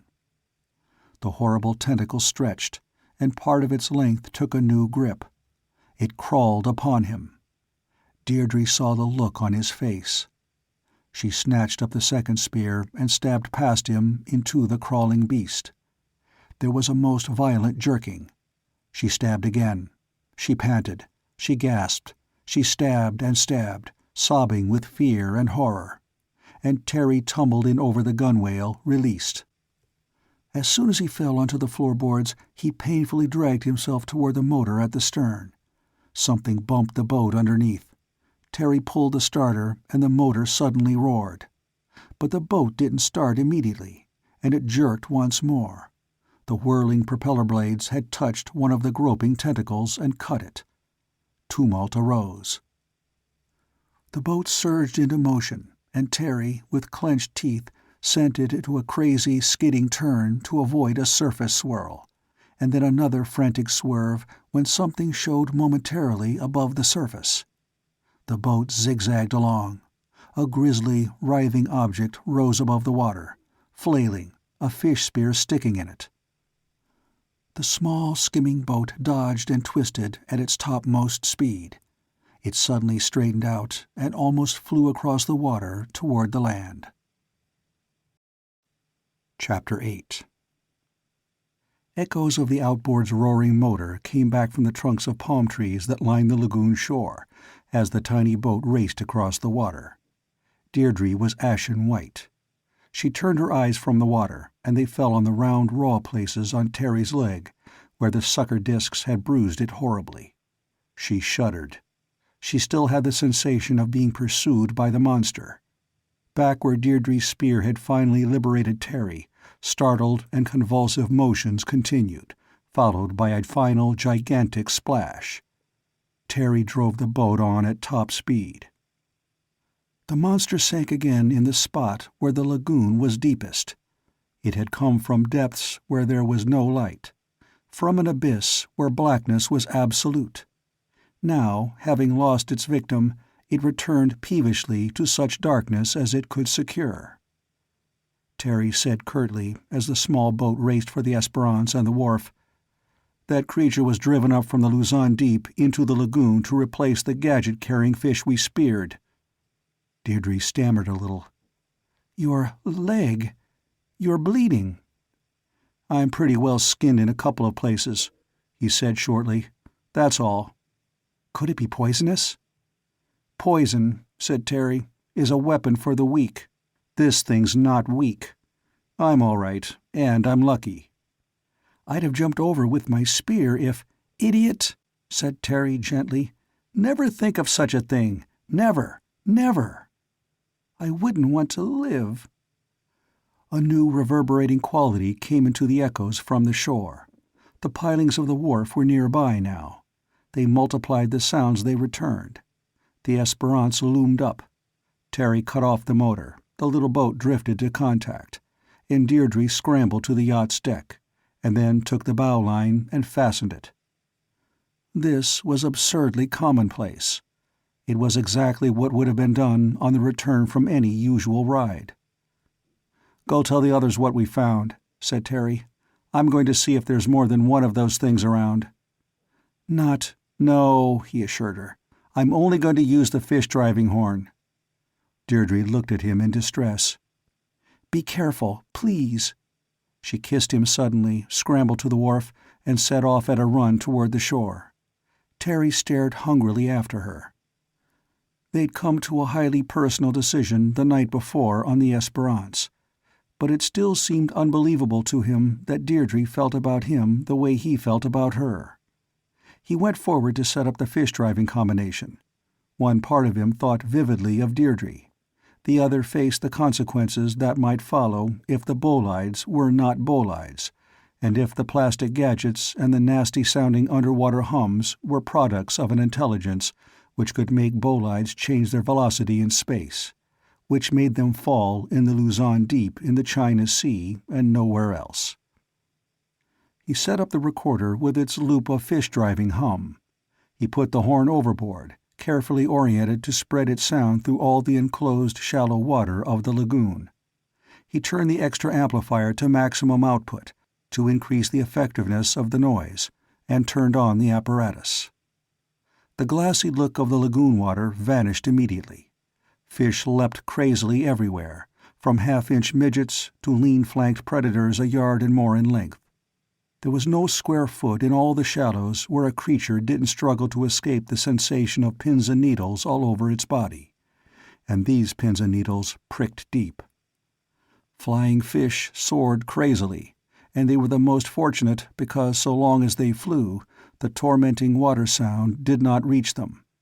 But many of them landed on the beach and even among the palms. In the spot where blind and snake-like arms had tried to destroy Terry and Deirdre, the lashing and swirling was of a different kind. Something there used enormous strength to offer battle to a noise. The water was whipped to froth.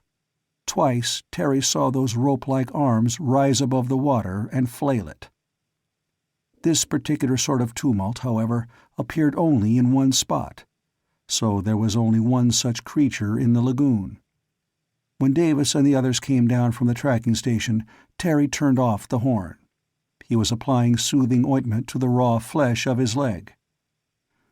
"There's a monstrous creature out there," he said evenly when a white-faced Davis demanded information. "Heaven knows how big it is, but it's something like a huge squid. It may be the kind that sperm whales feed on down in the depths." Others from the tracking station arrived, panting. "Oh, I'm tired of being conservative," added Terry fiercely. "I'm going to say what all of us think. There's something intelligent down at the bottom of the sea, 5 miles down." He glared challengingly around him. "Who doesn't believe that?" he demanded. "Well, the reporting gadgets don't report anymore. We killed the fish that carried them, so that whatever it is down on the seabed has very cleverly sent up something we ignorant savages wouldn't dare to meddle with. We would be terrified. But we'll show it what men are like." Dr. Morton said gently, "Perhaps we should notify the Polaris. The biologists on board there—" "No," said Terry grimly. I have a private quarrel with this monster. It might have killed Deirdre. And Davis already tried to tell those biologists something. Tell them about this, and they'll want proofs they wouldn't look at anyhow. We'll handle this ourselves. It's too important for them." "Much too important," said Deirdre firmly. "The shooting stars aren't shooting stars, and there's something down in the depths just like Terry says. He's right that we can't consider sharing our world with beings that come down from the sky, even if they only want our oceans and don't care about the land. He says that we wouldn't get along with creatures that know more than we do, and we would especially resent any spaceships coming uninvited to start colonies on our world while we're not advanced enough to stop them. If that's what they're doing, they have to be fought from the very first instant to the very last moment there's one of them hiding in our seas. Terry's right." "I haven't heard him say any of those things, young lady," said Morton dryly. "But they're true. And I don't like the idea of a sea monster being in the lagoon anyhow, especially one that tries to kill people. Still, fighting it—" "There are a couple of bazookas on the Esperance," said Terry sharply. He looked at Davis. "If you're willing to risk the yacht, we can drive the beast aground, or at least to shallow water with the submarine horn. Then the bazooka should be able to destroy it. Will you take the risk?" "Of course you'll use the Esperance," said Davis. "Of course." "Then I'll want," said Terry, unconsciously taking command, "somebody at the engine and somebody at the wheel. I'll run the horn. But frankly, if that monster lays one sucker arm on the Esperance, it may be goodbye. Any volunteers?" In minutes the Esperance, her engine rumbling, pulled away from the dock. She had on board all her original company except Deirdre, firmly left ashore by her father and Terry, and in addition she carried Dr. Morton and the most enthusiastic amateur photographer of the tracking station staff. He was shaky but resolute, and was hanging about with an imposing array of cameras, for both still and motion pictures. The Esperance's sails were furled, and she went into battle under bare poles. Davis was busy manufacturing improvised hand grenades for himself and Morton. The sun was nearly overhead. Terry asked Morton questions about the lagoon. They finally chose a minor inlet as the place to which the creature must be driven, if possible. There it could be immobilized by the intolerable sound from the recorder. There it could be destroyed. "I wonder," said Morton wryly, "if I can present a dead giant squid as part of the explanation for my computed orbits for the last 2 bolides." The Esperance moved steadily toward the place where Terry had nearly been killed. The enterprise was risky. The Esperance was 65 feet long. The creature it was to attack was much larger, and if one of its kind had crushed the bathyscaphe, it had sufficient strength and ferocity to make a battlecruiser a much more suitable antagonist. But the true folly of the effort was its purpose. It all started when a fishing boat, La Rubia, went to sea and caught remarkable quantities of fish, of which 4 specimens had had plastic artifacts fastened to them. Then Terry began checking on certain noises he heard in the sea, which provoked an incomprehensible crowding of millions of fish into a small area, from which they swam down to depths where they could not survive. Now the killing of this squid was supposed to cast a light on the mystery of the 9 bolides which had fallen into a particular part of the ocean. Terry had the undersea horn turned vertically so that it would transmit a blade of sound wherever he aimed it, instead of spreading all through the lagoon. He turned it on. The water before the Esperance suddenly speckled and splashed from the maddened leaps of fish of every possible size. He turned it off. He aimed it where the ripple showed the presence of something huge beneath the surface. He turned it on again. There were convulsive writhings. A long tentacle emerged briefly and then splashed under again. The writhings continued. Terry adjusted his aim. Crazy leapings of smaller creatures showed the line of the sound beam, as tracer bullets showed the paths of bullets from a machine gun. He cut off the sound for an instant and turned it on again at full volume, pointing where the monster must be. There was explosive tumult underwater. Huge arms flailed above the surface, but once again the creature fled. The Esperance followed slowly now. The monster had reacted to the stinging sound beam as if cowed. But it was a deep-sea creature. It did not know how to move when squeezed into a shallow water which hampered its movements. It seemed frightened to discover itself trapped between the lagoon bottom and the surface. And it was dazzled by the brightness to which it had been driven. Left unattacked, even for an instant, it tried to burrow away from the light, and again it made a dense cloud of mud from the bottom. Then it became quiet, as if hiding. Grimly, Terry lanced it with the painful noise. The water frothed.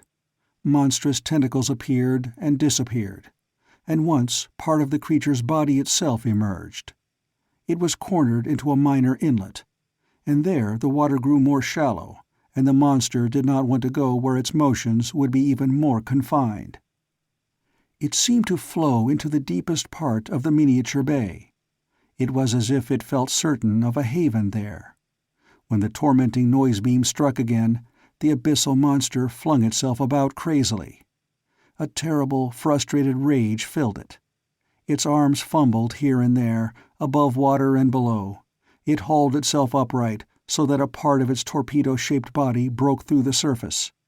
The monster was mad with fury. It plunged toward the Esperance, not swimming now, but crawling with all its 8 legs in water too shallow to submerge it. Its effort was desperate. It lifted everything from the water and splashed everything down again, all the while crawling toward its enemy. Terry saw Nick and Jug steady the aim of their bazookas. Davis ran toward the bow with hand grenades. The huge squid came crawling, and with every foot of advance, the pain noise grew more unendurable. Suddenly, the creature uttered a mooing cry and retreated. The cry was like the mooing noise Terry had picked up from the depths. It went aground. It struggled to climb ashore, to do anything to escape its tormentors. It foamed and splashed. Despairing, it turned to face its tormentors. Its body reared almost entirely out of the water now. It sagged flabbily. It reeled as its arms strained. Its eyes rose above the surface, blinded by the light. They were huge eyes. Squids alone, among the invertebrates, have eyes like those of land beasts. They flamed demoniac hatred. A beak appeared, not unlike a parrot's, but capable of rending steel plates. The beak opened and closed with clicking sounds that were singularly horrifying. It snapped at the yacht, which was beyond reach. One of the tentacles wrenched violently at something. It gave. The arm rose above the water. A thorny mass of branched coral flew through the air and splashed close beside the Esperance. "Shoot!" said Terry, somehow sickened. "Damn it, shoot!" Nick and Tony aimed closely. The bazookas made their peculiar, inadequate sounds. The bazooka shells, like small rocket missiles, sped through the short distance. They struck. Their shaped charges detonated, again with inadequate loudness. They did not explode in a fashion to tear the creature to bits. Instead, they sent lancing flames 1,000 times more deadly than bullets into the squid's flesh. It fought insanely. It uttered shrill cries. Its arms tore at its own wounds, at the water, at the lagoon bed, as if it would rend and shatter all the universe in its rage. The bazookas fired again and again. It was the 8th missile from the bazooka which ended the battle. Then the enormous body went limp. Its horny beak ceased to try to crush all creation. But the long, thick, sucker-disked arms thrashed aimlessly for a long time. Even when they ceased to throw themselves about, they quivered and rippled for a considerable period more. And when it seemed that all life had left the gigantic beast, and the men from the satellite tracking station stepped on the monstrous body, it suddenly jerked once more, in a last attempt to murder. The squid's body, without the tentacles, was 35 feet long. The largest squid, the Atlantic variety captured before, had a mantle no longer than 20 feet. That relatively familiar creature, Architeuthis princeps, came to a maximum total length of 52 feet. Counting the two longest arms of this one, it reached 80. It could not possibly swim in water less than 6 yards deep. It did not belong in a coral lagoon, but it was there. It was close to sunset when the last tremors of the great mass of flesh were stilled. Terry was in no mood for eating afterward. He skipped the evening meal altogether and paced up and down the veranda of the dining hall at the satellite tracking station. Inside there was a clatter of dishes and a humming of voices. Outside there was a soft, warm, starlit night. The surf boomed on the reef outside the lagoon. Deirdre came out and walked quickly into Terry's arms. She kissed him and then drew back. "Darling," she said softly. Her voice changed. "How is your leg? Does it still hurt?" "It's nothing to worry about," said Terry. "I'm worried about something else. 2 things, in fact." "Name one," said Deirdre, smiling. "I'd like to get married soon," said Terry ruefully. "To whom?" she asked jokingly. "But I have to have a business or an income first. I think, though, that with a little hard work I can start up my Especialidades Electronicas y Physicas again, and if you don't mind skimping a little—" "I'll adore it," said Deirdre enthusiastically. "What else would I want? What's the other thing you worry about?" "That monster," said Terry with some grimness. "Poof," said Deirdre. "You've killed it." "I don't mean that one," said Terry more grimly. "I mean the one that sent it. I wish I knew what it is and what it intends to do." "You've already found out more than anybody else even dared to guess," she protested. "But not enough. We've stirred it up. It sent small fish in the lagoon here and elsewhere to report back to it. We can't guess what the fish reported, but we know some of it was about human beings. Whatever is down at the bottom of the sea must be interested in men.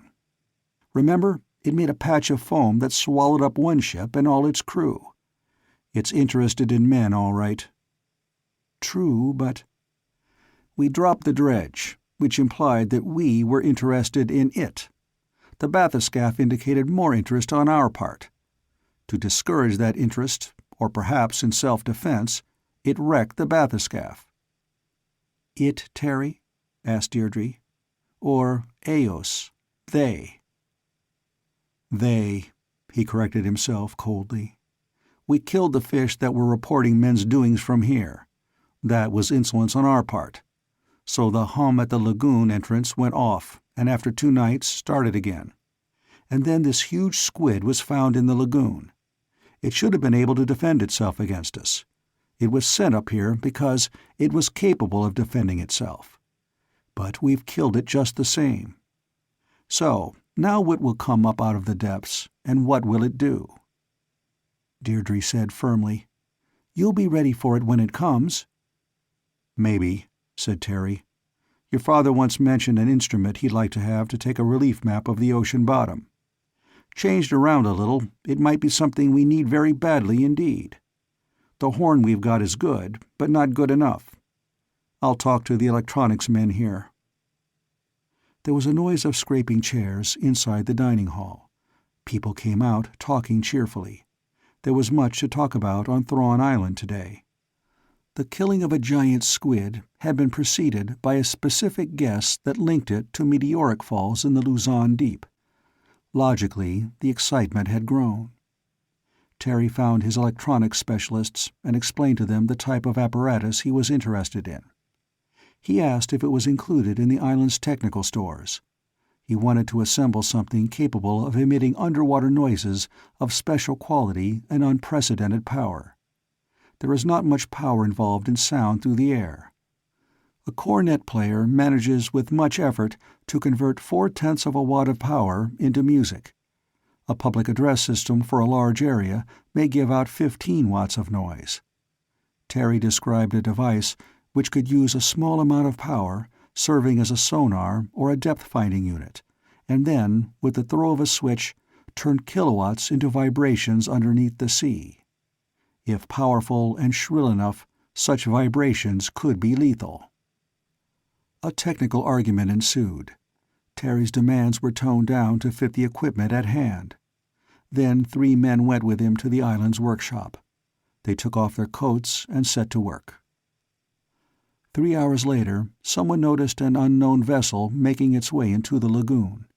She was stubby and small, and had short, thick masts with heavy booms tilted up at steep angles. Her diesel engines boomed hollowly, louder than the surf. As she entered the lagoon, a searchlight winked on and flicked here and there. It finally found the wharf where the Esperance was moored. Men of the tracking station went down to the wharf to meet the small rowboat that was now coming ashore. A short, stout, irate fishing boat skipper waved his arms and shouted angrily. What had Los Americanos done to keep the La Rubia from catching fish? Why had they changed the arrangement by which the starving wives and children of La Rubia's crew were fed? He would protest to the Philippine government. He would expose the villainy of Los Americanos to the world. He demanded that now, instantly, the original state of affairs be restored. A fish leapt out of the water nearby. Where it leapt and where it fell back, bright specks of luminosity appeared. Even the ripples of the splashes glowed faintly as they spread outward. The skipper of La Rubia stared. And now the people of the island realized that the look of the water was not altogether commonplace. Little bluish flames under the surface showed that many fish darted there. There were more fish than usual in the lagoon. Many more. The lagoon had suddenly become a fine place to catch fish. Some care would be needed, of course. There were doubtless coral heads in plenty. But still. The skipper of La Rubia abruptly returned to his fury and his protests. La Rubia had gone to the place where she always found fish. Always. There was a humming in the water there, and fish were found in quantity. But yesterday the American ship had been there, and also this very yacht. La Rubia stayed out of sight lest the Americanos learn her fishing secrets. But it was useless. When the 2 American ships were gone, there was no longer a humming in the sea and no more fish for the crew of La Rubia to capture for their hungry wives and children. And therefore he, Capitan Saavedra, demanded that the Americanos restore the previous state of affairs. Davis would have intervened, but the chubby skipper erupted into wilder and more theatrical accusations still. Let them not deny what they had done. Fish were always to be found where there was a humming in the sea, that Las Orejas de ellos heard and reported to him. But that humming was not in its former place. It was here, at the entrance of the lagoon. The fish were here also. Los Americanos had moved the fish so the crewmen of La Rubia could not feed their wives and children. Los Americanos wished to take all the fish for themselves. But fish were the property of all men, especially fishermen with starving wives and children. So he, Capitan Saavedra, would fish in this lagoon, and he defied anyone to stop him. "Certainly," said Terry. "Seguramente," he added in Spanish. "We'll lend you a shortwave contact with Manila to make any complaints you please. I'm sure all the other fishing boats will be glad to hear where you've been catching fish, and where you found the fish have moved to. Calm yourself, Capitan, and help yourself to the fish of the lagoon, and any time you want to call Manila, we'll arrange it." He moved away. He went back to the electronics shop, while Morton and Davis and the others talked encouragingly to Capitan Saavedra. Presently they suggested that he accept their hospitality, and the Capitan and his oarsmen went up to the dining hall, where they were served dinner and a more friendly mood developed. In time, the Capitan said happily that he would wait until sunrise to lower his nets, because he didn't want to risk losing them on the coral heads. A few drinks later, the Capitan boasted about his own system of fishing, as practiced by La Rubia. The starving condition of his crew's wives and children ceased to be mentioned. In the presence of so accomplished a liar, nobody of the tracking station staff mentioned a giant squid hauled partly, but only partly, out of the water. They suspected that he would not believe it. They were sure that he would top their real feat by an imaginary one. So the 4 crew-cuts listened politely and fed him more drinks and learned much. In the workshop, the most unlikely device Terry described took form. In effect, it was an underwater horn which was much more powerful than it looked. Submerged, and with power from a group of amplifiers in parallel, it would create a tremendous volume of underwater noise. That sound would run through a tube shaped like a gun barrel. It would travel in a straight line, spreading only a little.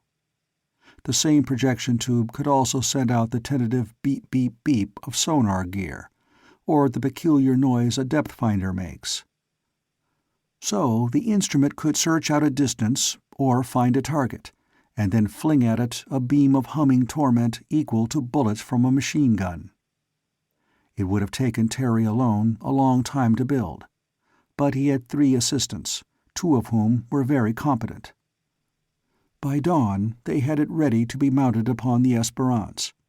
It was placed hanging from the bow, mounted on gimbals, so that it could point in any direction. It was firmly fixed to the yacht's planking. There was plenty of activity on La Rubia, too, at daybreak. That squat and capable fishing boat prepared to harvest the fish in the lagoon. She got her nets over.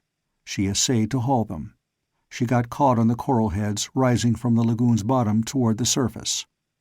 Capitan Saavedra swore and untangled them. He tried again.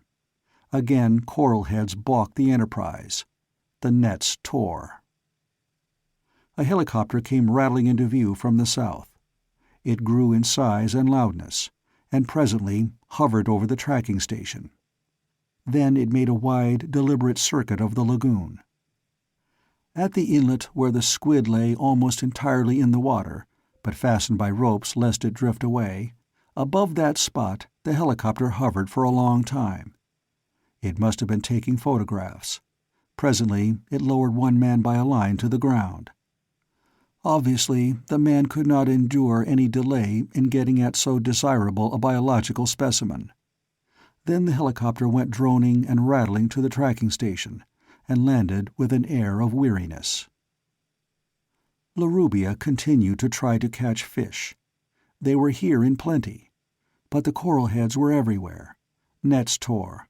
Ropes parted. Capitan Saavedra waved his arms and swore. The Esperance rumbled and circled away from the wharf, and headed for the lagoon entrance. The singular contrivance built during the night was in place at her bow. She passed La Rubia, on whose deck men frantically mended nets.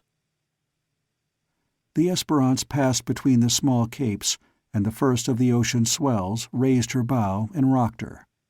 She proceeded beyond the reef. The bottom of the sea dropped out of sight. Terry switched on the submarine ear and listened. The humming sound was to be expected here. It had stopped. It was present yesterday, and even during the night, when La Rubia came into the lagoon. But now the sea held no sound other than the multitudinous random noises of fish and the washing, roaring booming of the surf. Deirdre was aboard, of course. She watched Terry's face.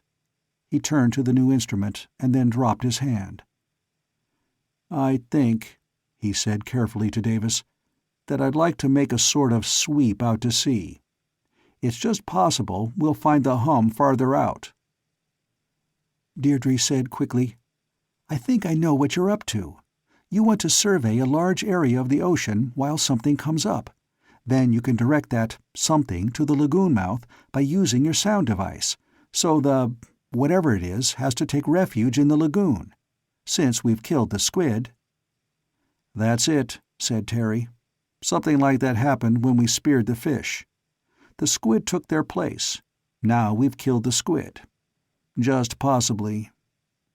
They found the humming sound in the water 4 miles offshore. They traced it through part of a circle. If something were being driven upward, it could not pass through that wall of humming sound. "That proves your point," Davis said. "Now what?" Without realizing it, he'd yielded direction of the Enterprise to Terry, who had unconsciously assumed it. "Let's go back to the island. said Terry thoughtfully. "I've got a crazy idea, really crazy. I want to be where we can duck into shallow water when we try the new projector." The Esperance swung about and headed back toward the island. The sea and the distant island looked comfortably normal and beautiful in the sunshine. Under so blue a sky, it did not seem reasonable to worry about anything. Events or schemes at the bottom of the sea seemed certainly the last things to be likely to matter to anyone. Terry had the Esperance almost between the reefs before he tried the new contrivance.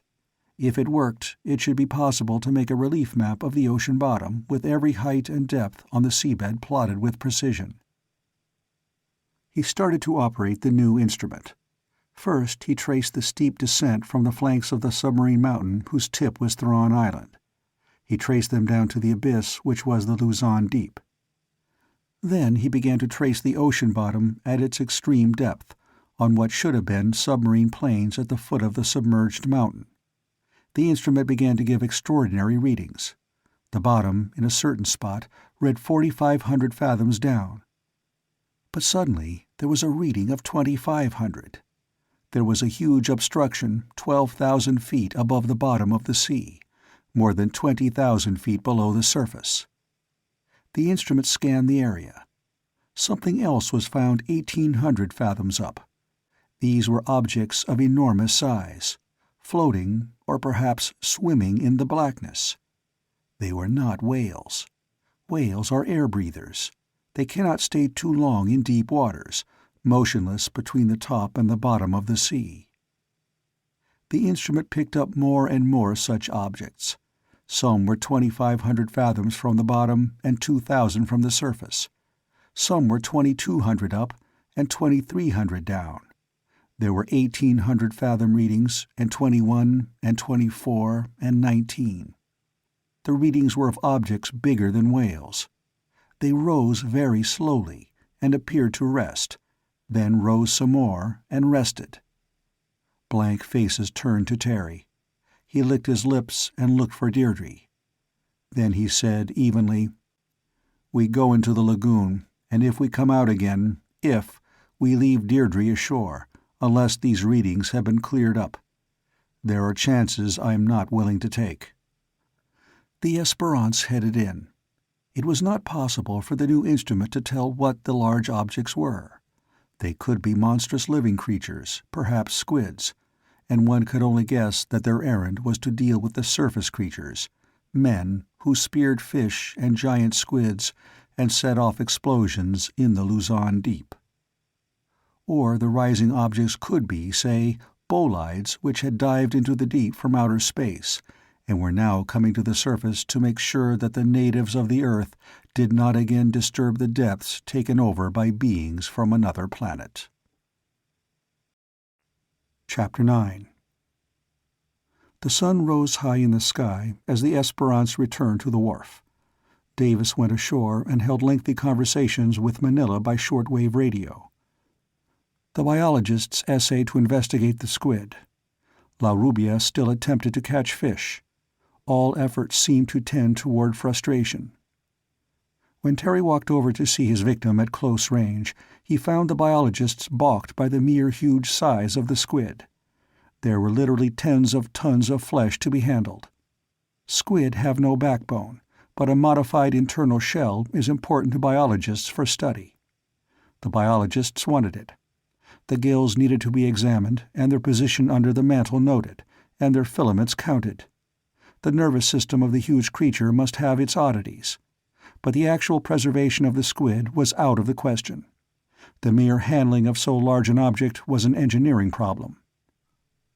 Terry consulted the frenziedly swearing Capitan Saavedra, who was ready to weep with sheer rage as he contemplated torn nets and fish he could not capture.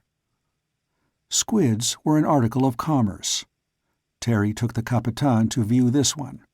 His crew would help the biologists get at the scientifically important items, and for reward they would have the rest of the giant, more than they could load upon La Rubia. This would make their voyage profitable, and the Capitan would have the opportunity to tell the most stupendous story of his capture and killing of the giant. With the evidence he'd have, people might believe him. Presently, the crewmen of La Rubia clambered over the monster, huge knives at work under the direction of the men from Manila. There was bitter dispute with the tracking station cook, who objected to the use of his refrigeration space to freeze the biological material before it was sent to Manila by helicopter. In mid-afternoon, the Esperance left the lagoon again. The sonar depth finder probed the depths delicately. The objects in mid-sea, it appeared, had been rising steadily. Their previous position had averaged 2,500 fathoms deep. They were now less than 2,000 fathoms down, and there were many of them. Unfortunately, the Esperance was not a steady enough platform for the instrument. But a fairly accurate calculation was made, and if the unidentified objects continued their ascent at their present rate, they would surface not long after sunrise. Then what? Increasingly urgent queries came by shortwave, asking for Dr. Morton's explanation of how he had computed the landing place and time of the latest bolide. His accuracy was not disputed, but astronomers and physicists wanted to be able to do it themselves. How had he done it? Terry came upon him sitting gloomily before a cup of coffee in the tracking station. Davis was there too. "I wish I hadn't done it," Morton confided. "It's one of those things that shouldn't happen. It's bad enough to have a giant squid to account for. They tell me it's a new species, by the way, never found or even described before. One of the Polaris men tells me it's an immature specimen too. It's not full grown. What will a grown-up one be like?" "I have a hunch we'll find out when those submerged giants reach the surface," said Davis unhappily. Terry said, "The one we killed couldn't get out of the water. I wonder if the adult forms can walk over the land." Davis stared. "Should we send Deirdre to safety on the Esperance?" "Safety?" asked Terry. "On a boat? When a mass of bubbles from undersea could provoke such a turmoil in the water that no ship could stay afloat? That's how one ship disappeared. It might be the Esperance's turn next. Who knows?" Then he added, "There's no limit to the size of a swimming creature." A bald-headed member of the tracking station staff walked in. He carried an object of clear plastic. It was 1.5 feet long, about 6 inches in diameter. There was an infinite complexity of metallic parts enclosed in the plastic. "I caught one of the fishermen making off with this," he said in a flat voice.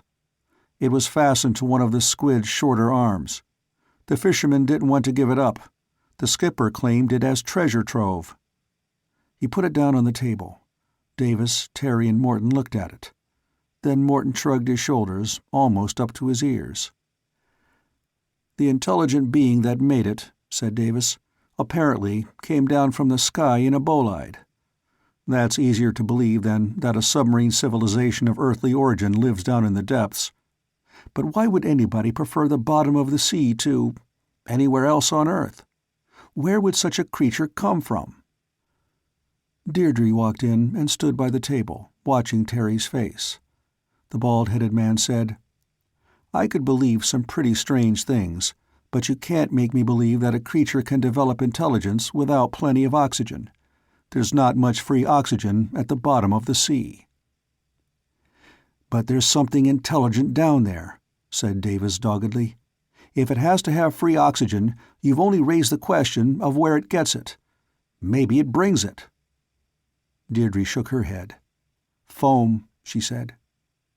The 4 men stared at her. Then Terry said sharply, "That's it. On the Esperance there's a picture of a huge mass of foam on the sea. A ship dropped right out of sight right into it. Deirdre found the answer. Something down below needs free oxygen, in quantity. Why not get it from the water? What to do with the hydrogen that is left? Let it loose. It'll come to the surface, make a foam patch." Dr. Morton said with a sort of mirthless geniality, "I add a stroke of pure genius. Davis just asked what would be the origin of a creature which preferred the depths of the sea to any other place on Earth. What's to be found down there that's missing everywhere else? Cold? No. Moisture? No. Just two things: darkness and pressure. At the bottom of the Luzon Deep, the pressure is over 7 tons to the square inch. There's no light, I repeat none, below 300 fathoms. Down at the sea bottom, it's black, black, black. Now, where in the universe could there be creatures capable of riding down there in a bolide, and in need of an environment like that? Terry shook his head. He remembered seeing a book of the solar planets, in the aftercabin of the Esperance. He hadn't read it. The others on the yacht must have. "How about Jupiter?" asked Deirdre. "The gravity's 4 times the Earth's, and the atmosphere is thousands of miles thick. The pressure at the surface should be tons to the square inch." Morton nodded. With the same false geniality, he added, "And there'll be no light. Sunlight will never get through that muggy, thick atmosphere. So we consider ourselves to be rational beings and guess that the bolides come from Jupiter. But I must admit that the last bolide was headed inward toward the sun, and from the general direction of Jupiter. So, do we warn the world that creatures from Jupiter are descending in spaceships and are settling down underwater at a depth of 4,500 fathoms? Like hell we do." He got up and walked abruptly away. "I," said the bald-headed man, shaking his head incredulously, "will put this gadget away and go back to carve some more squid." "I'll talk to Manila," said Davis drearily. "Something is coming up from below. There shouldn't be any ships allowed to come this way until we find out what's happening." Deirdre smiled at Terry, now that they were alone. "Have you anything very important to do just now?" He shook his head. "If the things that are coming up are spaceships, we can't fight them. If they're anything else, they can't very well fight us. If we wanted to attack something at the bottom of the sea, we'd have to fumble at the job. We wouldn't know where to begin. So maybe, if a submarine power wants to attack at the surface of the sea, it may find it difficult too." He frowned. Deirdre said, "Let's go look at the sea and think things over." She very formally took his arm, and they walked out.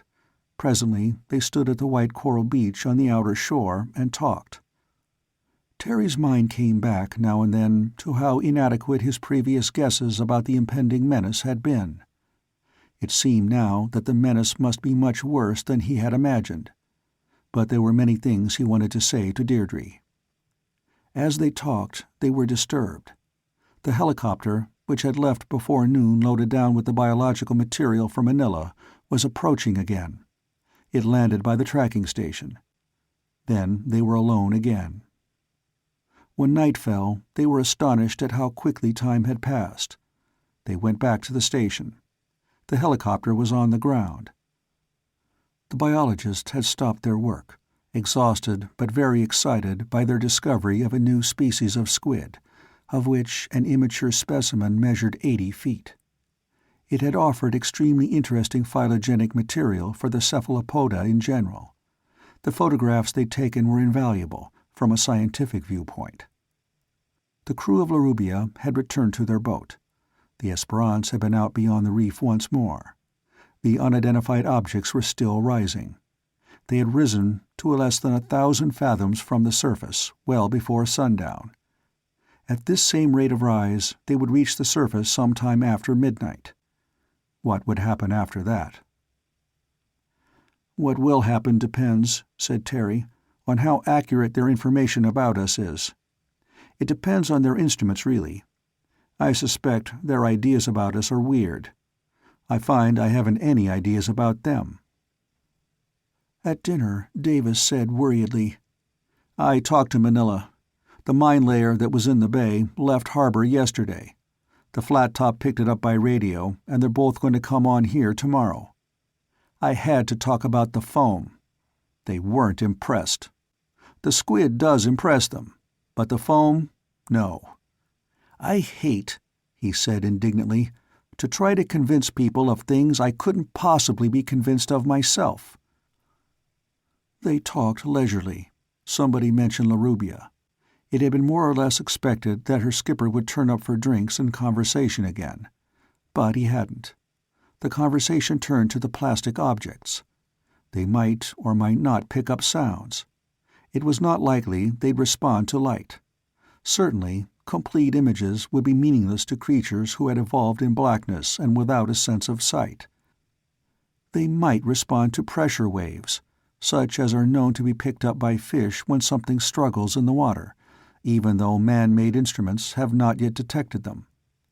They might furnish data of a sensory kind that is meaningless to humans, as pictures would be to Jovians, if they were such things. "Why argue only for Jupiter?" asked Deirdre. "Venus is supposed to be mostly ocean. There could be abyssal life there." The crew cuts joined in the argument, but tentatively, because there were many experts present. Midnight came. The open sea outside the reef showed nothing unusual. The waves glittered palely at their tips. There were little flashings in the water where an occasional surface fish darted. The stars shone. The moon was not yet risen. 2:00 came. The Esperance people were divided. Terry and Davis were too apprehensive to sleep. Deirdre'd gone confidently to the yacht to turn in. The crew cuts slept peacefully, too. Davis said uneasily, "I've got a feeling that the objects are at the surface or very close to it, but that they simply aren't showing themselves. I think they're lying in ambush. The squid that was killed must have had trouble getting into the lagoon. They probably won't try to get the big ones in. They'll wait." Terry shook his head. "We killed that little one, saved the mark, and its death was probably reported in some fashion. So maybe they'll use the big ones on the surface as bait for another kind of weapon. Foam, for example. We know how a ship simply dropped out of sight, as if into a hole." "I know," said Davis drearily. "I told the flat top about that, but I don't think they really believe it." At 2:30, Davis and Terry went down to the yacht. They stood on the deck. They kept watch by mere instinct. There was no activity anywhere. Faint noises were coming from Larubia. Maybe her crew was repacking the hastily loaded masses of squid flesh. The last quarter moon rose at long last and shone upon the glassy rippled water of the lagoon. Star images danced beside its reflection. A little after 3, quite abruptly, the diesels of Larubia rumbled and boomed. The dark silhouette of the ship headed across the lagoon toward its opening. Terry swore. "She lifted her anchor without making a noise," he said angrily. "The skipper wants to get to Manila with his catch before it spoils. Damnation, I told him not to leave without warning. Anything could be waiting outside." He raced for the shore and the outboard motorboat. Davis shouted down the forecastle and pelted after him. Terry had the outboard in the water by the time Davis arrived. He jumped in and pulled the starter. The motor caught. The outboard went rushing across the water. Its wake was a brilliant, bluish luminescence. The booming of the diesels grew louder. Capitan Saavedra thought he had put over a fast one on Los Americanos, who had moved the fish from where he regularly captured them in vast quantities and gathered them in a lagoon where his nets tore. They had given him most of a monster squid, true, but they had reserved certain parts for themselves. They were undoubtedly the most valuable parts.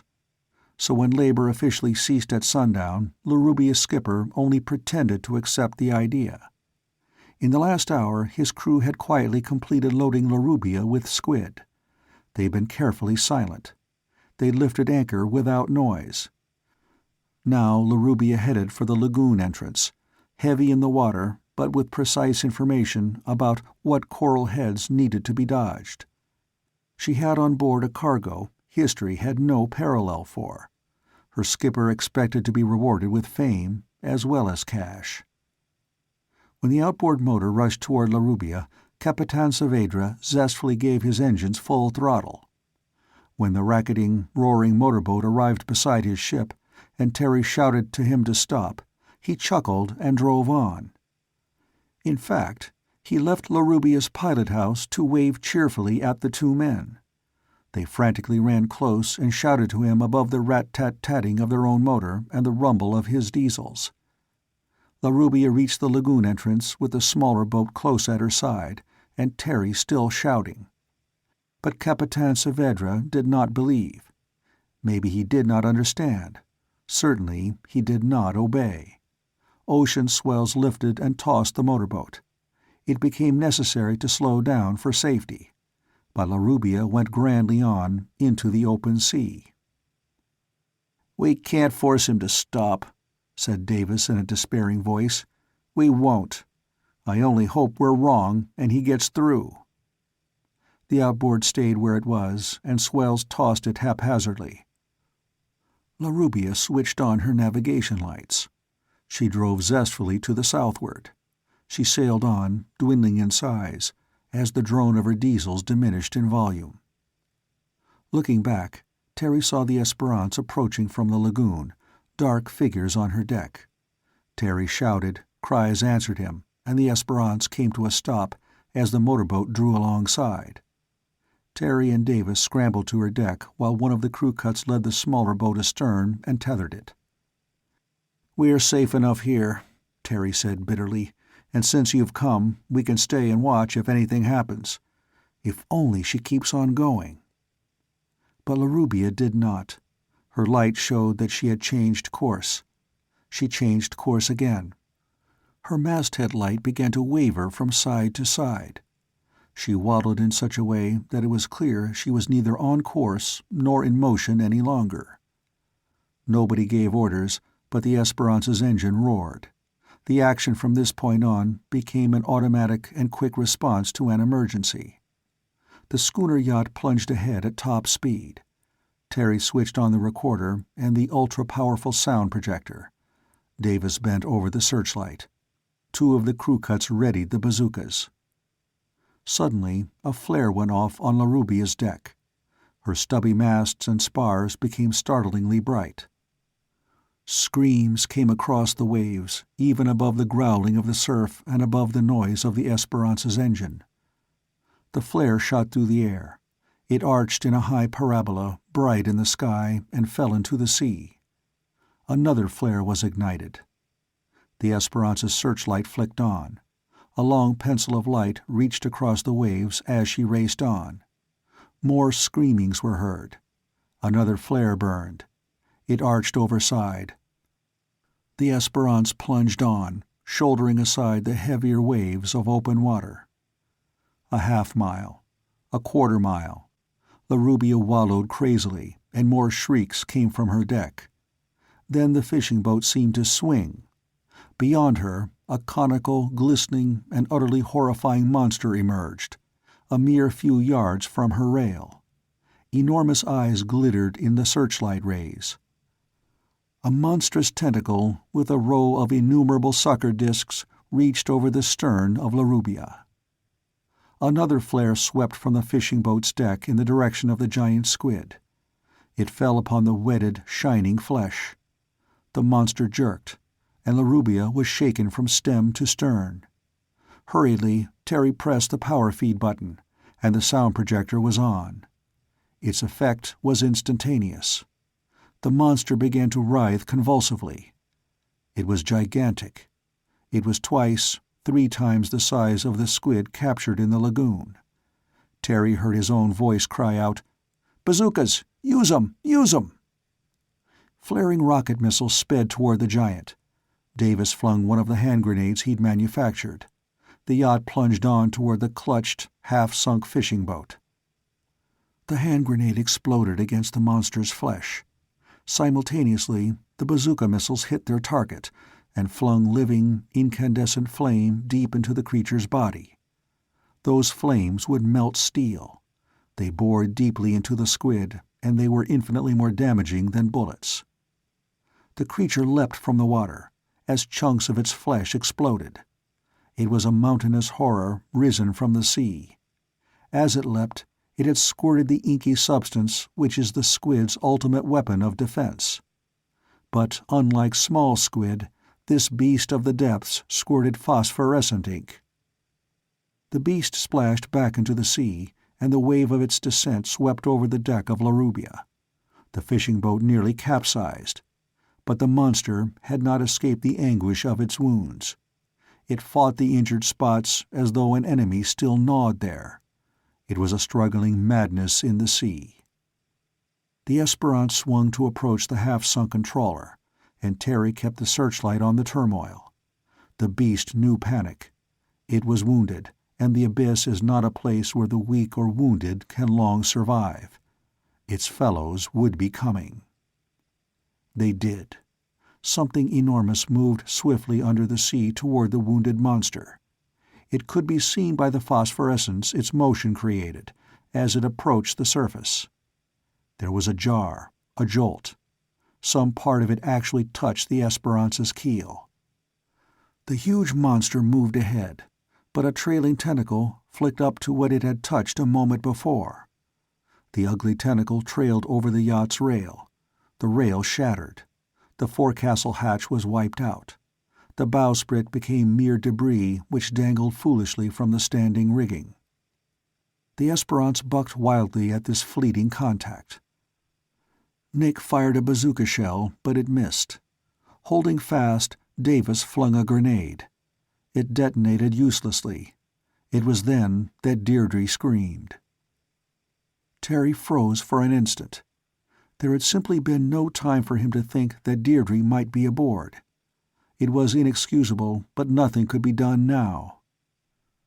Tony had been knocked overside by the shock of the contact with the giant, and was swimming desperately, trying to follow the yacht and climb back on board. Terry flashed the searchlight about. He found Tony, splashing. The Esperance swung in her own length while Terry kept the searchlight beam focused. More shrieks came from La Rubia. Davis threw a rope, and Tony caught it. They hauled him aboard, and the Esperance turned again to pluck away the trawler's crewmen. There were unbelievable splashings off to port. Terry flung the light beam in that direction. It fell upon unimaginable conflict. The monster that had passed under the yacht now battled the wounded squid. They fought on the surface horribly. A maze of intertwining tentacles glistened in the light, and their revolting bodies appeared now and again as the battered creature fought to protect itself and the other to devour. Other enormous squids came hurrying to the scene. They flung themselves into the gruesome fight, tearing at the dying monster and at each other. There were still others on the way. The sea resounded with desperate mooing sounds. The Esperance bumped against La Rubia. Frantic, hysterically frightened men clambered up from the deck of the sinking trawler to the yacht. As soon as they were aboard, they implored their rescuers to head for land immediately. "Get 'em all off!"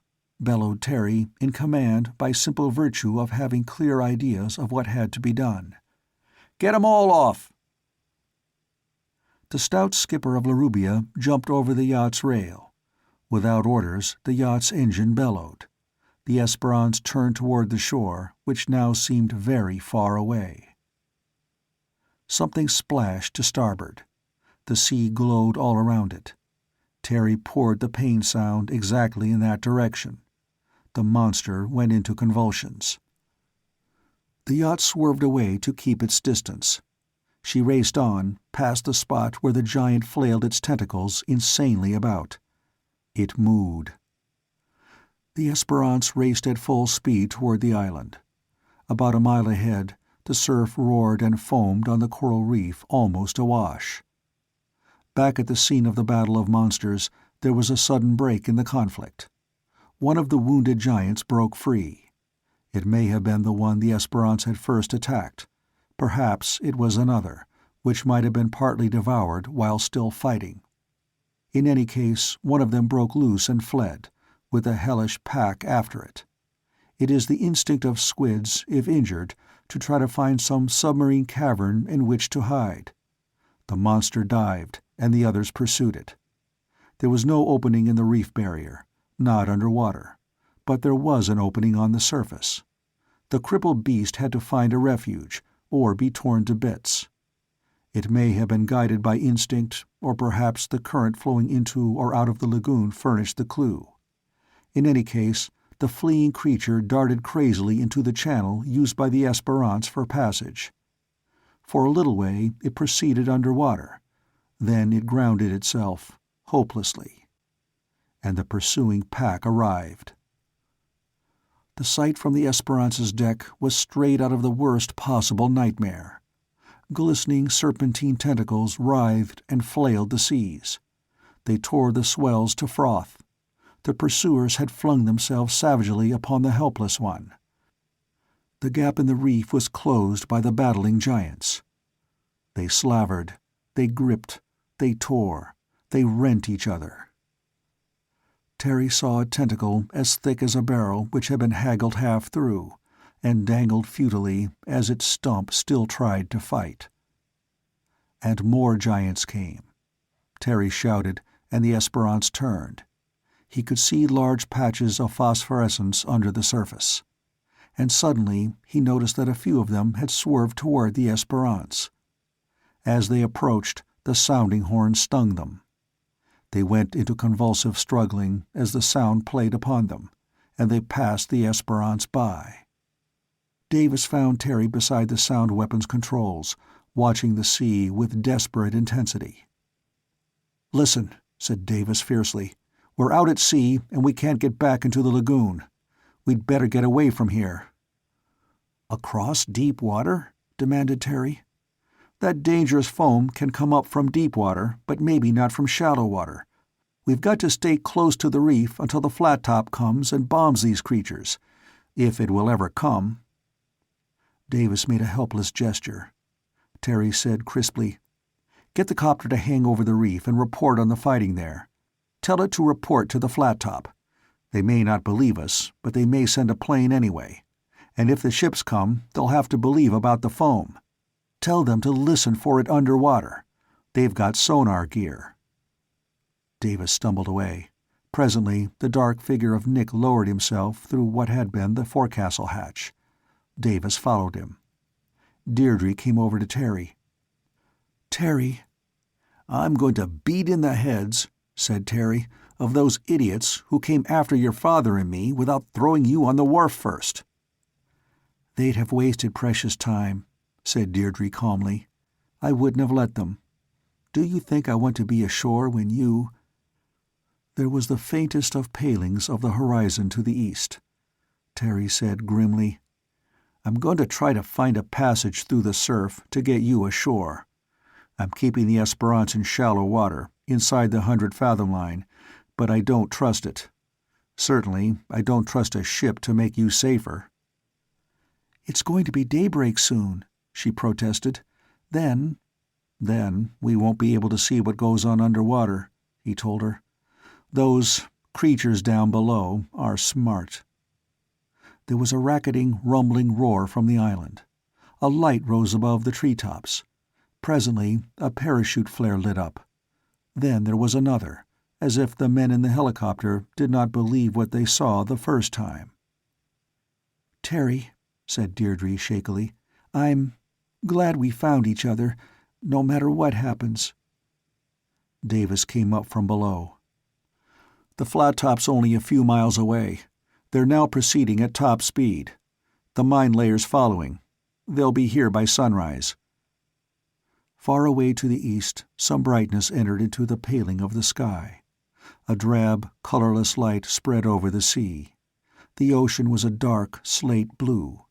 Swells flattened abruptly about a quarter-mile away. Terry aimed the sound weapon and pressed the button. Something gigantic started up, and the top of a huge squid's mantle pierced the surface. The giant leapt convulsively, high above the water, save for trailing tentacles. It was larger than a whale. It fell back into the sea with a loud splash and moved away quickly. Color came into the sky. The sun's upper rim appeared. Flecks of gold spread upon the sea. Far, far away at the horizon, a dark speck appeared. As the sun climbed up over the edge of the world, the speck turned golden. There was a mist of smoke above it. A plane took off from the ship. Another plane followed. Fighter planes flashed toward the island. One of them zoomed sharply, like a bird astonished at something it has seen below. It whirled and came back over that spot. There was the rasping whine of a machine gun.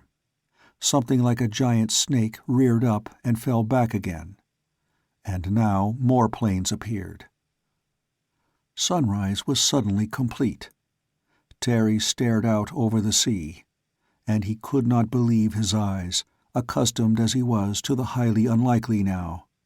Giant squids were afloat at the surface. He saw one here, and another there, and another, and another. They were emerging by tens, by scores. "They've been sent up," said Terry very grimly, "by an entity that didn't evolve on the Earth. They're domesticated in a way. They're watchdogs for whatever arrives in bolides that fall in the Luzon Deep. They are the reason for the shining circle of sea from which thousands of tons of living fish were drawn down into the abyss. The creatures, the ellos who listen to what fish and fishermen say, they keep these things as domestic animals, and they have to feed them. Those mooings were the cries of these things waiting to be fed. Try to imagine that, Deirdre. In the blackness of the pit, in the abyss, at the bottom of the sea." A tentacle broke surface. Terry swung the sound beam. A mantle reared above the waves. A bazooka shell hit it. Something huge and stupid and monstrous fought the impalpable thing that hurt it. Davis approached. "These," he said absurdly, "aren't the creatures who made the plastic objects. Maybe we ought to try to open communication with their masters. Why should we fight? If we prove we can defend ourselves—" "I suspect," said Terry, "that all intelligent beings think the same way, intelligently. If we landed on another planet, on some part of that planet that the natives didn't use but we could, it wouldn't be sensible for those natives to welcome us. Trade with us, perhaps. But let us settle down? No." There was a bomb explosion out at sea. A plane had dropped a 100-pound bomb on a monster at the surface. The flat top was now distinct. Golden, almost horizontal sunlight struck upon it. Off to the west, a plane dived steeply. Something dropped from it, and the plane leveled off. A 300-foot fountain erupted from the surface. Then there came absolute proof that intelligence lay behind all this. It was not human intelligence, to be sure. Men are tool-using creatures nowadays. They imagine robots for fighting, and nowadays they make them. But many centuries ago, men ceased to try to use animals as combatants in war. The creatures under the sea had not. They'd send up giant squids to do battle with men, as men once sent elephants against the Macedonian army. It was naive. But the generals, the tacticians, the strategists of the deep did not remain wedded to the one weapon. Already they saw that beasts could be fought by men. So their instruments of battle changed.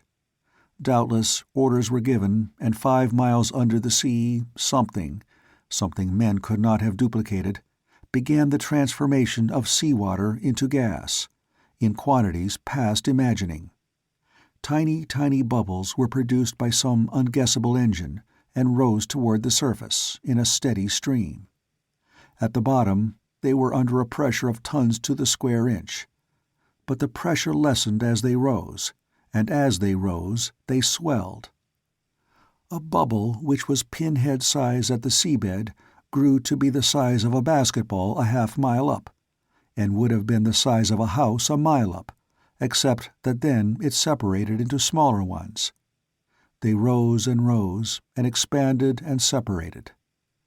5 miles up from their origin, at a little more than atmospheric pressure, they made a rising column of insubstantiality. At the surface they became foam.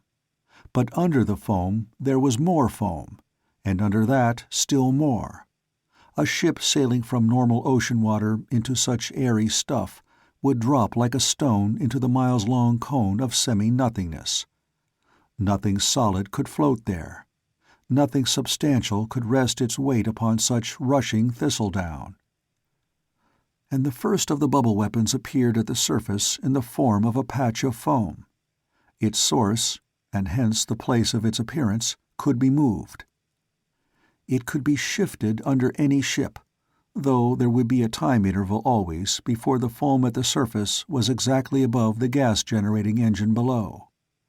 It could be moved to anticipate the movements of a ship, but there was always that time lag. The Esperance headed back toward the heap of monsters at the break in the reef. Other giant squids emerged and joined the pack. A plane came over and bombed it. The Esperance turned away. The mine layer from Manila appeared at the horizon. The flat top made a sudden violent turn, and more foam appeared upon the water. It curled and writhed and piled up to be 10, 20, 30 yards in height. The flat top fired a shell into it. There was a gigantic flash and flame, and for an instant there was no foam, but only peculiarly pock-marked ocean surface, instantly covered by more foam which piled up as before. "Gas," said Terry grimly. "Hydrogen. You guessed right, Deirdre." Now the flat top shot off plane after plane, as if they were projectiles. They swung in the air and flew low to drop bombs in the now wobbling, moving, sweeping patch of white stuff. It was a huge discoloration of the ocean surface. It was almost in diameter as the flat top's length. Now the carrier dodged it warily. There were dull concussions everywhere. Giant squids writhed in death agonies. White foam patches appeared here and there, but somehow haphazardly, as if fumbling for the ships. One patch swept close to La Rubia, and that small derelict seemed to tremble. And then the fishing boat touched the very edge of the white stuff and was engulfed in it. She vanished instantly, as if she had fallen into a hole in the sea. When the foam patch passed on, the sea was empty. The effect of the foam, actually, was that of a gigantic slavering, blind gullet straining to devour. It moved erratically over the surface. Terry called to Deirdre, "Have Nick tell the flat top that the foam only comes up from deep water. If they can get inside the 100-fathom curve, they're safe. Maybe even 500, maybe more. But the foam only comes up from deep water." The mine layer came on from the horizon at topmost speed. Apparently they had received warning from the carrier, because the ship suddenly began to zigzag. The carrier itself adopted the unpredictable change-of-course system which had been originally designed to frustrate submarines lying in wait.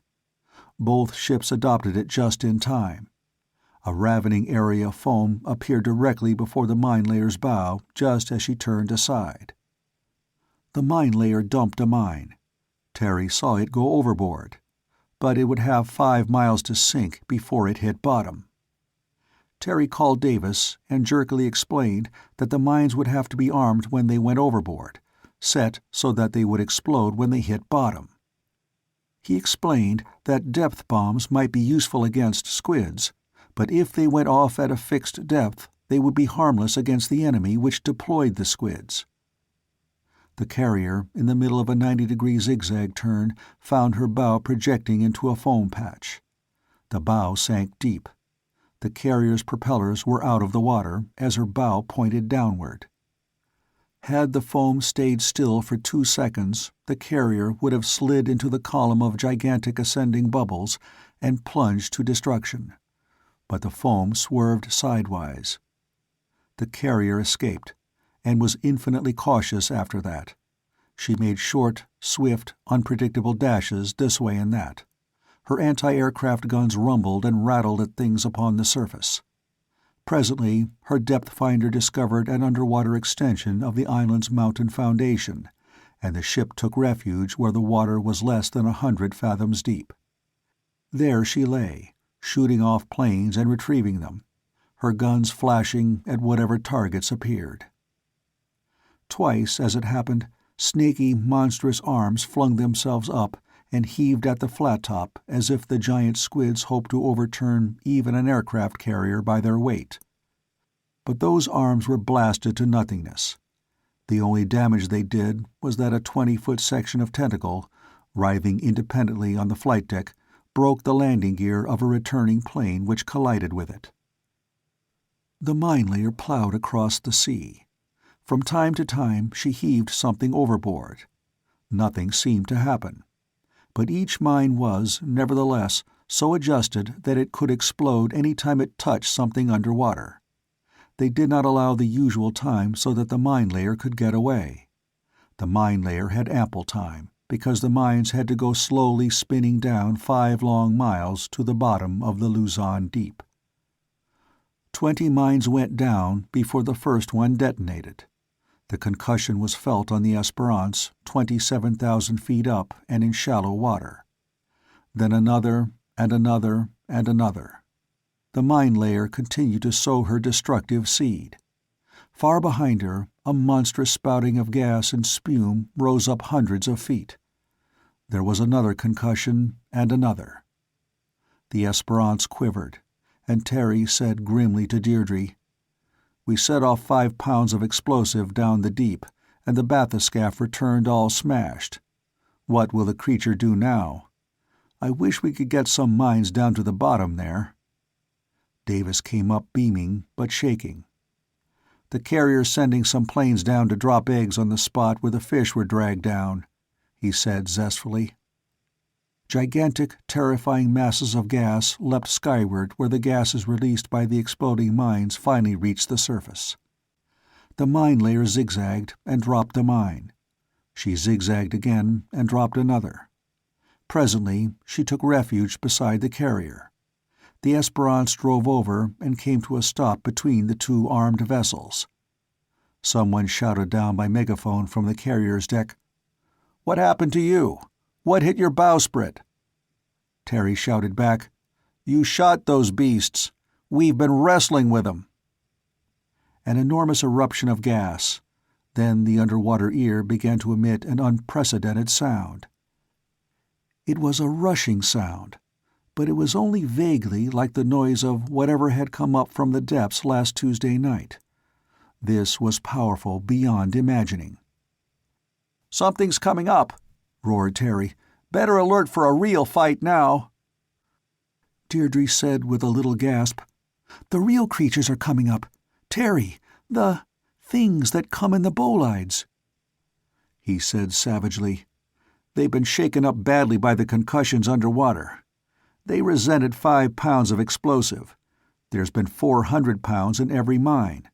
If they try to fight after what they've taken down below—" The rushing sound from underwater was a loud, throbbing hum which had no relationship with the humming sound that drove fish. 2 spoutings of gas from mine explosions shot up. There were more concussions in the water. Then something broke surface. It was huge, and looked like a rocket. It leapt. No, it dashed upward, toward the sky.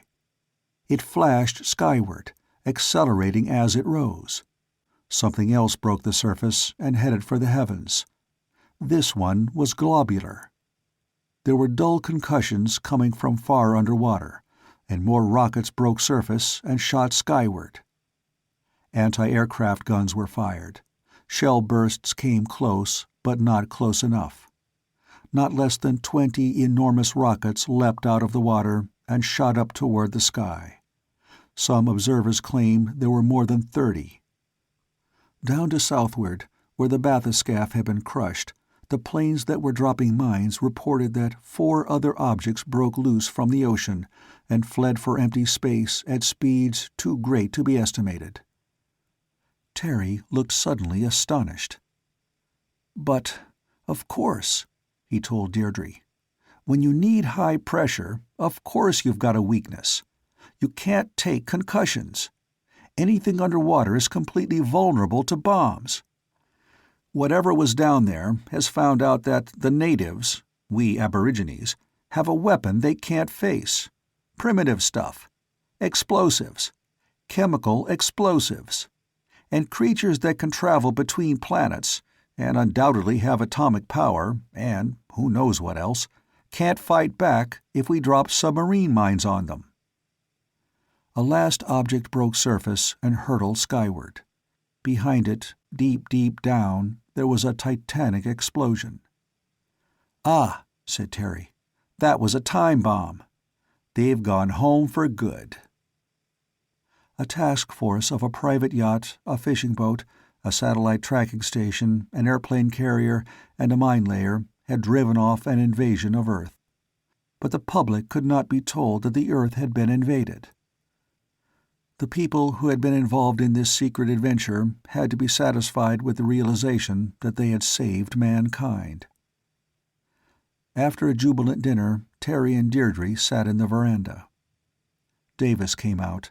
He blinked at the night. "Deirdre? Terry?" "Here," said Terry. Davis joined them. They had drawn apart a little. "Good news by shortwave," said Davis. "Those rockets were picked up by radar. They divided into two groups. One headed sunward. The other headed for deep space. My guess is Venus for one group, and Jupiter for the other. They couldn't have come from Mars, but they've gone home. Both groups." Terry paused, and then said wryly, "Two races. Some of the bolides were bullet-shaped, and some were globular. That figures.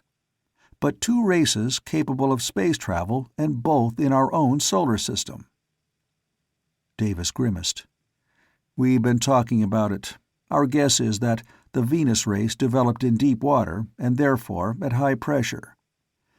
And anything that developed on the solid surface of Jupiter would also be accustomed to extremely high pressure." Terry nodded. He was not exactly absorbed in what Davis had to say, but he said suddenly, "I make a guess. They didn't want to start a colony here. The sea bottom here is too cold to be comfortable for the beings from Venus, and far too hot to suit those from Jupiter. But both needed terrific pressure. In order to keep contact with each other, in order to do business, they could have set up a trading post here. To meet and trade. Neither one could take over the Earth. When you think of it, we couldn't take over Venus or Jupiter.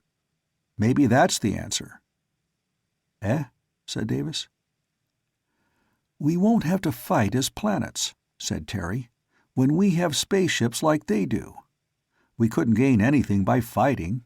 All we can gain by is trade. They'll be pleased. It must have been horribly inconvenient to have set up a trading post here on Earth.